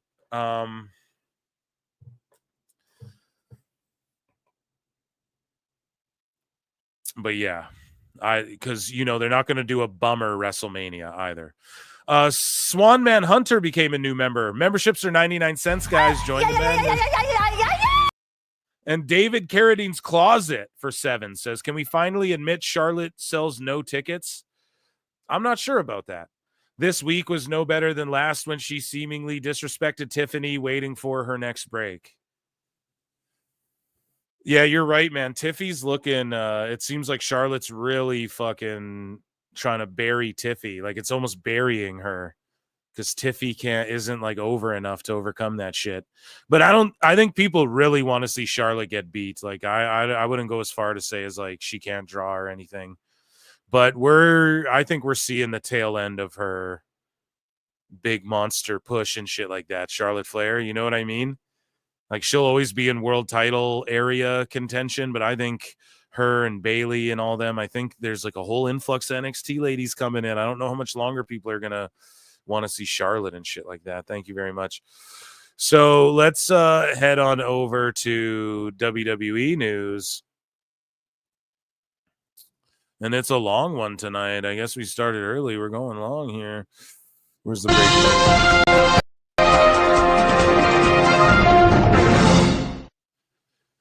So Cedric Alexander said that he was more of a Paul Heyman guy. Speaking of Paul Heyman, than Triple H, he's like, there was a point where in 205 Live that Triple H kind of had some say in there a little bit and kind of took care of me, but I was never really a fully Triple H guy. I was more of a Heyman guy. When he was writing Raw and they drafted me out of 205 Live into Raw, I was more of a Heyman guy than anything else. Heyman gave me a bunch of little sidebar conversations, this, that, and the other way more than Triple H did. So shout out Heyman, dude. WWE is reportedly bringing back Evolution. Evolution is a mystery. Been away for so long, it seems. Right? It's been away for years now. This summer, and we'll announce the event before WrestleMania. Sounds great.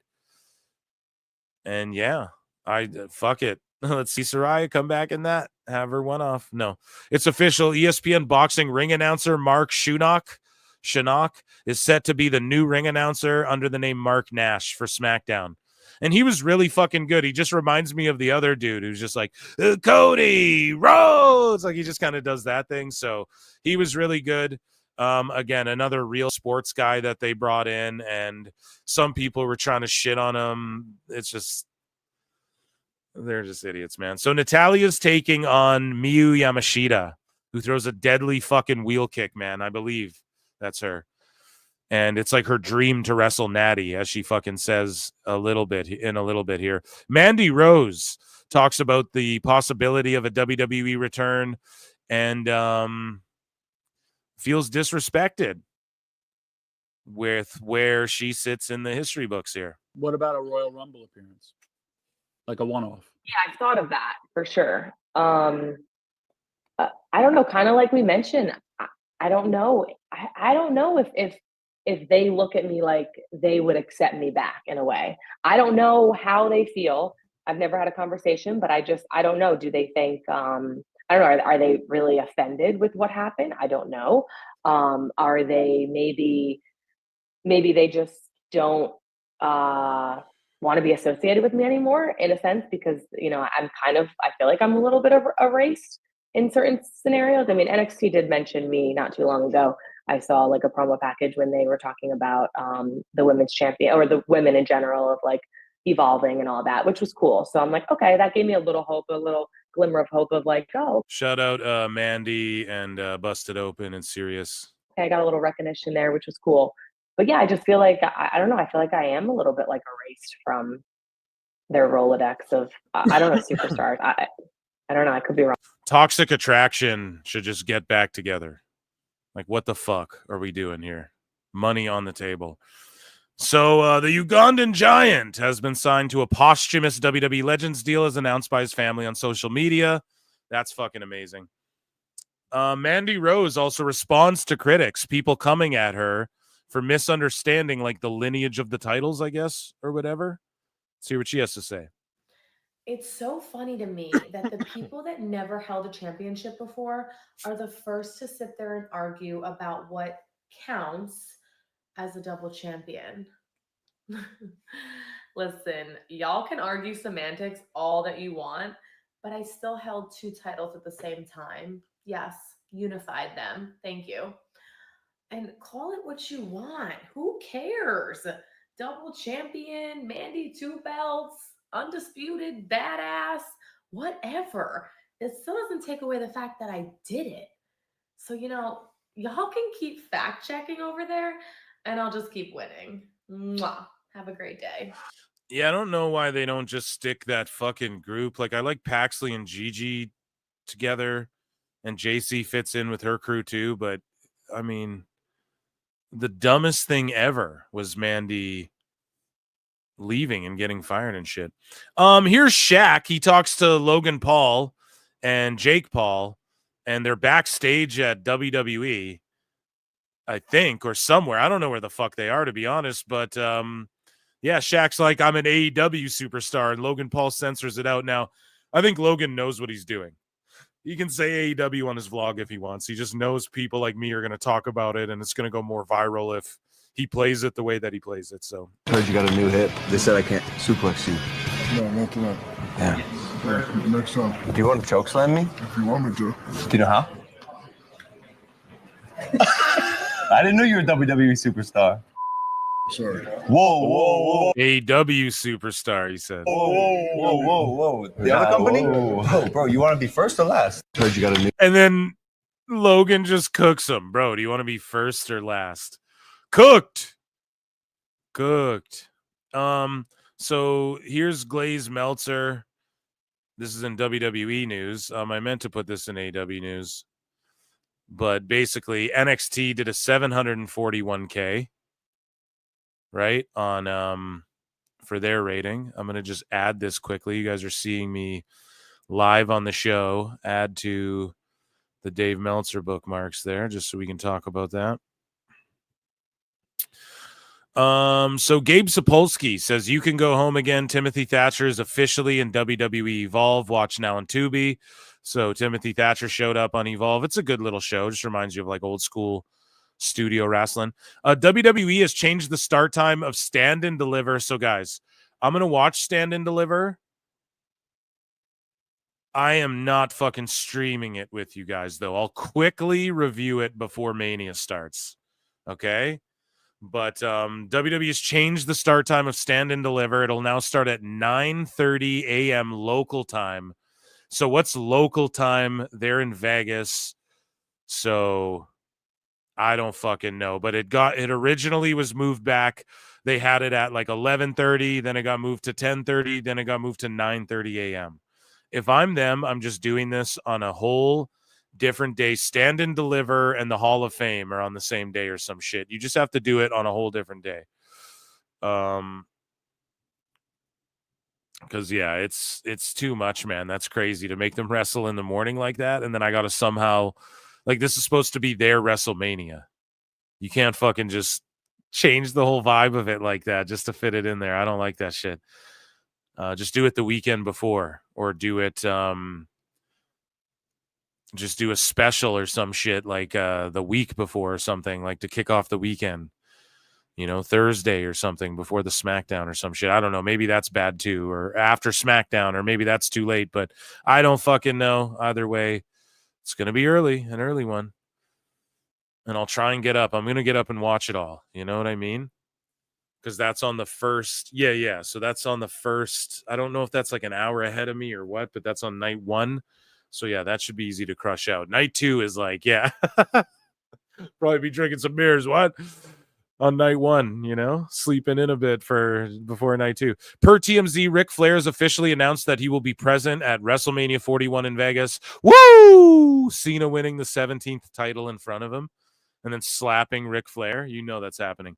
Sources in WWE have reportedly denied that Julia Gulia has been banged up and needing to take time off. So it's funny that the Observer fucking says this after she shows up at a show. Sources in WWE have reportedly, no, you don't have sources. She showed up in a show and then it was made clear it was her fucking visa. And now you guys are going, sources have said that it's likely not an injury. Fucking clowns, man. So Miyu Yamashita says, thank you, Josh. My dream has come true. I love her straightforwardness, her passionate strength. She is the ideal person I aspire to be, but I'm also special. I put all my fighting spirit into her with my style. So yeah, this is like her dream to face Natty, you know? And these two are going to get in a fight. It's going to be good. Kevin Owens believes the old WWE management team insulted the fans' intelligence. He said, yeah, it's definitely been a shift in mindset from people at the top that our fans are smart and watch our product and pay attention and remember things. I had arguments with the people in charge before where I was like, no, this happened 3 weeks ago. They're going to remember. And they said, no, they won't. I'm like, yes, they will. You're insulting their intelligence by pretending they won't. But obviously Triple H does not think like that. He knows fans remember and he applies it and he uses it and makes the product way better, in my opinion. Yeah, absolutely. So here's the Cena fan, the little kid that John Cena pointed out and was like, this kid's a fucking loser and shit. So this kid goes, John Cena pointed his finger at me and I was honored. I didn't know he was going to shit on me. Did this kid say that? But I understood he was in character. To me, John Cena will always be a hero. That's right, kid. That is right. That is absolutely right. Moving along here. Kim Kardashian is reportedly suing Lana Del Rey over her Skims partnership, claiming the singer failed to disclose the post as an advertisement. Now, you might be saying, Phil, oh, come on now, Phil. Why is that in WWE news? Because Pop Tings said that they got this news via WWE. So, don't know what the fuck that's all about. Rob Van Dam says he'd rather be associated with the Fed over the Wubs because of the hardcore style. Of course, Cultaholic frame it that way because they're cucks. Orlando bids $18 million to host WrestleMania and other WWE PLEs through 2031. They're like based out of Orlando. They're like, bro, you didn't even have to give us the money. We would have did that. Fucking funny, man. But that's good for them. 18 million. WWE's a hot commodity, man. Ken Shamrock's name has reportedly been considered as a possible Hall of Fame inductee. That would make him, I think, the first or second behind Sting, right? Or no, and the Dudleys as well. Yeah, there's a handful now, but he'd be in rare air, dude, as far as like a TNA and WWE Hall of Famer. So that would be amazing. And who could induct him? The Rock. He got The Rock to induct him in TNA. Why not get The Rock to do it again? You know? Good shit, pal. So WWE Superstar meet and greets. So for Bianca Belair meet and greet, $300. To meet Rey Mysterio and Charlotte Flair, $500. To meet Breaker and Liv, $500. To meet Jimmy and Jay, that's $600.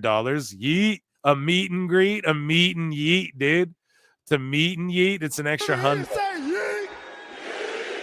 And then Priest and Stratton, $500 for a meet and greet. So that's crazy with the prices they're already fucking charging for this event. But I don't know, man.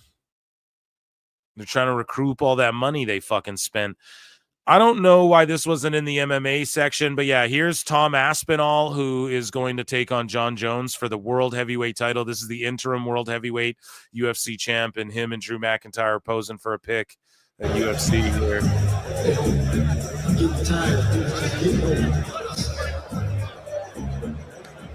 All right, cheers, mate. Thanks for Yeah, I don't know, man. John Jones seems to be ducking this fool.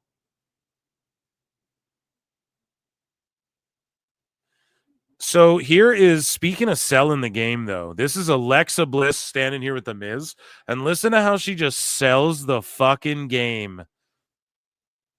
Like what it's all about here. Like those kids earlier. Growing up as a wrestling fan, attending Wrestlemanias, I wish I would have had on location because it goes from being at the show to being immersed in the show. Whether you have golfing with Miz or Hulk Hogan coming to your suite, or walking out with an announcer. It's one of those things that now it makes it a whole collective immersive event, and it makes WrestleMania that much more magical. Boom. And that's what that kid was saying earlier too. Some shit about like, well, we know it's a fucking work. Speaking of a work here, so breaking, the WWE Hall of Fame will now have an induction for immortal moments. This year's Immortal Moment induction will be Stone Cold Steve Austin, Bret the Hitman Hart, WrestleMania 13. They'll both fucking be there when that glass shatters. Oh my God, dude. I can't. When The Rock and Cena are whipping Cody Rhodes and then the fucking glass shatters. I can't wait. But here's the thing. If you guys remember, early on in PWT, Ant Evans came on PWT, our friend, right? He worked in the UFC. And Ant Evans helped come up with the idea for the UFC, which I put him over. I was like, dude, it's really cool how in UFC, they, and I actually didn't know before the show at all, but I was like, how they have these fucking, like they induct fights. Like it's such a genius thing, And Ant was talking about that. They're going to start inducting moments and da-da-da. And he was like, well, yeah, like that's what I came up with type shit, right? And Ant Evans said that on PWT. And I quote tweeted this. I was like, Ant said this would happen in WWE just like it's been done in UFC about a year ago, I want to say. And it's such a brilliant and innovative idea for the UFC, and it couldn't have happened at a better time. Now the Paul Levesque era, fucking start inducting moments, man. Moments from the past, like, and then it's a reason to have these people show up and be there at WrestleMania and be honored in a way and just, draw more intrigue. And who doesn't want to see Sean and, Austin and Bret standing there together again? Like, when was the last time anybody's seen that? Who doesn't want, like, it was probably one of those Stone Cold podcasts, Broken Skull or whatever. So who doesn't want to see them standing there together and reliving the fucking moment and all of that? I think that's amazing. And yeah, don't be shocked if Stone Cold and fucking Bret Hart storm the ring, dude. And run off fucking The Rock and them. Who knows? But shout out Ant Evans, because I posted this too. In his response, he responded under this. He was like, "Holy fuck." Holy fuck, he says, because he called it, dude. He's like, yeah, I assume that's where WWE is going to start. That's why you listen to PWT Pod, folks. But he was like, I assume that's where they're going to start going because we were talking MMA, and it's like, why wouldn't you do that, especially with the companies being merged now? So that match will get inducted. Moments like, who knows? There's so many to choose from, right? So I really, really love this a lot.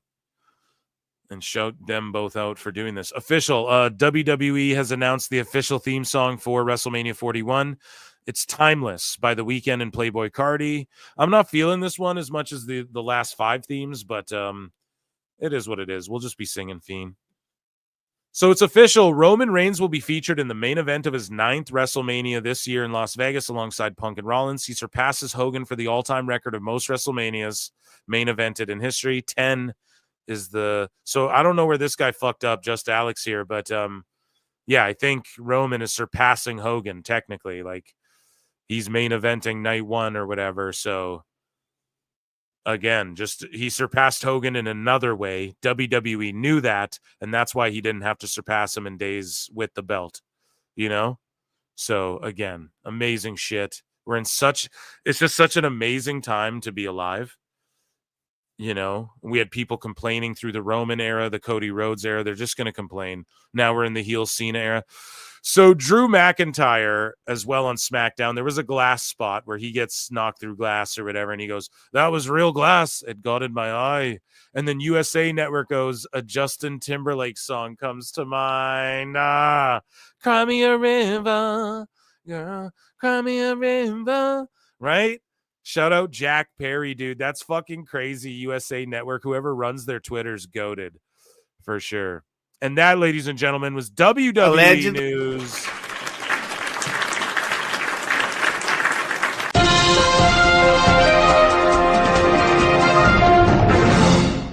Just spamming sounds at you guys.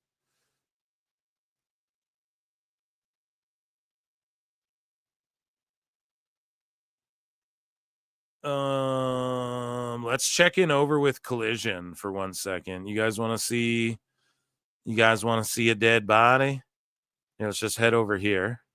Watch this. They're like, everyone does that. Fletcher, Ospreay, these two dudes. Like, what about it? When it happens once in a while, you're like, that's amazing. But this happens all the fucking time and no one's applauding. Look at, there's no big eruption. They're all like, what are you guys doing?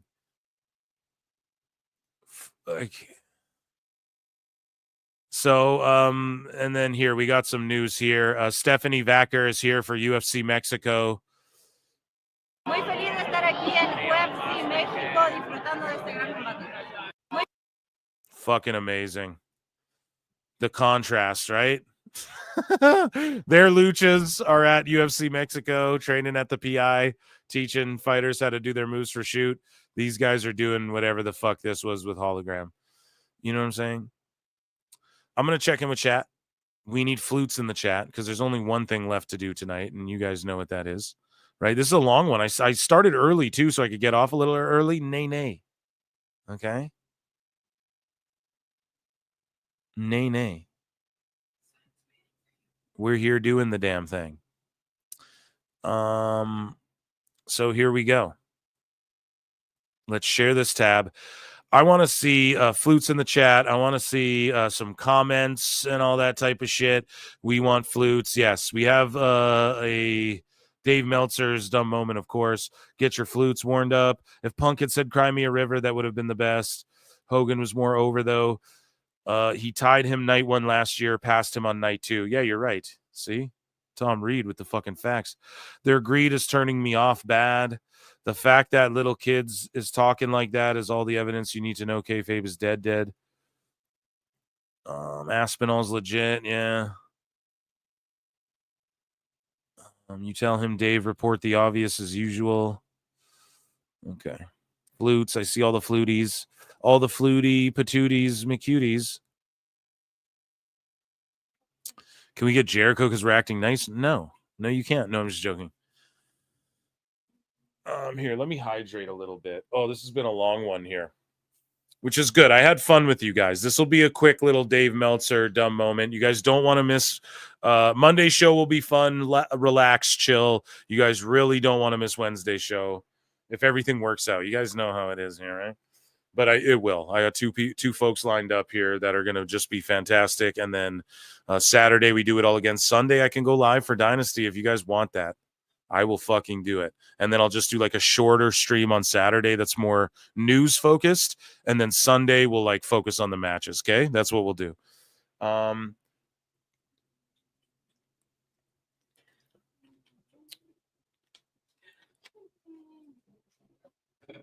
It is time for everybody's favorite segment, and it is called Dave Meltzer's Dumb Moment of the Week.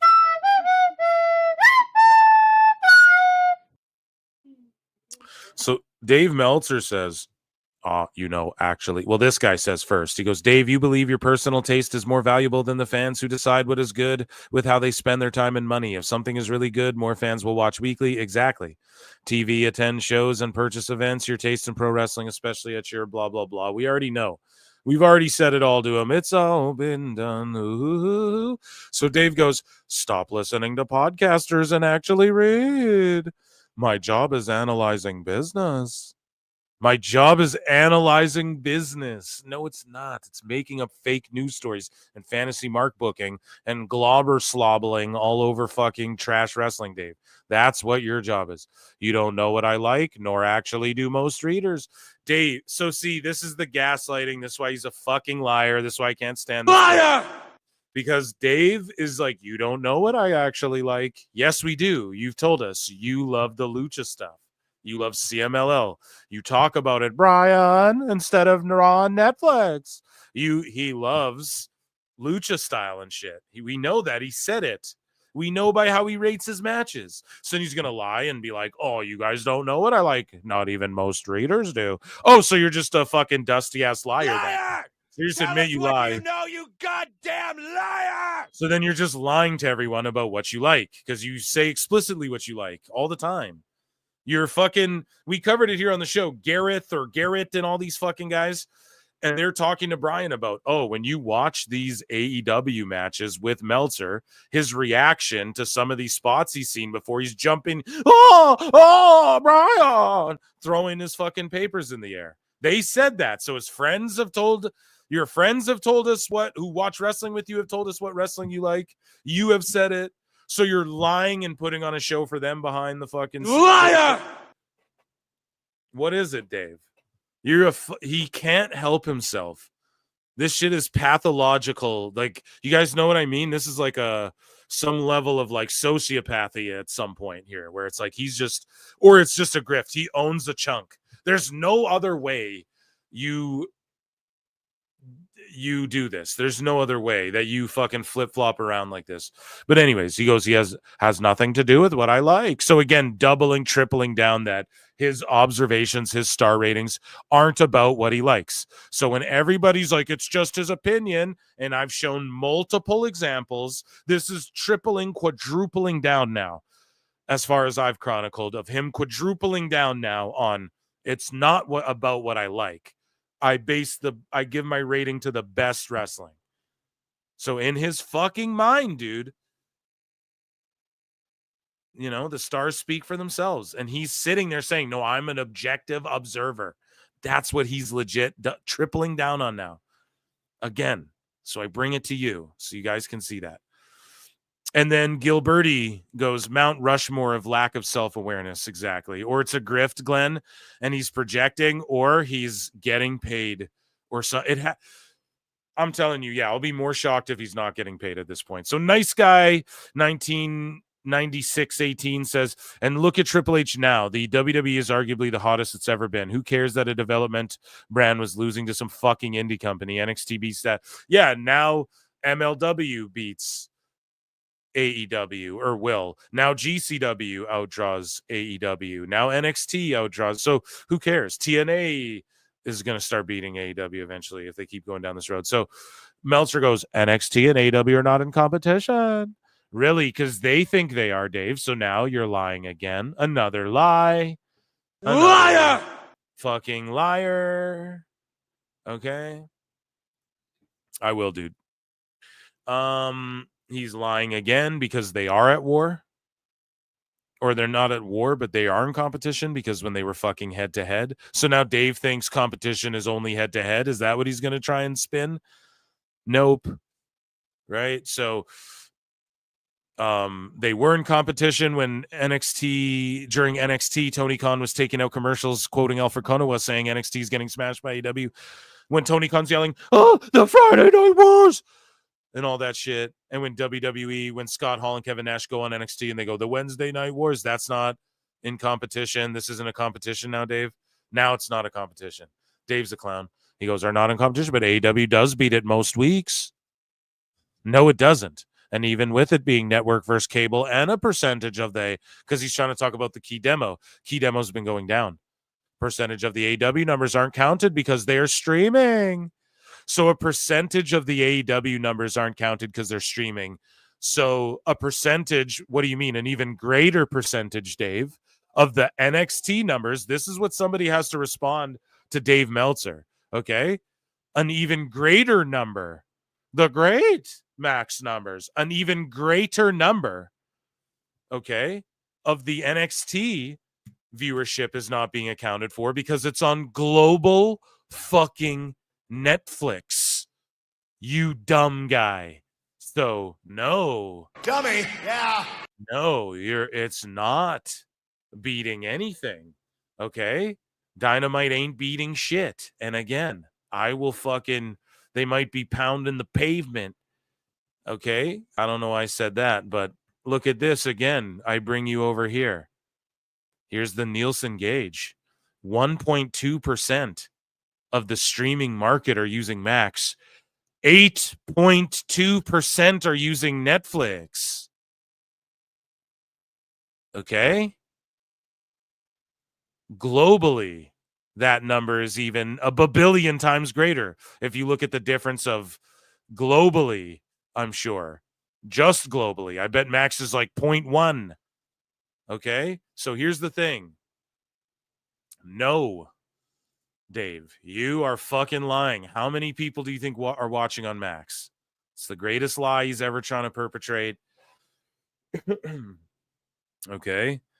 And a percentage are not being counted because they're streaming. Yes, and a greater percentage are not being counted for Netflix because it's streaming around the rest of the world, Dave. You're a fucking idiot. I'm pretty sure Dynamite's on TSN in Canada or whatever. So you're fucking dumb, bro. This is crazy. This is the ultimate, there's no coming back from this anymore. This is the ultimate cope, mind bend, fucking attributing the invisible Max numbers, but not attributing the invisible Netflix numbers over here. Fucking madness. So Dave Meltzer says MJF is throwing out the first pitch for the Texas Rangers home opener in a few hours. No idea why this wasn't mentioned on last night's show. And JD's like, because it's not a real business, Dave. Like, I operate legally behind my cousin's pizza joint where we sell cigarettes out of a red truck at 2 p.m. 2 for $11. Oh, so it's literally a company that wants to be a pro wrestling company but doesn't want to do the work of being a pro wrestling company.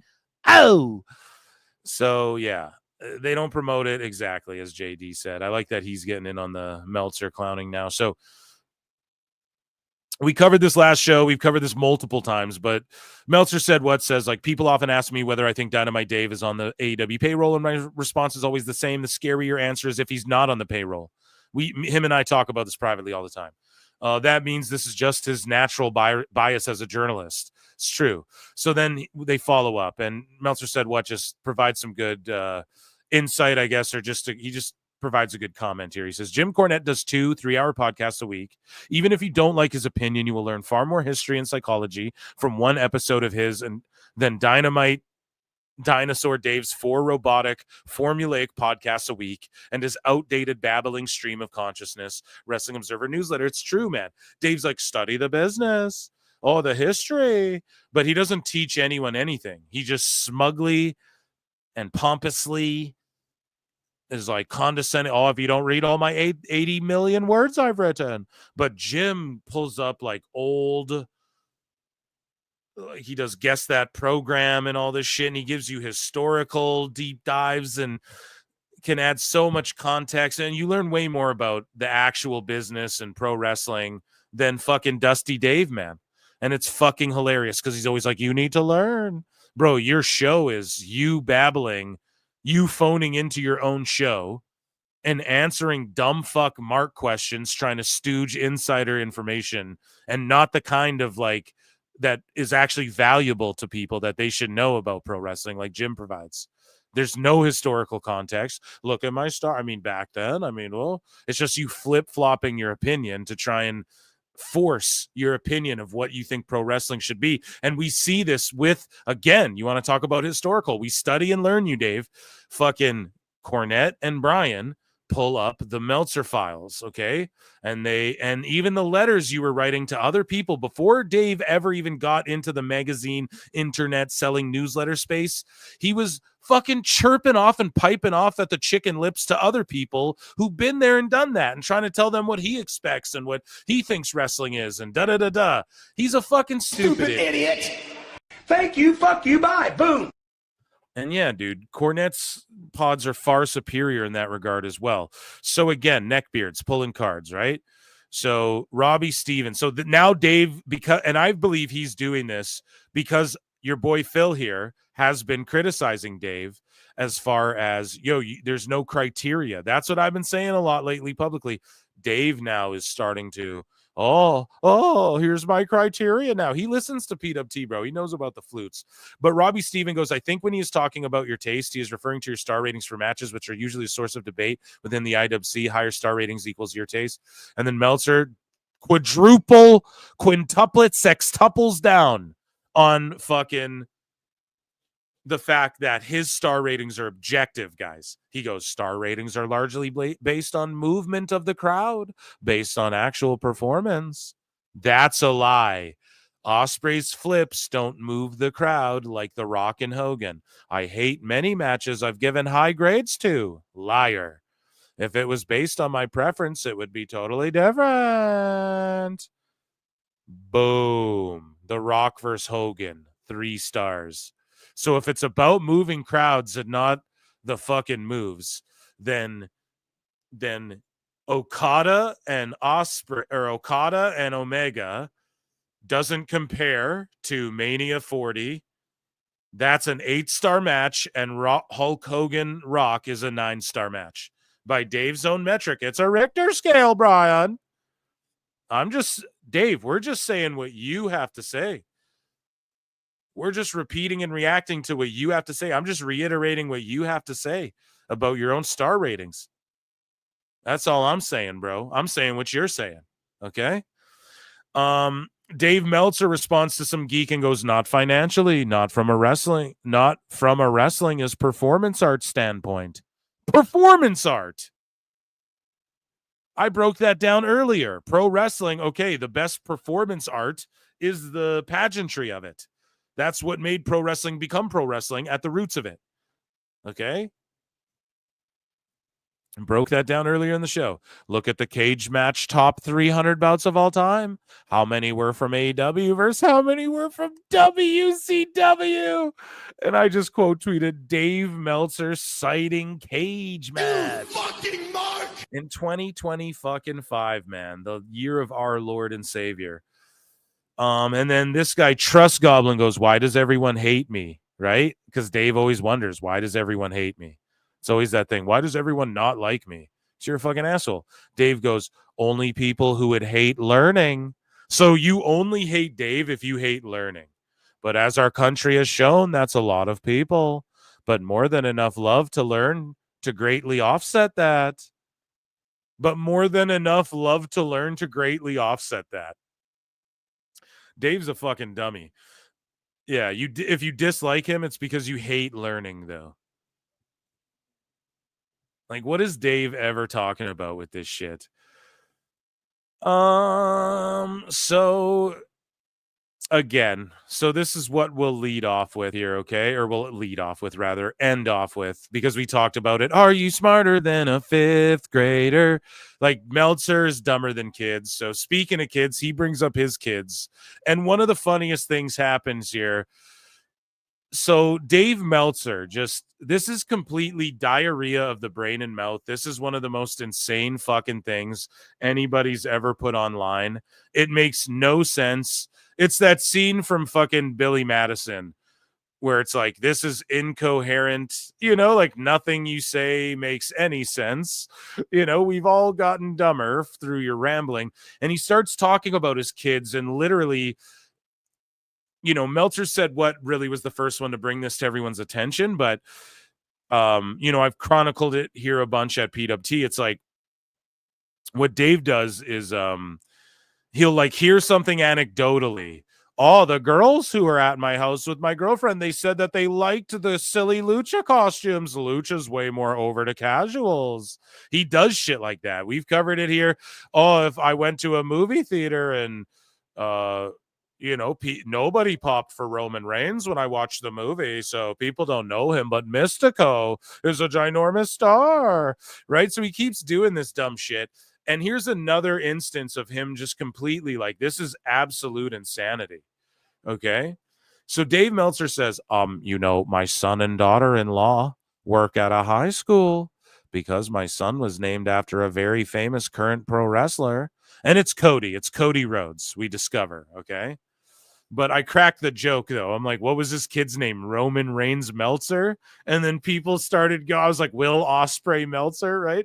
But he goes, he's named. And also, Cody's one of the most common fucking names in the world, bro, these days. So, like, that's insane to even think this as well. Like, yeah, people don't hear the name Cody, then they think Cody Rhodes right away. It's so stupid what he's about to say, but he goes, my son and daughter-in-law work at a high school because my son was named after a very famous current pro wrestler long before he was famous or a pro wrestler, in a weird coincidence. It's like, what? So he was named after a famous pro wrestler before the guy was a famous pro wrestler, so that means he wasn't named after him, Dave. Or maybe he was. I don't know. He goes, arguably the biggest draw and star today is. Most don't know anyone but Cena and Rock. So because your kid's name isn't John Cena Meltzer, people didn't recognize his name. Cody Meltzer. People didn't fucking, my name's Phil Meltzer. Like, people don't fucking respond to that. So they feel like, I don't get what he's getting at. Rock Meltzer. Some will know others, but it's far fewer than you'd think. What the fuck is this lunatic talking about, man? So I responded. I'm like, so his kid was named after someone before Dave knew who they were? And because his kid's name is Cody or something, and people don't automatically associate that with Cody Rhodes, that means they don't know Cody Rhodes? Is his son called Roman Reigns Meltzer? What the fuck is this insane person rambling about? It's so funny. Hey, my kid's name is David Bowie Meltzer. Like, like, what do you mean, dude? Just because they don't recognize a fucking random first name. Hey, my name's Tom Meltzer. Oh, they don't recognize Tom Brady because they instantly don't associate. But if his name's John, they go, oh, like John Cena. There's not like John Bon Jovi and a billion other famous fucking Johns that have come in the history of mankind. Like, what is this asshole dumb fuck talking about, dude? I don't get it. He's literally should be considered clinically fucking insane. Another one here, Dave goes, AEW did 663K, 0.17 last night, beat everything on cable, but NBA and Fox News doesn't include max viewership. And Fox News, again, that means like 5 TV shows. Much more in the issue, doesn't include max viewership. What? The max viewership's nothing. So you move along here, and then Dave Meltzer versus reality. And some fucking idiot, okay, came under here and was like, oh, well, he doesn't even mention this spot. And I'm like, that's the fucking point. Actually, over to Dave's son, though. He says, my son got named because I happened to interview Dusty Rhodes when coming up with names, and he'd brought up his son's name in the convo. So Meltzer named his kid because Dusty's like, I just named my kid this daddy. You know? But yeah, here. So Dave Meltzer versus Reality. This is what we'll end off with here. So Hologram and Commander beat Lee Johnson. So listen to what he fucking says. This started before 4 p.m. local time and the place was empty, so the atmosphere wasn't there at first, but they had such a good match and they got a big reaction down the stretch. Johnson and Christian were put in this match because officials from New Japan and CMLL were there and they wanted to showcase them to those companies for possible work, whether it be Super Juniors or Arena Mexico. There were all kinds of big moves, including listen to this. There were all kinds of big moves. Listen to this shit. Including a double dive opening spot by Hologram Commander. Johnson doing, they're one guy now. Hologramder. Johnson doing a flip dive on Hologram. Christian doing a rope walk 450 on Hologram. Christian doing a Fosbury on Commander. Why would this be fun? Johnson doing a Death Valley bomb on the apron. Commander did a Hurricane Rana off the apron on Johnson. Christian did a tope on Commander. Commander missed a rope walk shooting star. The finishing. So he's even saying the moves they missed. The finishing sequence saw Commander jump off Christian's back to deliver a Canadian Destroyer on Johnson. Hologram did a top rope Asai moonsault on Johnson, and Hologram got the pin with a 450 on Christian. 4 stars. So literally, guys, we just caught him lying. He just said it's how the crowd moves, not what I like. Liar! We go, Dave, you like moves. He admits in his thing, he goes, the crowd wasn't behind it, but here's all these fucking moves that I liked that they fucking did, and I gave it 4 stars. We caught you fucking lying again. Tell us what you know, you goddamn liar! We caught you lying just now on PWT. Motherfucker, look at this match. This is the match he's blowing to death. And you know what someone told me? They're like, he didn't even name this spot in his review. It's exactly the point. Fucking shill. Look at this. This is what he's putting over. Watch this. What the fuck? You guys see that shit? One more time. One more time for old time's sake. Dre, drop that beat and drop that break and just spend a little bit of the dough my way. I forget how that song goes, but Jesus Christ, man. That's what he's putting over. We caught you lying. You're a dusty-ass old fucking lying man. And I ain't going to keep telling you that we won't stop. I don't know what to say, man. I've said everything there is to say. Dave Meltzer versus Reality. And that, ladies and gentlemen, was Dave Meltzer's dumbest, one of the fucking dumbest moments of the week.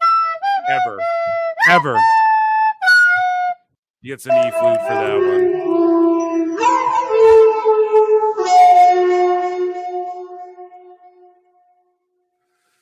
Absolutely insane. Ladies and gentlemen, we rocked on for a long time, 4.5 hours. Round of applause for me, the marathon man. Let's fucking go here. Time limit draw. We didn't hit the super chat goal, but that's all fucking good. You guys are chill anyways, man. That's why I don't put like the timer on there because that's cringe as fuck. But I appreciate you guys for being here. Thank you all for being here. Another eclectic PWT. You guys don't want to miss Wednesday's show. I'll hit the drum roll and just announce it. Fuck it. There will be 2K content coming regardless. So we're going to do it. I love you all so much. Thanks for tuning in. Be good to each other. At Phil Marks Out on YouTube is my other channel for pop culture stuff. My Daredevil reviews for 5 and 6 are coming out right away. And then I have a cool other like list video I got cooking for you guys about Avengers Doomsday or whatever. I love you all. Thank you all for another great time. I had such a blast tonight. I am tired. Yes. So be good to each other. Drink lots of water. Mondays, Wednesdays, Saturdays. And then this Sunday, we'll do a watch along. You guys know where to be. and this is the place to be. So until next time, I'll bid you adieu. Kiss, kiss, bang, bang. I'll see you in the Upside Down. Peace. I look and see it's not just me. Jack, why do you insist on doing this dumb internet shit on TV? I look and see it's not just me. This place is a fucking joke, man. You're a clown. I quit. So many of us have stood where I stand. We are the young, so raise your hand. So many of us have stood where I stand. We are the young, so raise your hand. They call us problem child. We spend our lives on trial. We walk an endless mile. We are the youth gone wild. We stand and we won't fall. We're one and one for all. The writing's on the wall. We are the youth gone wild. No. It doesn't make logical sense, but it makes. Well, yes, of course. But it makes wrestling booking sense.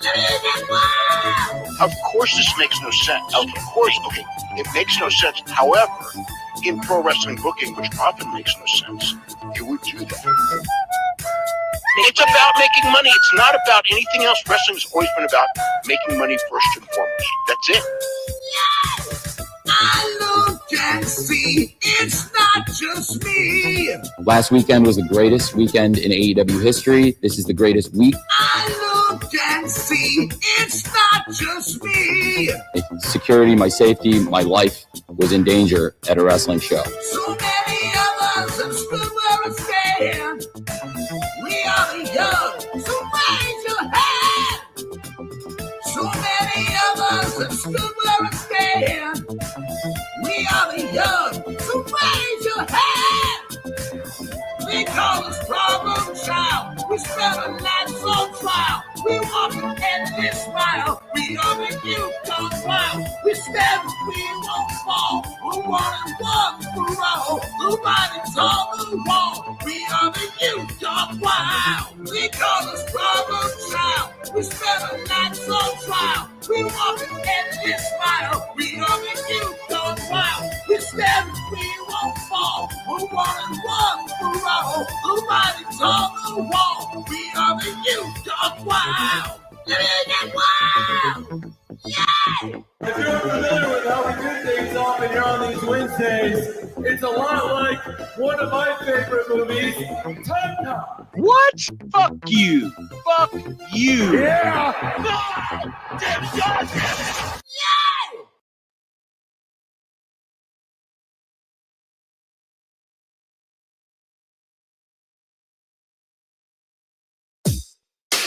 SDL. Two bad bitches, one hot track. B3 CCA bitch. Two bad bitches, one hot track. Hello, hello. It's that B3 flow. You said you know me? I think you don't. My friends are rich and you're looking hella broke. With Matt, I'm the real rough rider. Can't keep up, my arms must be tired. Slow-mo, super villain, Zack Snyder. You talk shit, but I know you're a subscriber. DSL on our lips cause we're naughty. Hannah Montana acting like Miley. We can't stop cause we're the life of the party. Got your man squirming, Scotty too haughty. SDL with a dollar sign, ho. B3CCA with the 3 cause I'm cool. Face fat, ass fat, saying that. Two bad dishes, one hot track. Haters on a grip, that's priceless. Haters got no dishes, that's wifeless. Diamonds in my mouth, I'm priceless. Always ready for a fight, can't try us. You thought I'm a thotty, you thought wrong. Just a hottie with a body and a thong. You wanna fight? Let's get bloody like Gary. I'm queen of the prom. SDL with a dollar sign, ho. B3CCA with a 3 cause I'm cool. Top of the idiots now on top of the charts. We're spending our cash and breaking your hearts. Coral. Back in SDL, bitch. Back to SDL, that's the connection. Me and Steph are the dream that's inception.